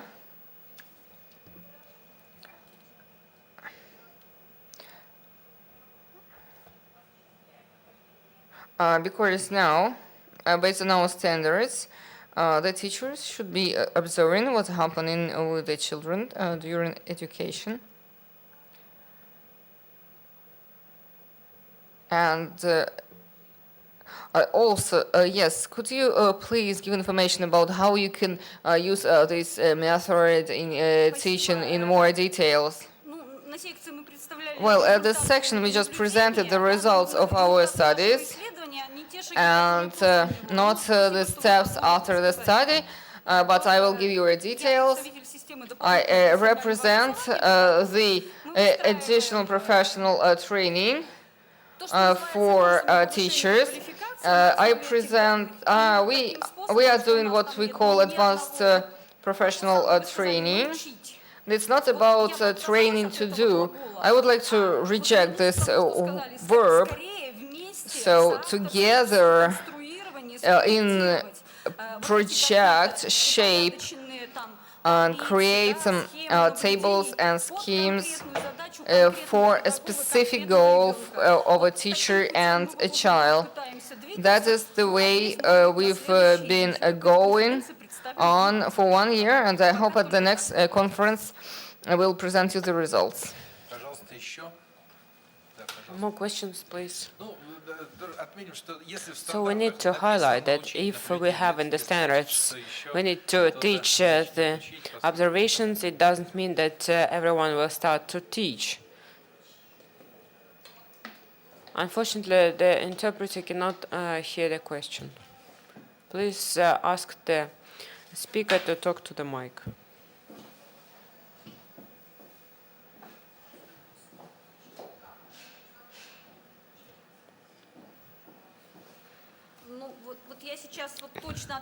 So I cannot answer accurately right now with the statistics or the data in the empiric studies, but I just can think over the following.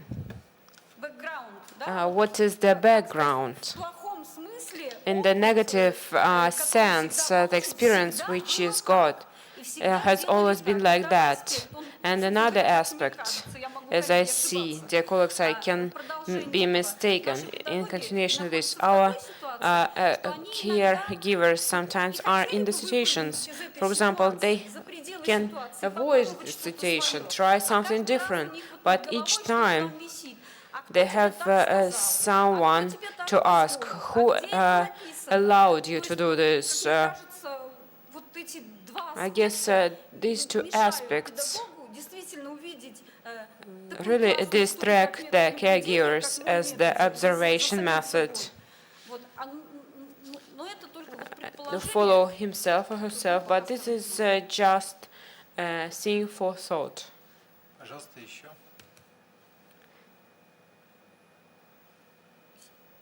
Скажите, а вот все-таки анализировалась какая-то So have you педагогическая analyzed практика, any в которой pedagogical practice удается научить студентов where наблюдению? you can study, you can teach the students with observation, Педагоги воспринимают это весьма or just pedagogics perceive it very specifically? So for 1 year and a half, so our training courses, I use traditional name of this phenomenon, which is in our country. We construct it like this, we project together this educational observation practice of the teacher. So it has not been calculated so far, but we understand that this is a narrow case. This could be a methodics of observation of the objects. This is a narrow case, but it can be even wider. But right now, according to the results, this is just 6 groups by 72 hours, and that was from 25 till 45 people in one group. If you calculate it and perceive it reliable statistics, we haven't done it so far. It would really be interesting to understand what really helps and assists to teach using the observation. I know that in the United States, the Microsoft company did the project. There was the webcams in the classroom for the teacher to review the lessons, and basics on these the teacher could identify the pluses and minuses. So we also do have the fixation of this or that, following of the lesson. And of course, we also apply it, and we also have the teachers who ask these questions. So we move forward. Thank you very much. We ask to excuse us, Mr. Gabriel, right now. We resolve all these technical issues. Please take the floor.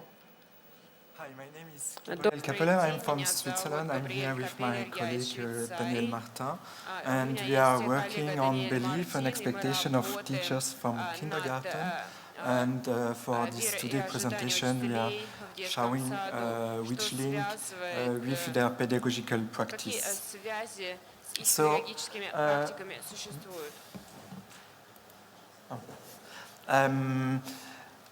for the introduction, in Switzerland since 2009 we have a new law, and now all children have to start school at 4 years. Before they could start at 5 or at 6 years old. And other changing since this date, we have a new training for teacher, and this training, teacher has to choose if they want to teach from degrees 1 to 4, so with children from 4 to 8 or older. And now this cycle 1 is for children from 4 to 8 years with a new curriculum. And this changing has consequence on the practice. So one of the consequences is that we can observe a primarization of the first degree. By primarization, we mean that the practice that teachers use in primary school are practice that we can observe also in kindergarten. We also observe that teachers forget time needed to enter in the academic form learning in kindergarten. They some of them, they're also forgetting the particularity of the early childhood learning, and we can also see there are new expectations about evaluation in these two first degrees. So, on the theoretical background, first on beliefs and expectation, teachers of kindergarten have increased their expectation in terms of readiness in the last 10 years. Readiness, I mean what children need to have for skills or knowledge when they start kindergarten at 4 years old. And their belief in terms of knowledge that the pupils must acquire at the end of kindergarten, when they are finished, are more oriented toward reading and mathematics knowledge. This belief change according to context, experience, and training. Kindergarten teacher belief influence their teaching practice. So on educational practice, we can see that real play, in the theory, that real play in kindergarten tends to disappear. Children have less time and less time to play freely in class and at home. Kindergarten teachers spend more time teaching mathematics and reading knowledge in a traditional way, and also modification of assessment practice through a standardization of writing form.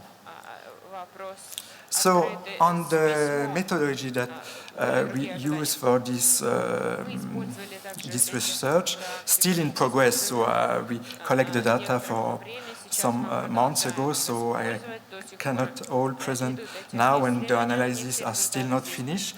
I have a first part of the questionnaire who calls readiness, inspired by Basok. I translate this part from English to French, and I also have to adapt the items of the context of the Swiss reality. And after the factor analysis, I can have 3 dimensions for this part of the questionnaire, from this scale. So one about readiness, about fundamental skill to have in school, like good problem-solving skill. Readiness about disciplinary knowledge, like can count to 20, and readiness about autonomy in care, like get dressed by himself. That's the first part. The second part is on educational practice. Here I have 2 dimensions. The first dimension, sorry, I'm talking, like, sorry. It's better. Thanks. It's like I have 2 computers, that's too. Sorry. The second part about educational practice, 1 dimension on basic skill orientation beliefs. Children learn basic skill best through repetition and reviewing. And 1 dimension on child-centered orientation beliefs. Children learn best through activity, self-initiated exploration. And 1 part on activity and play. Here is a teacher saying that the activity can or display can have some learning for the children. And for this presentation, I'm working just on 1 dimension. It's on symbolic play, dressing up or pretending to be a superhero, a doctor, or a mom, or anyone else. So on the sample of this research, 115 teachers who speak French for the French part of Switzerland from 1 area complete this questionnaire. The teacher mean of working is 55%. Numbers of years of teaching, the mean is 15 years. And you can see also how it's, I have from every category of age of teaching from this teacher, but mostly women complete this questionnaire because mostly women are working in kindergarten. And also I have almost 40% who has the new training. So since this new law, to be a teacher, and 60% who has the old training like it was before 2009. So some results first on the readiness. The readiness who comes before is being able to go alone to the toilet. That's what children has to know and to be able to do when they start kindergarten. Then follow a simple instruction, then dress up by yourself, be attentive to what teacher is saying, be able to interact with other children while playing. And here is 20 more other items, and then items like be able to write his first name, solving a mathematical problem, and count up to 20 is what come at the list. So you can see they expect, first of all, readiness about autonomy in care, then about foundational skills, and then at least disciplinary knowledge to have before starting kindergarten. If I'm looking on the pedagogical practice, I can see difference. So you can see that practice on basic skill are less when they are still young, and older they are, older they have more. They are more using basic skill practice, and on the child-centered development practice, they are more using when they are young, and older they come, they are less using this practice, but that difference are not significant. So the correlation, number of teaching of years, more they get older, more they use practice oriented to basic skill, and older they come, less practice centered to child development they use. And we see no difference between old or new training for the teacher. So after I try to have two groups, so I make a cluster analysis, and after this cluster analysis I can have two groups. One groups who are more centered of child-centered development, and one groups who are more oriented to basic skills. So if I'm looking about the symbolic play, if they think that when children are playing, if they can learn something, so it's quite high, these two means, but I can see difference who are significant, that teachers who have more practice oriented on basic skills have less beliefs about that than a teacher who oriented their practice to child development.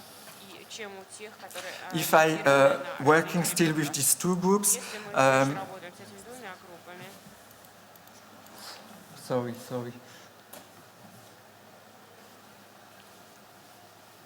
Так, извините. Я забыл картинки показать. The difference. Вот в этом разница, которую я хотел подчеркнуть. Двух групп, которые ориентированы, первая на основные навыки, вторая на. And if I'm working still with these two groups and see what are the difference between the expectation that children have to know before they are starting kindergarten, I can only see difference in the disciplinary knowledge. These differences are significant.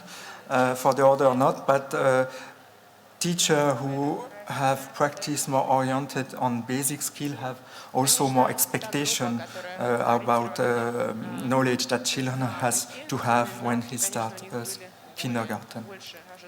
So for the conclusion, training of teacher at the university or also continuous training, so after the master degree, is an important factor influencing expectation, beliefs and teaching practice. Without training, belief, expectation and pedagogical practice, so after the continuous training, the risk is that this beliefs, expectation, and pedagogical practice become fixed as a common sense. Other point is that symbolic play is perceived as allowing children to develop learning, but how do teachers exploit this learning? What are teacher practice in connection with symbolic plays? And one point that we want to work on it is to difference. We have these two dimensions, oriented on basic skill and oriented to child development. But what are the impact if the role of teacher is minor? They are not doing a lot during that in classes, or what impact are when a teacher have a major role during the class? Thank you.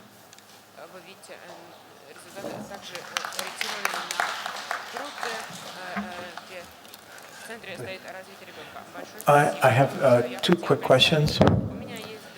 First question is relative to interfacing your presentation with the former colleague's presentation.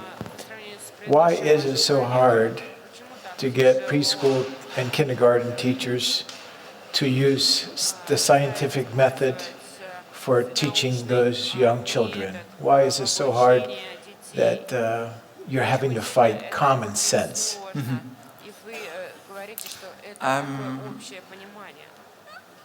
I think that the gap between theory and practice is big, and I think that when teachers are working as a teacher, they are more using and knowing the knowledge from the colleague that was the knowledge for the institute. And I think that's our great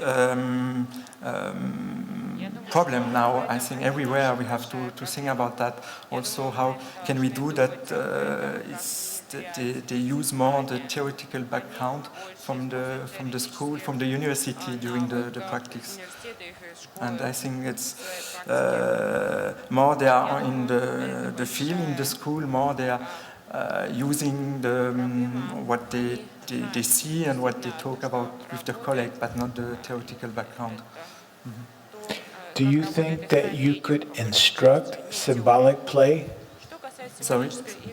Do you think you can instruct symbolic play? No, what is difficult is to learn. What I see now with our students is to teach them how to observe the children playing and to see, okay, now what's happened here, they are building new knowledge and I can do something about that. And I think that's the most difficult because they don't have enough knowledge to make this observation. They just see that children are playing, and when you ask them, they say, okay, they are learning social thing, but like saying that is more a mature game or immature game, they have some difficulties or other language. And I think that's also of what we have to work. Thank you. Пожалуйста, коллеги, еще вопросы? Some other questions, colleagues? Нет?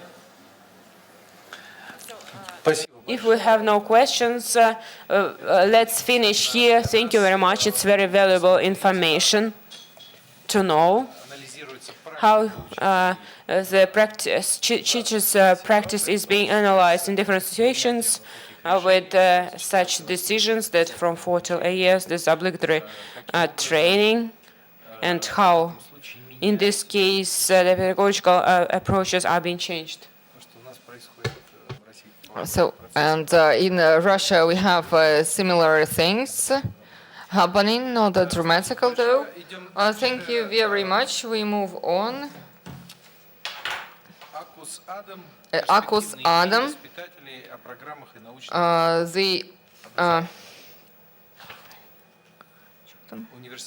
the University of Usul from Turkey, the prospective ideas of caregivers in programs and scientific education. Hello everyone, I am Adem Kush from Muşalpaşa University from Turkey. I work instructor at Science Education Program and I'm here to make my presentation about early childhood education.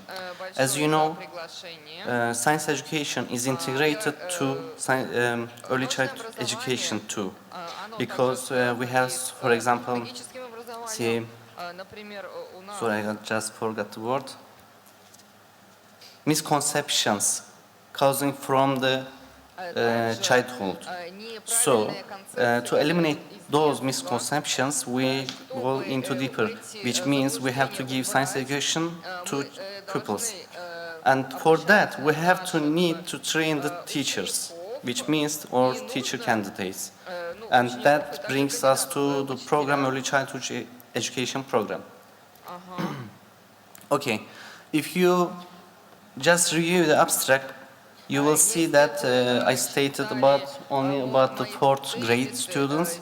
However, actually I studied with all the department, just made a document analysis based on qualitative research, and I thought it would be better to show more perspectives, relations with the grade levels. And about the samples, we have 19 students in 1st grade, 25 second, 25 3rd grade, and finally 38 students in 4th grade, which gives us a total number of 147.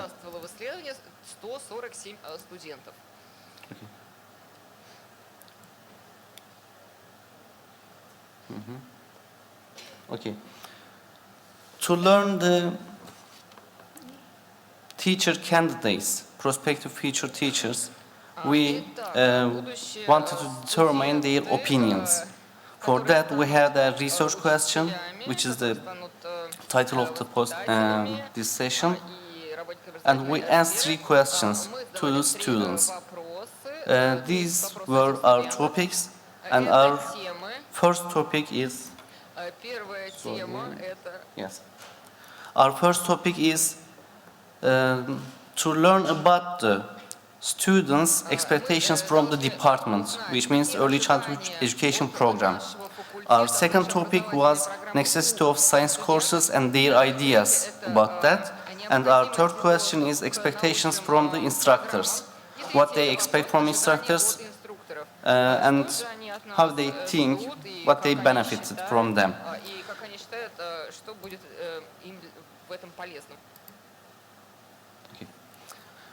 Data coding is done through to empirical coding, because I believe that deciding the coding through the data would be much easy and would be more helpful in our answering the research topic. So, also no hermeneutic analysis is done because, as you know, students, although they answer to questions, they may not give so much details. If you want to have to take details, you have to speak them, record the voices. But instead we gave them a paper, so answers were not in detail as we wanted. This is why we didn't make any research on the gender-based, so no hermeneutic analysis. And we determined 3 teams. These are Team 1, job for living standards. What is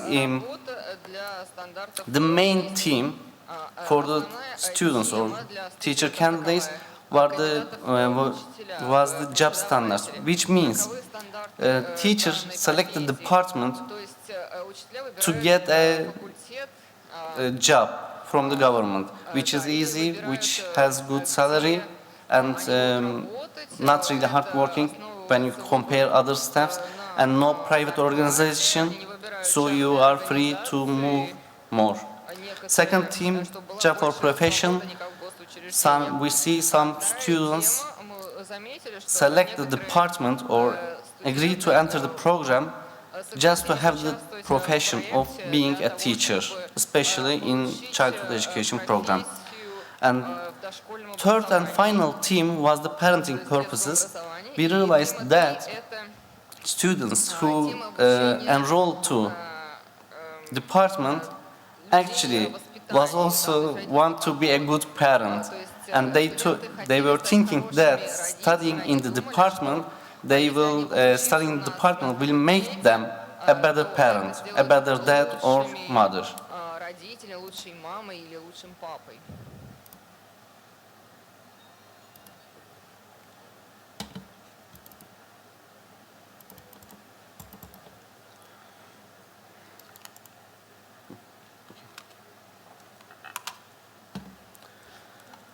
Here we see the topics falling under the themes, which I mentioned again.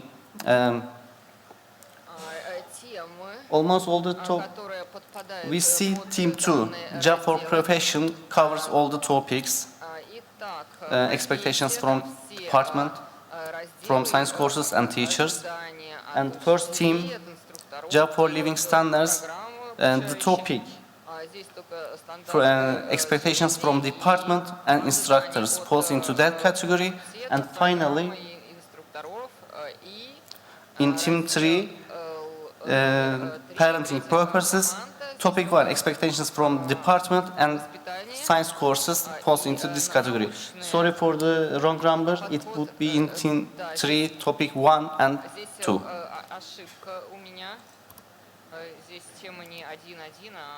Yes.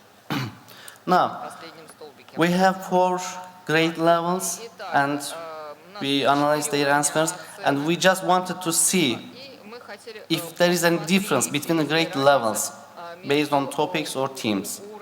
What we have is that first grade students mostly focused on team 2 and 3, which means they want a job for profession and they just enroll the department to have a professional job, which is being a teacher, and for parenting purposes. They want to be better parents. Responses we get mostly was like being a qualified teacher, also indicated in that. For the second grade, we have 2 teams focused, which is Team 1, Job for Living Standards, and Team 2, Job for Profession. That means when the students passes to second grade, they also start to think about their job, and they just want to increase their salary. They just look for the department as a job. That's all. What they want more, they want as more active classes, student-centered instructions, more experimenting. All the data reveals that in the second year, students want to have the desire to put the theory into practice. They have the knowledge from the books, from the instructors, and they just want to apply. This is why we have more active classes. They just, okay, you tell me about that, but I want to see in the real life how it works with class, with children.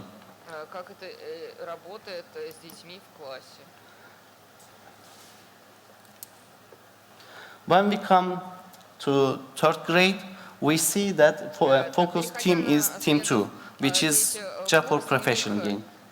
Responses against indicates and demands on similar to second grade level students. However, the more common phrase was here, the understanding nature. And through the coding, we get that students,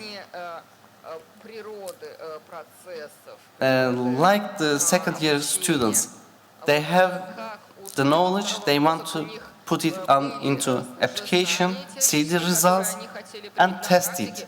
See the difference between the theory and practice. Whether is it true what is told them in the classroom or not. And they just want to see the results.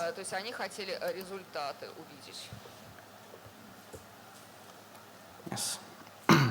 Okay. At the fourth year or fourth grade level, we see focus teams are team 1 and 2, which is expectations again with department and courses.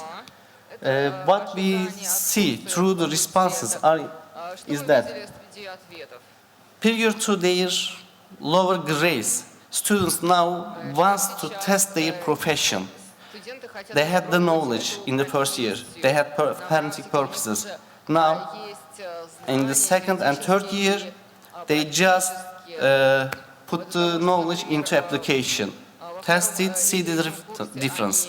Now, at the fourth level, they become teachers. But they want to see how good they are. If they are really a good teacher, if they really have the profession to apply the knowledge they have.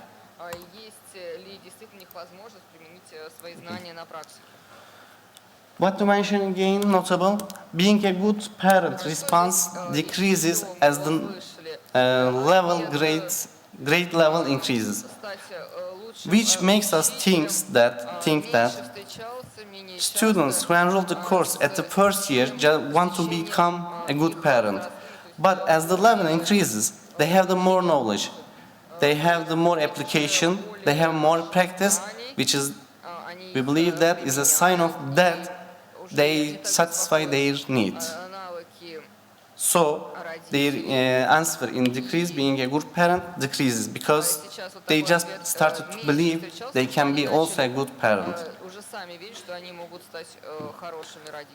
I mentioned that being a government teacher, let me explain for that. In Turkey we have two, as in any other country, two types of teachers, working for private institutions and working for governments. Working for governments is much better for the teachers because they have better salary, because they have better conditions, and they have more free time. And this is the reason why they enroll the courses. Okay. Now, relation with science courses and understanding of the students is, it is regarded as key component to being a qualified teacher, satisfying children curiosity, solving real life solutions and explaining the kids real life. Explaining kids what they have, what they know, and what does it mean in the life. And finally, being again a good parent. We decided that the first three category is related about job professionalism, but in the fourth, they just have private purposes or special purposes. And our last slide. Okay. What can we do? How can we improve science classes, implication in the classroom? Well, instructors at universities have to focus on the live, make, do, learn activities. That means if we teaching the students how to become a good teachers, then we have to create opportunities for them. This is actually why we sent them to schools at the fourth year, and they act like teachers. They observe the real teachers who has diplomas, and they have the opportunities to lecture the class. And before that, doing that, we have to also create simulations. I mean, maybe plays, maybe activities, maybe presentations for the children so they can have more opportunities and they can have, again, put their knowledge into practice. Secondly, although, secondly, although students know and realize the importance of the science and courses, still they have some gaps between the real life and interdisciplinary relationship with the courses. And finally, if we release this gap, then we have to show the students, which means teacher candidates, the relationship between the courses. For example, they may understand that, okay, I take course A and take B, but they are not related. In fact, they are all related, and they have to understand how they are related in real life in teaching purposes. Thank you very much. If you have any question, I will be happy to answer you. Thank you very much. Some questions? Это на самом деле, наверное, общая идея понять. This is a general idea with the help of which stages or grades the competences can be shaped. And this is a great problem for our teacher training, for our pedagogical university to understand how these grades correlate with different areas of teachers training. It is a common big problem how to understand which one grades connected with development of teaching technology for students. I think it's a common problem. Yes, because at the second presentation, Mr. Kepler's, I also realized that he mentioned that teachers need more practice in the classroom. Yeah. That shows us that it's similar actually. And I also believe that similar findings will be gained from other departments' courses. Thus, I believe that in the first and last year grade, we have to teach children, give real-life example stories, but in the second and third year, maybe we have to make them understand the inter-classes relations, interdisciplinary relations. Пожалуйста, еще вопросы? A quick comment regarding the methodology. It's not typical in psychology for us to be using qualitative research, but it does open avenues that historically we haven't pursued. So congratulations on using that unique methodology. But what's your takeaway message? What could I walk away when somebody says, you know, that was an interesting talk by the professor from Turkey. What is it that you picked up? What should I tell them? Well, what could I tell them? I could tell them that although we try to develop the programs, increase its effectiveness, we still have to focus on the students' demands. That doesn't mean that what they say directly to us, what they actually need. If they enroll the class for for example, professional job, then we first have to introduce them to that, then give them their needs, which is of course decided by the instructors instead of the programs. Okay? Thank you very much. Еще вопросы, коллеги, нет? Do we have more questions?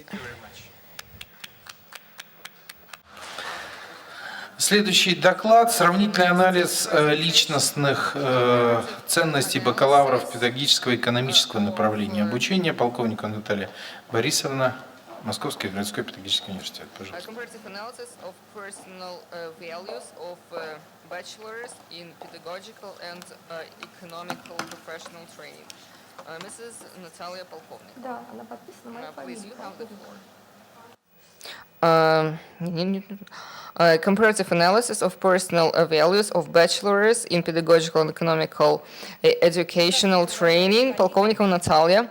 Hello, dear colleagues. Before I move on to my presentation, I would like to extend my gratitude to organizers of the conference for giving me the chance to take part in this traditional and important event for Russian preschool education. So let me introduce. As a result, the personal values of the bachelors, of the young people who have chosen their profession, economical and pedagogical trend. So this is the social opinion that we hear in mass media. Can let us consider that education is a value. So science as well cannot be a side. So great amount of domestic scientific researches of the last decades directed to identify the values of the subjects of the educational process itself. Students, their parents, administrative workers of education. So except for this, we do understand and learn new values in the sphere of education. So the accumulated generated ideas identify the content of the professional activity, influence the professional behavior, identifies professional reflection issues. We need to study the future professionals from the point of view of the values. So if we consider what's the most important thing for the students which want to have the profession of pedagogics, this will allow us to resolve issues. So who are these people who will teach our kids tomorrow? What are the peculiarities and specialties of our students that we need to take into consideration while working with the students in the high school and other issues. So for the teachers of the future teachers, we need the structure of values with whom we work today. And the answers to these questions we got from the research that we did. So in 2016, in the Institute of Psychology and Pedagogics of Education, Moscow Pedagogical University, was studied the question of the influence of personal values to the professional choice of modern people. The university where we did this research was not taken spontaneously. This is a special organization which has a tradition in teaching the pedagogics for preschool education in our city in Moscow. Well, with pleasure, I'd like to highlight that I graduated from this university 15 years ago. I got the diploma of the specialist in childhood care and education, pedagogy and psychology of preschool education. So those people who will go to work in kindergartens and schools, they are the students of today. You see them on the slide. So the tasks of the research are also on the slide. So we had two groups of respondents. First, bachelor people who bachelors. So this is the first year of study in the pedagogical and psychological preparation of education of 40 people. We started the same quantity of people from 17 to 19 years who identified the other specialty, the other major economical one. So for these people, we offer standard tests. So mathematical analytics of these methodics were made by SPSS with the procedure of correlation of the ratio Spearman. So this is statistical data you can see on the slide. But I would like to show you the descriptions to this scheme. So the analysis of the results of the empiric study showed that there is a positive, significant two-way correlation for those who will be taught with a pedagogical profession in the preschool education. So it's very close and correlates having good and devoted friends, sensitivity, responsibility, self-control, freedom and happiness of the other, cognition and development, develop yourself. So they cannot pass through other, let's say, problems and happiness of the others and themselves. So those who chose the profession of economists, having good and devoted friends, interesting friends, self-control, self-assurance, freedom, materially provided life, education and social power, being efficient in business, their own business, and they cannot bear the disadvantages of others. So this is all these two groups have different structure and let's say directions for the pedagogical students. Let's say they have more humane values directed to the other people, for the interaction with other peoples, and a self-expression through such cooperation and help to the other person. So speaking about the results of the people, of these people, there is also a strive for the students to new achievements and interesting people, interesting work together with creativity, using these creative abilities and use these pedagogical achievements in the science. They compare it with the art. The core of it is the creativity. So speaking about the people who chose for themselves being economists in the future, this is the features you can see on the slide: being educated, being free, being self-controlled, having good friends and devoted friends, be effective in business. So all these values differently correlate with each other. In future pedagogics, there are values that are directed to the other: being sensible, being glad for the happiness of the other. Of the future economists, the values which are directed to their own achievements, high quality of life, self-control, self-assurance, being effective. So this orientation is different, of different nature. The structures of value orientation personalities are different in these two groups, by names, by the degree, and by the quantity and correlation. So we identified the structure of the students which chose the pedagogical education are oriented to the other person.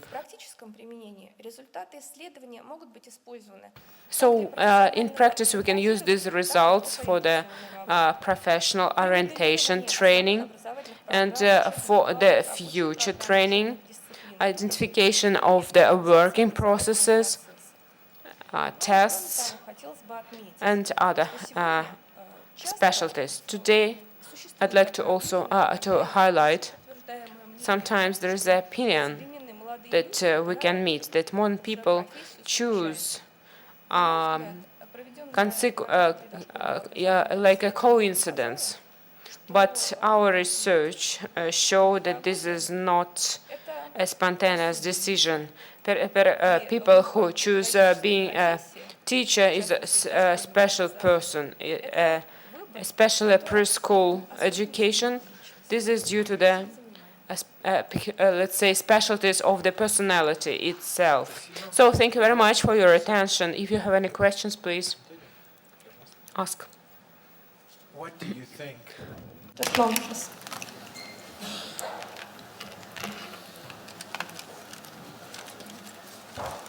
What do you think is most? Сейчас, переключу программу. What do you think is? Yeah.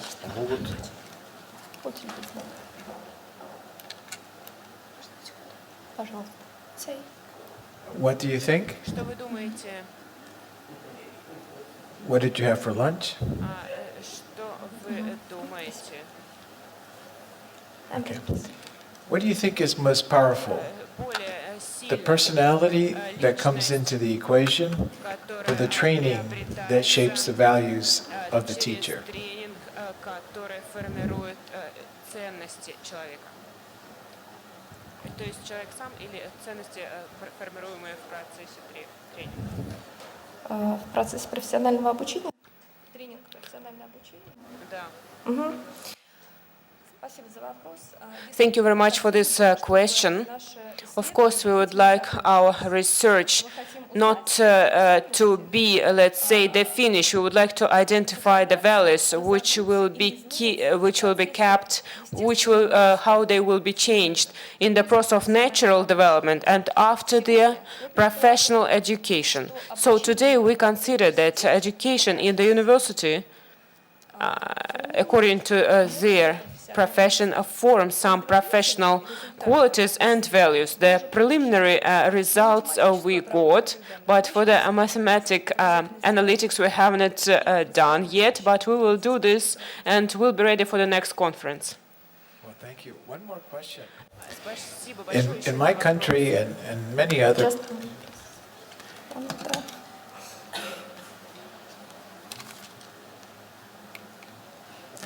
in my country as well as other countries, the selection for what kind of college training you receive is often based on an examination that has nothing to do with personality or behavioral measures. Do you think it would be a good idea to include a personality test to determine what type of career a student should be chosen for?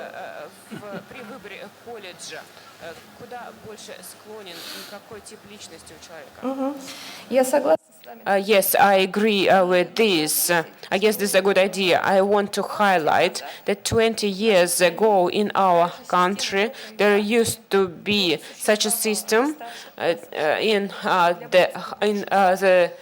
for the graduates of the school, high school. So we have passed a lot. This is a very rational issue. We would like to start again this system in our country. And we right now observe the experiments of the foreign countries. Speaking about the professional, let's say, tests, there are some special professions that, for example, physical training, art, and other professions, other universities programs, you need first to pass this special professional test. Just regular tests are not enough for entering such universities. So do you think that such exams are needed for the teachers? Of course, not all people can work with small kids. This is a very hard labor. This is these are great obligations. So we can divide your question into two parts. Everyone can be taught being the teacher, but if everyone can go to work in the preschool organization. So other questions, please. So no questions. Thank you very much. So the next presentation is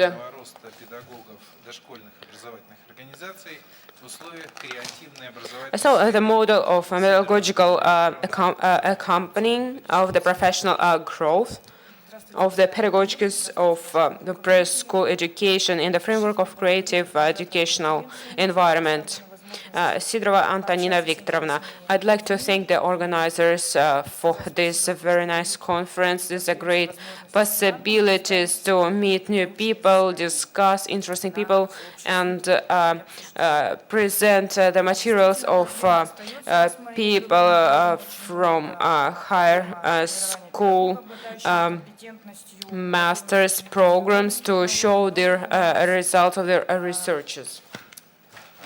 So we live in the new era. So we have different methodics and methodology. So what is the methodological accompanying of the pedagogics today? This is the process of actualization and diagnostics of the current professional problems. We want our teachers to implement the standard and educational program. Unfortunately, our preschool caregivers do not have the high qualitative level of programs without good qualification. We have a person who is doubtful in their own profession and in itself. So this is the issue of our Methodists. Not all of the people know how and where and whom to apply to if they do not have the right methodological accompanying. Like in Exupéry, Small Prince, at 6 years, I finished the wonderful career of the artist. So we have our people from the university. Of course, it's good that a lot of people get a high education, but not in all the pedagogical universities and institutes. There are enough hours who give the methodologics of preschool education. It's better to get this training in colleges because methodics are better trained out there. Sometimes we hear from our substitutors that people come and do not know how to work with kids, but we need to teach the young pedagogics as well when they come to the kindergarten. Sometimes we need to be trained. We are not the talents. The majority of us have ever made us, and we need to thank our mentors. And I guess that this is our direct responsibility to train other people coming to us. So ideally, the methodological accompanying should be creative and in a creative environment, educational environment. We understand it. Basics on the Yazov, who is speaking about the creative educational environment. We've talked about this. The person can change it, have a choice of activity, choice of the partner when he's searching for something. A logical accompanying in this creative educational environment is kind of the challenge, and the pedagogic can choose the form of training, form of improvement of the qualification, assistance in new interests, when this methodological accompanying is productive. Sometimes it's not like this. We have issues. We have still, unfortunately, let's say, such a notion as formalism. This is formal issues that should be done, which are not necessarily productive. This is kind of minimum hours for this or that subject or something else.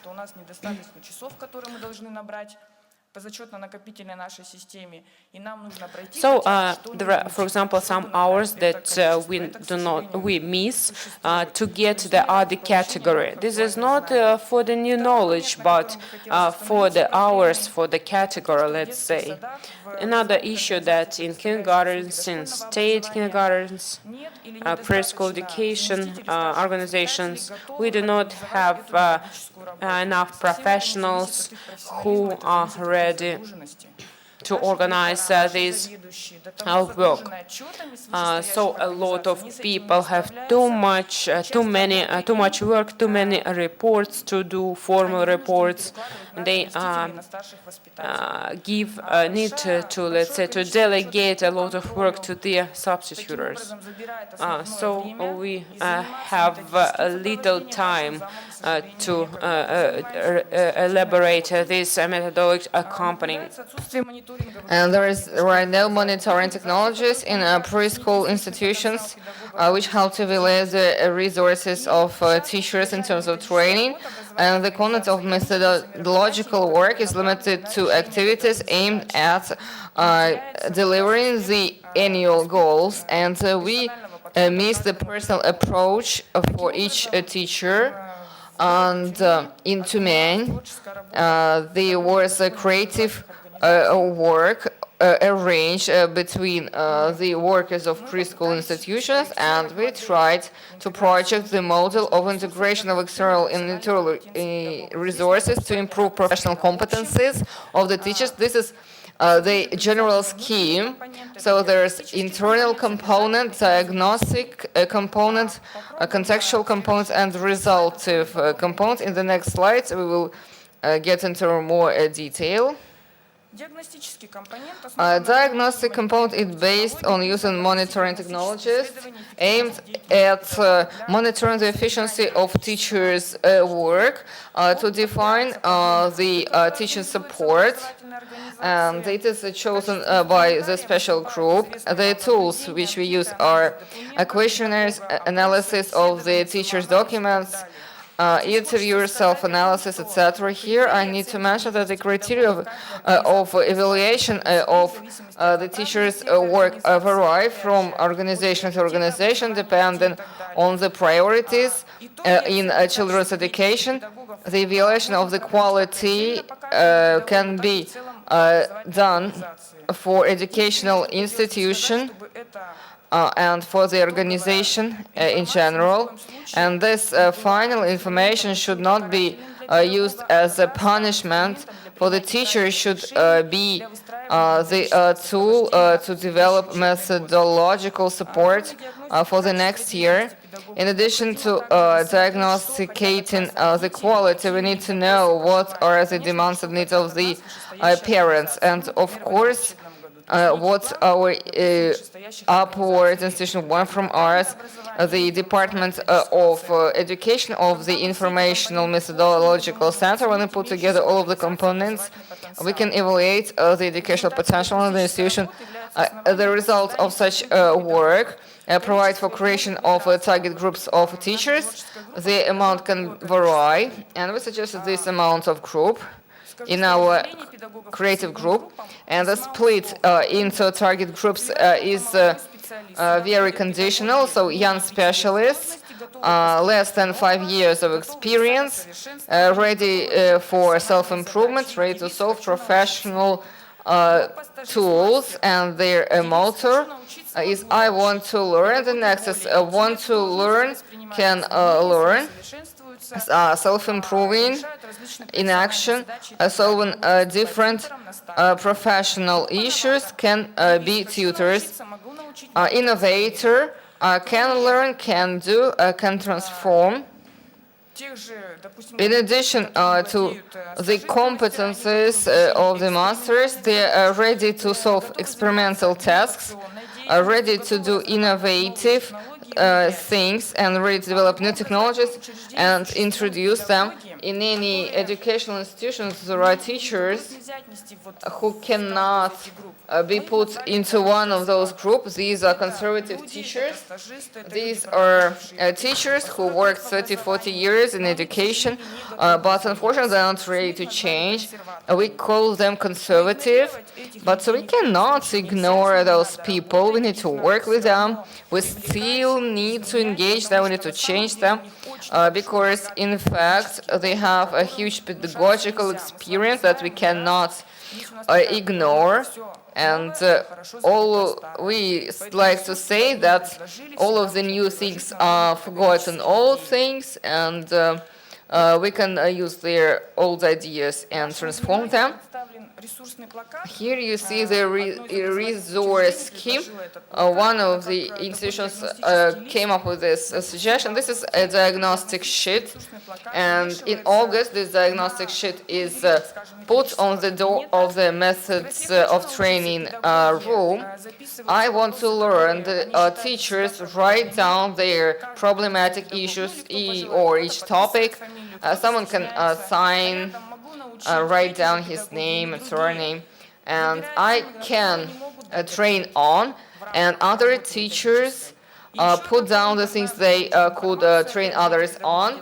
And the next column is I know where to get the information. So the teachers, the caregivers in the nursery can get this information, and they write down the source information. I'm finishing. Хотелось бы остановиться на обязательных условиях, то есть это пропустить нельзя. Это те условия, которые These are obligatory conditions that we need to comply with so that our work is positive and it works out. So these are the result of components. These are the conditions we need to comply with. In the first place, we need to have an individual approach and personified and personal approach to each teacher. And what is important to shape the external and internal motivation, each teacher should understand why he gets the highest qualification category, why he's improving his qualification. The motive can be a recognition, financial rewards, special awards and recognition, and creation of a special information environment, and also communication with trained colleagues. And this teacher needs to be among more professional tutors, and also with more experienced colleagues. In Tyumen, for instance, we work cooperation with private or educational institutions, and also cooperation with a business community, because marketing becomes part of educational institutions, and we also have to make money ourselves, how to do advertising for our extra training services, so we can get this information from the private training institutions. And when the young caregivers come to a kindergarten, so we are speaking about conservatism.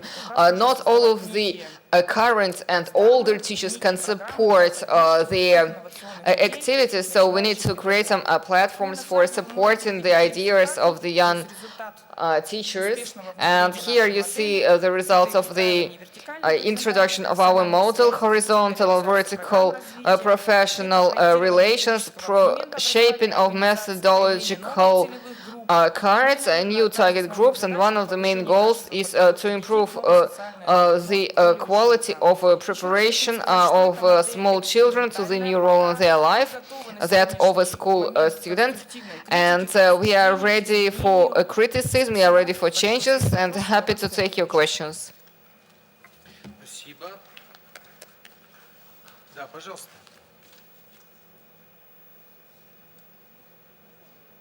Вам сейчас вот микрофон, пожалуйста. Да. Как в вашей системе присутствует семья и как? And how family is represented in your system, and how your teachers interact with the families.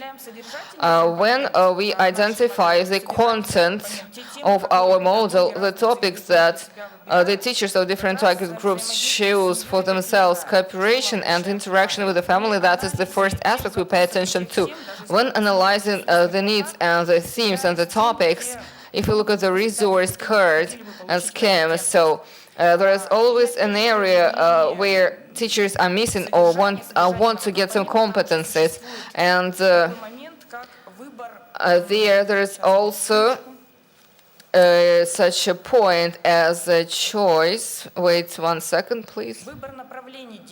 As the choice of an area of activity. For young teachers, the interpersonal contact inside the institution with the children, with the parents, and also teachers with the parents, and how parents interact with each other. And this category, parents and parents, this is the category that we do not impact. It's very hard to control it, and we are working on that. As for other target groups, this is kindergarten school and also cultural institutions. I try to answer your question.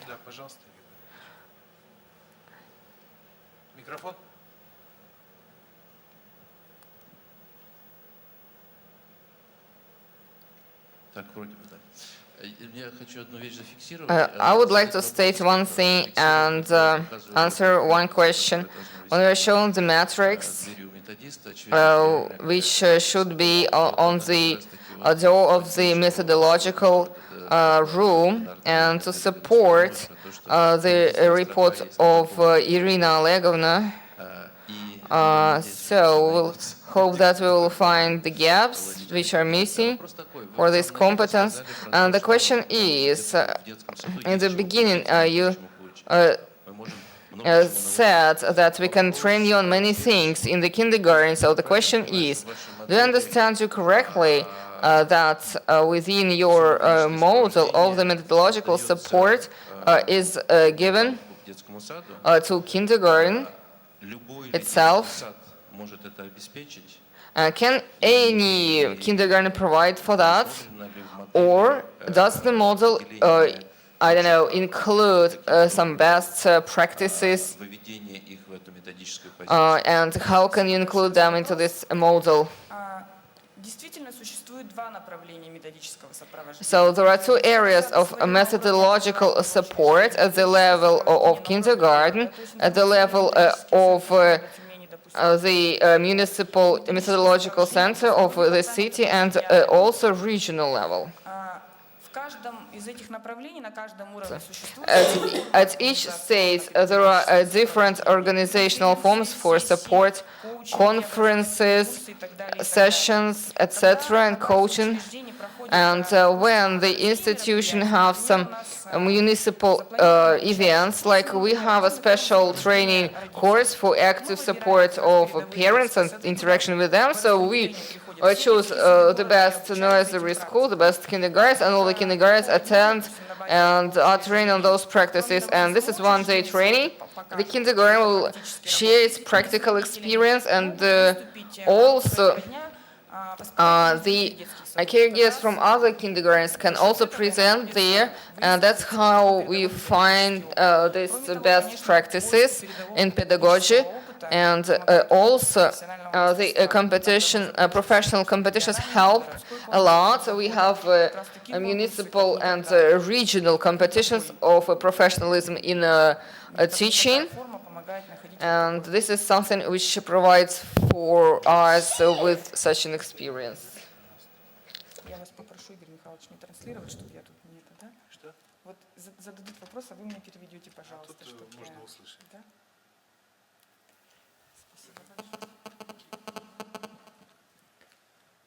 Sometimes we dichotomize.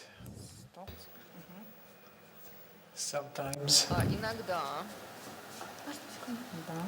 Excuse me. Sometimes we dichotomize. Thank you.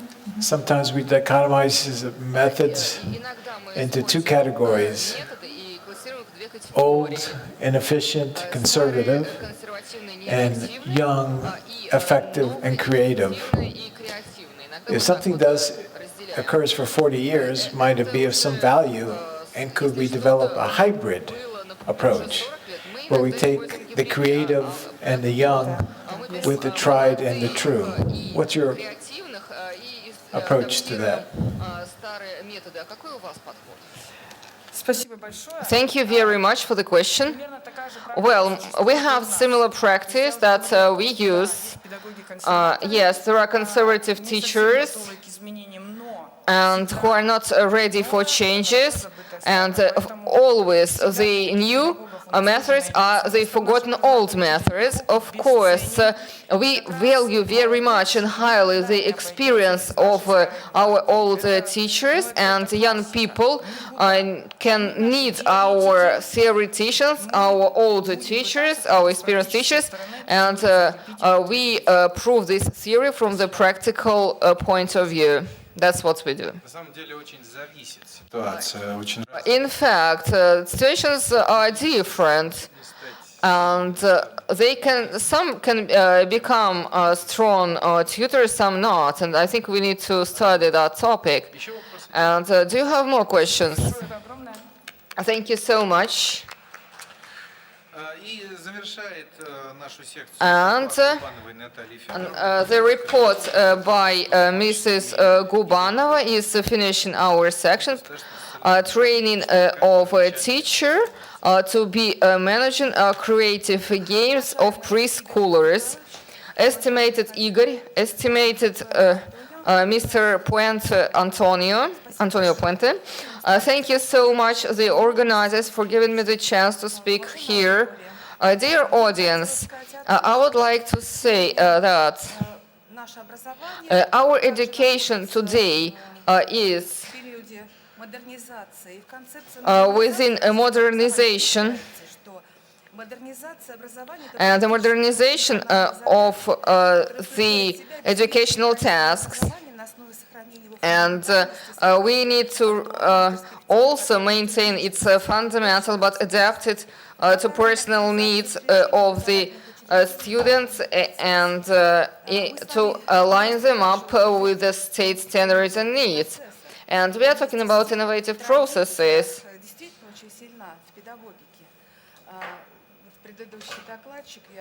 And the previous speaker mentioned that.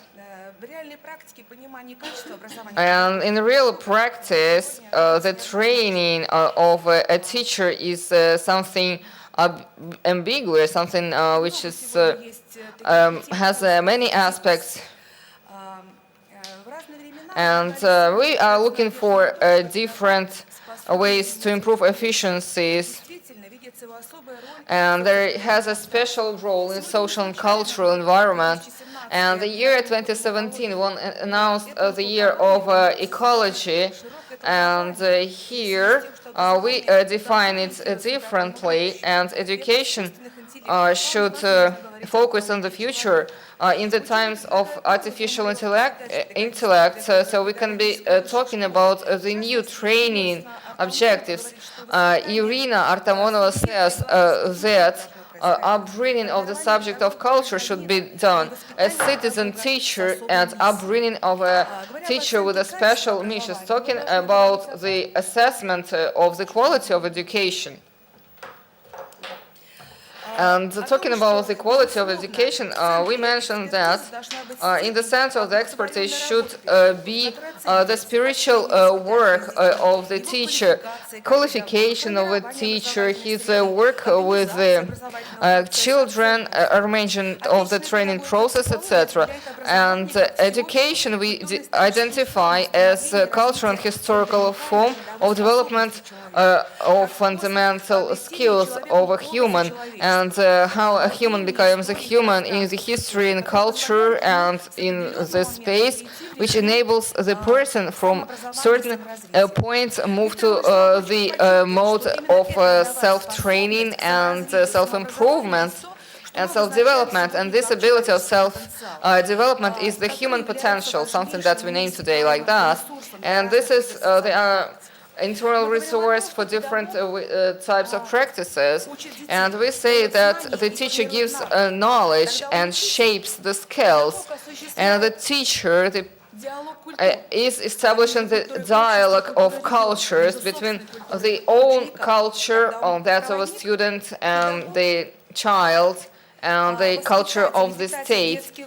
So he's feeding the souls of the children, and he's transferring the cultural traditions. At the same time, public education is also the maternity function if there are no parents.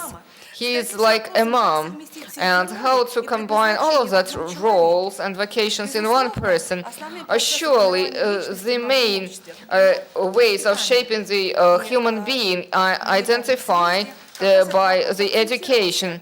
And at the previous meeting we were focusing on that.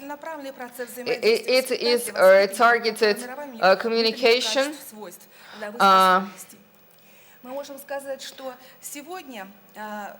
We can say that today we should be talking about teachers who have ideals in both life and profession. And the pedagogy says that we need to have ideal goals because people aim at dreams. And in terms of professional activities, people aim at the ideals. And today, these ideals are like conceptual documents, and they are like models of human behavior, and we use them as ideal traits of character, and when people have good qualities, and also moral values. And those ideals are deemed as the moral values of the society, and they are in the document which is called the Strategy of Educational Development till 2025. And the ideal personality of a teacher has three traits, and it's true about whatever activity he or she does. So what's the hierarchy in this, the first place? So this is high responsibility, social activity. The person should like the kid, intellectual, intelligent, high level of professionalism. So pedagogics say that this is a social, moral position, professional and social moral should be over the professional one and should influence it. We can say here that the main important thing is the transfer of the traditions of generations, getting of the new generations actual education which is standard for the future. So the projection, transferring of the education issues are focused for the teacher to express he or she her relations towards the world. A young person just tries to express different kinds of activities, understands his or her hopes, beliefs. This is the form of the personal activity, and through these hopes and activities in the framework of this institution have right values, orientation and motivations. We need to do this organization effective socialization of the students. So this is the formation of the personality of the students, identification of the positions from the very start till the entrance an introduction to the profession, getting the right skills. So the student gets any new, not only skills, but the strategies, ideas, values, which are the basics for the culture of the trainer. Understanding our own experience, being self-assured and self-realized in the training. And these levels that you see on the slide helps to identify that the first thing, the personal qualities form in the pedagogics and the professional as well. But immature things influence self-organization, cannot allow to feel assured in the profession, and the level of the creativity will makes the person closer to kids. Having all the professional tools and instruments, be the motivation, be the incentive for the right relations with the kids. So with the time, the person will get the right skills, the right professionalism, the right level of professionalism. Today in the pedagogics, science, the kid and the pedagogics are the key issues. There are requirements for the conditions for the implementation of the main standard. This is finances, personnel, psychological conditions in the communication of the kid and the teacher. We have mentioned a lot today. Irina Olegovna Svernova mentioned a lot of points today, but the significant role of each person for the certain kid is huge. When there is no interaction and play with a kid, if it's not possible to create such environment, the special place and special time is a serious negative factor right now. The play is the leading activity for the kid. In the works of Mr. Sopkin, we identified the play issue. So those pedagogics who play with the younger kids, preschool kids, the younger kid, the more is the necessity, and the older the kid, the necessity is growing. So in the kindergarten, say that they do not have time to play, but pedagogics says to us that there should be special time and special place. So in the elder group, there is enough time to make this play, to organize this play.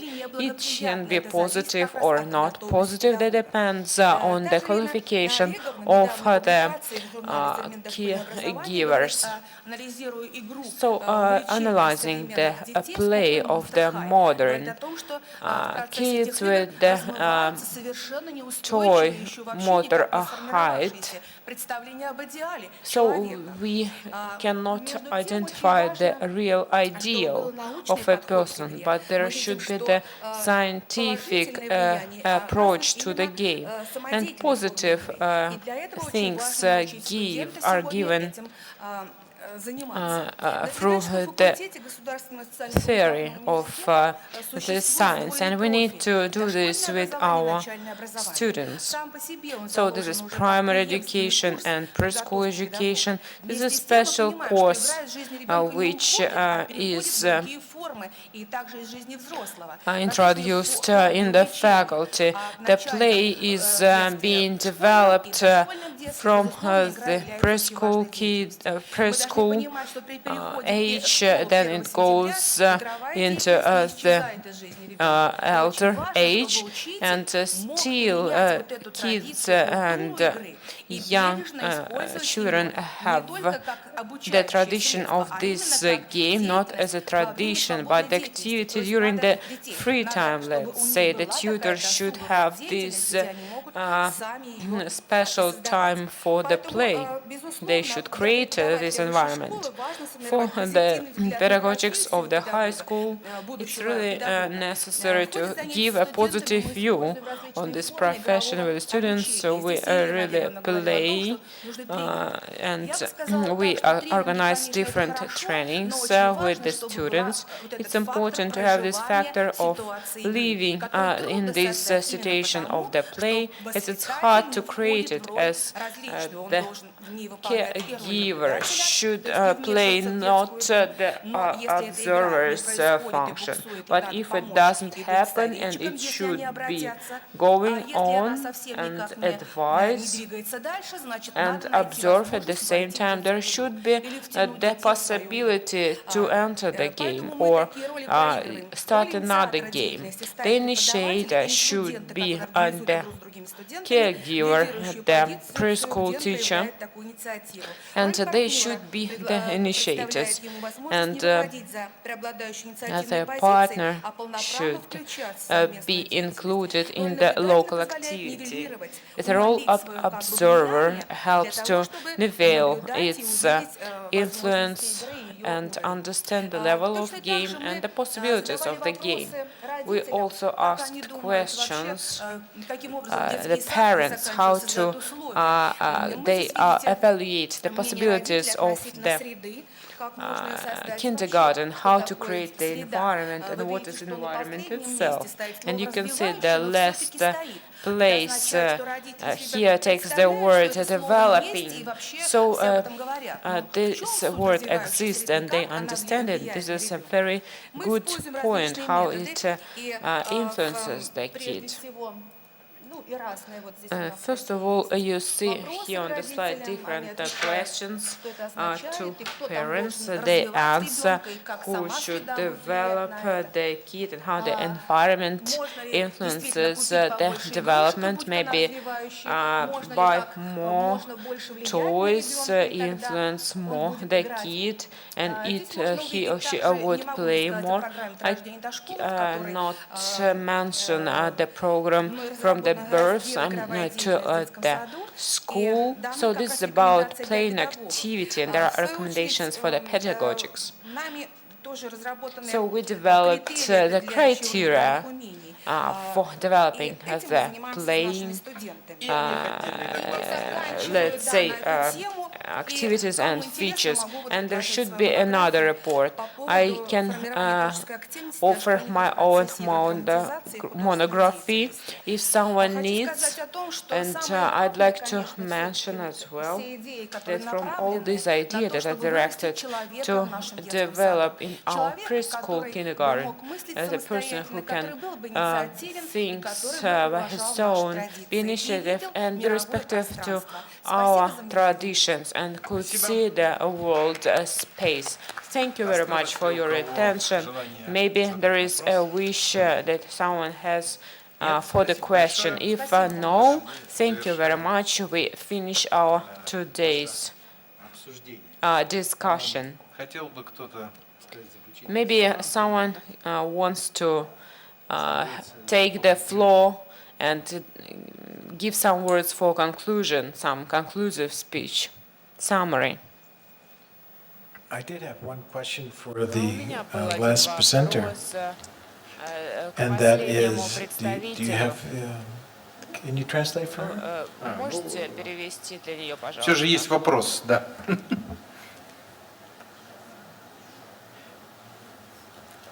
Можно вот здесь взять. It's a simple question. Это очень простой вопрос.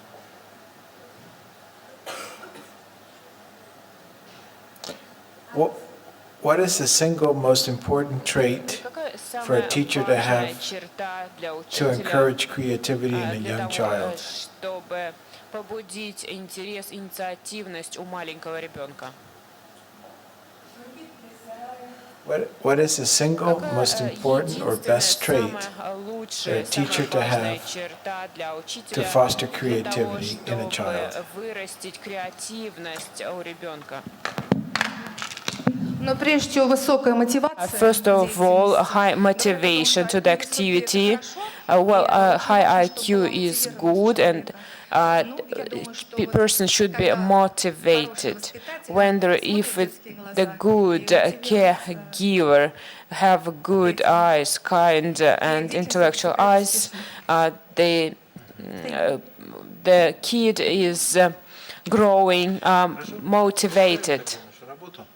So thank you very much. We are finishing our work. We've covered 6 presentations and our conference is going on. Thank you very much.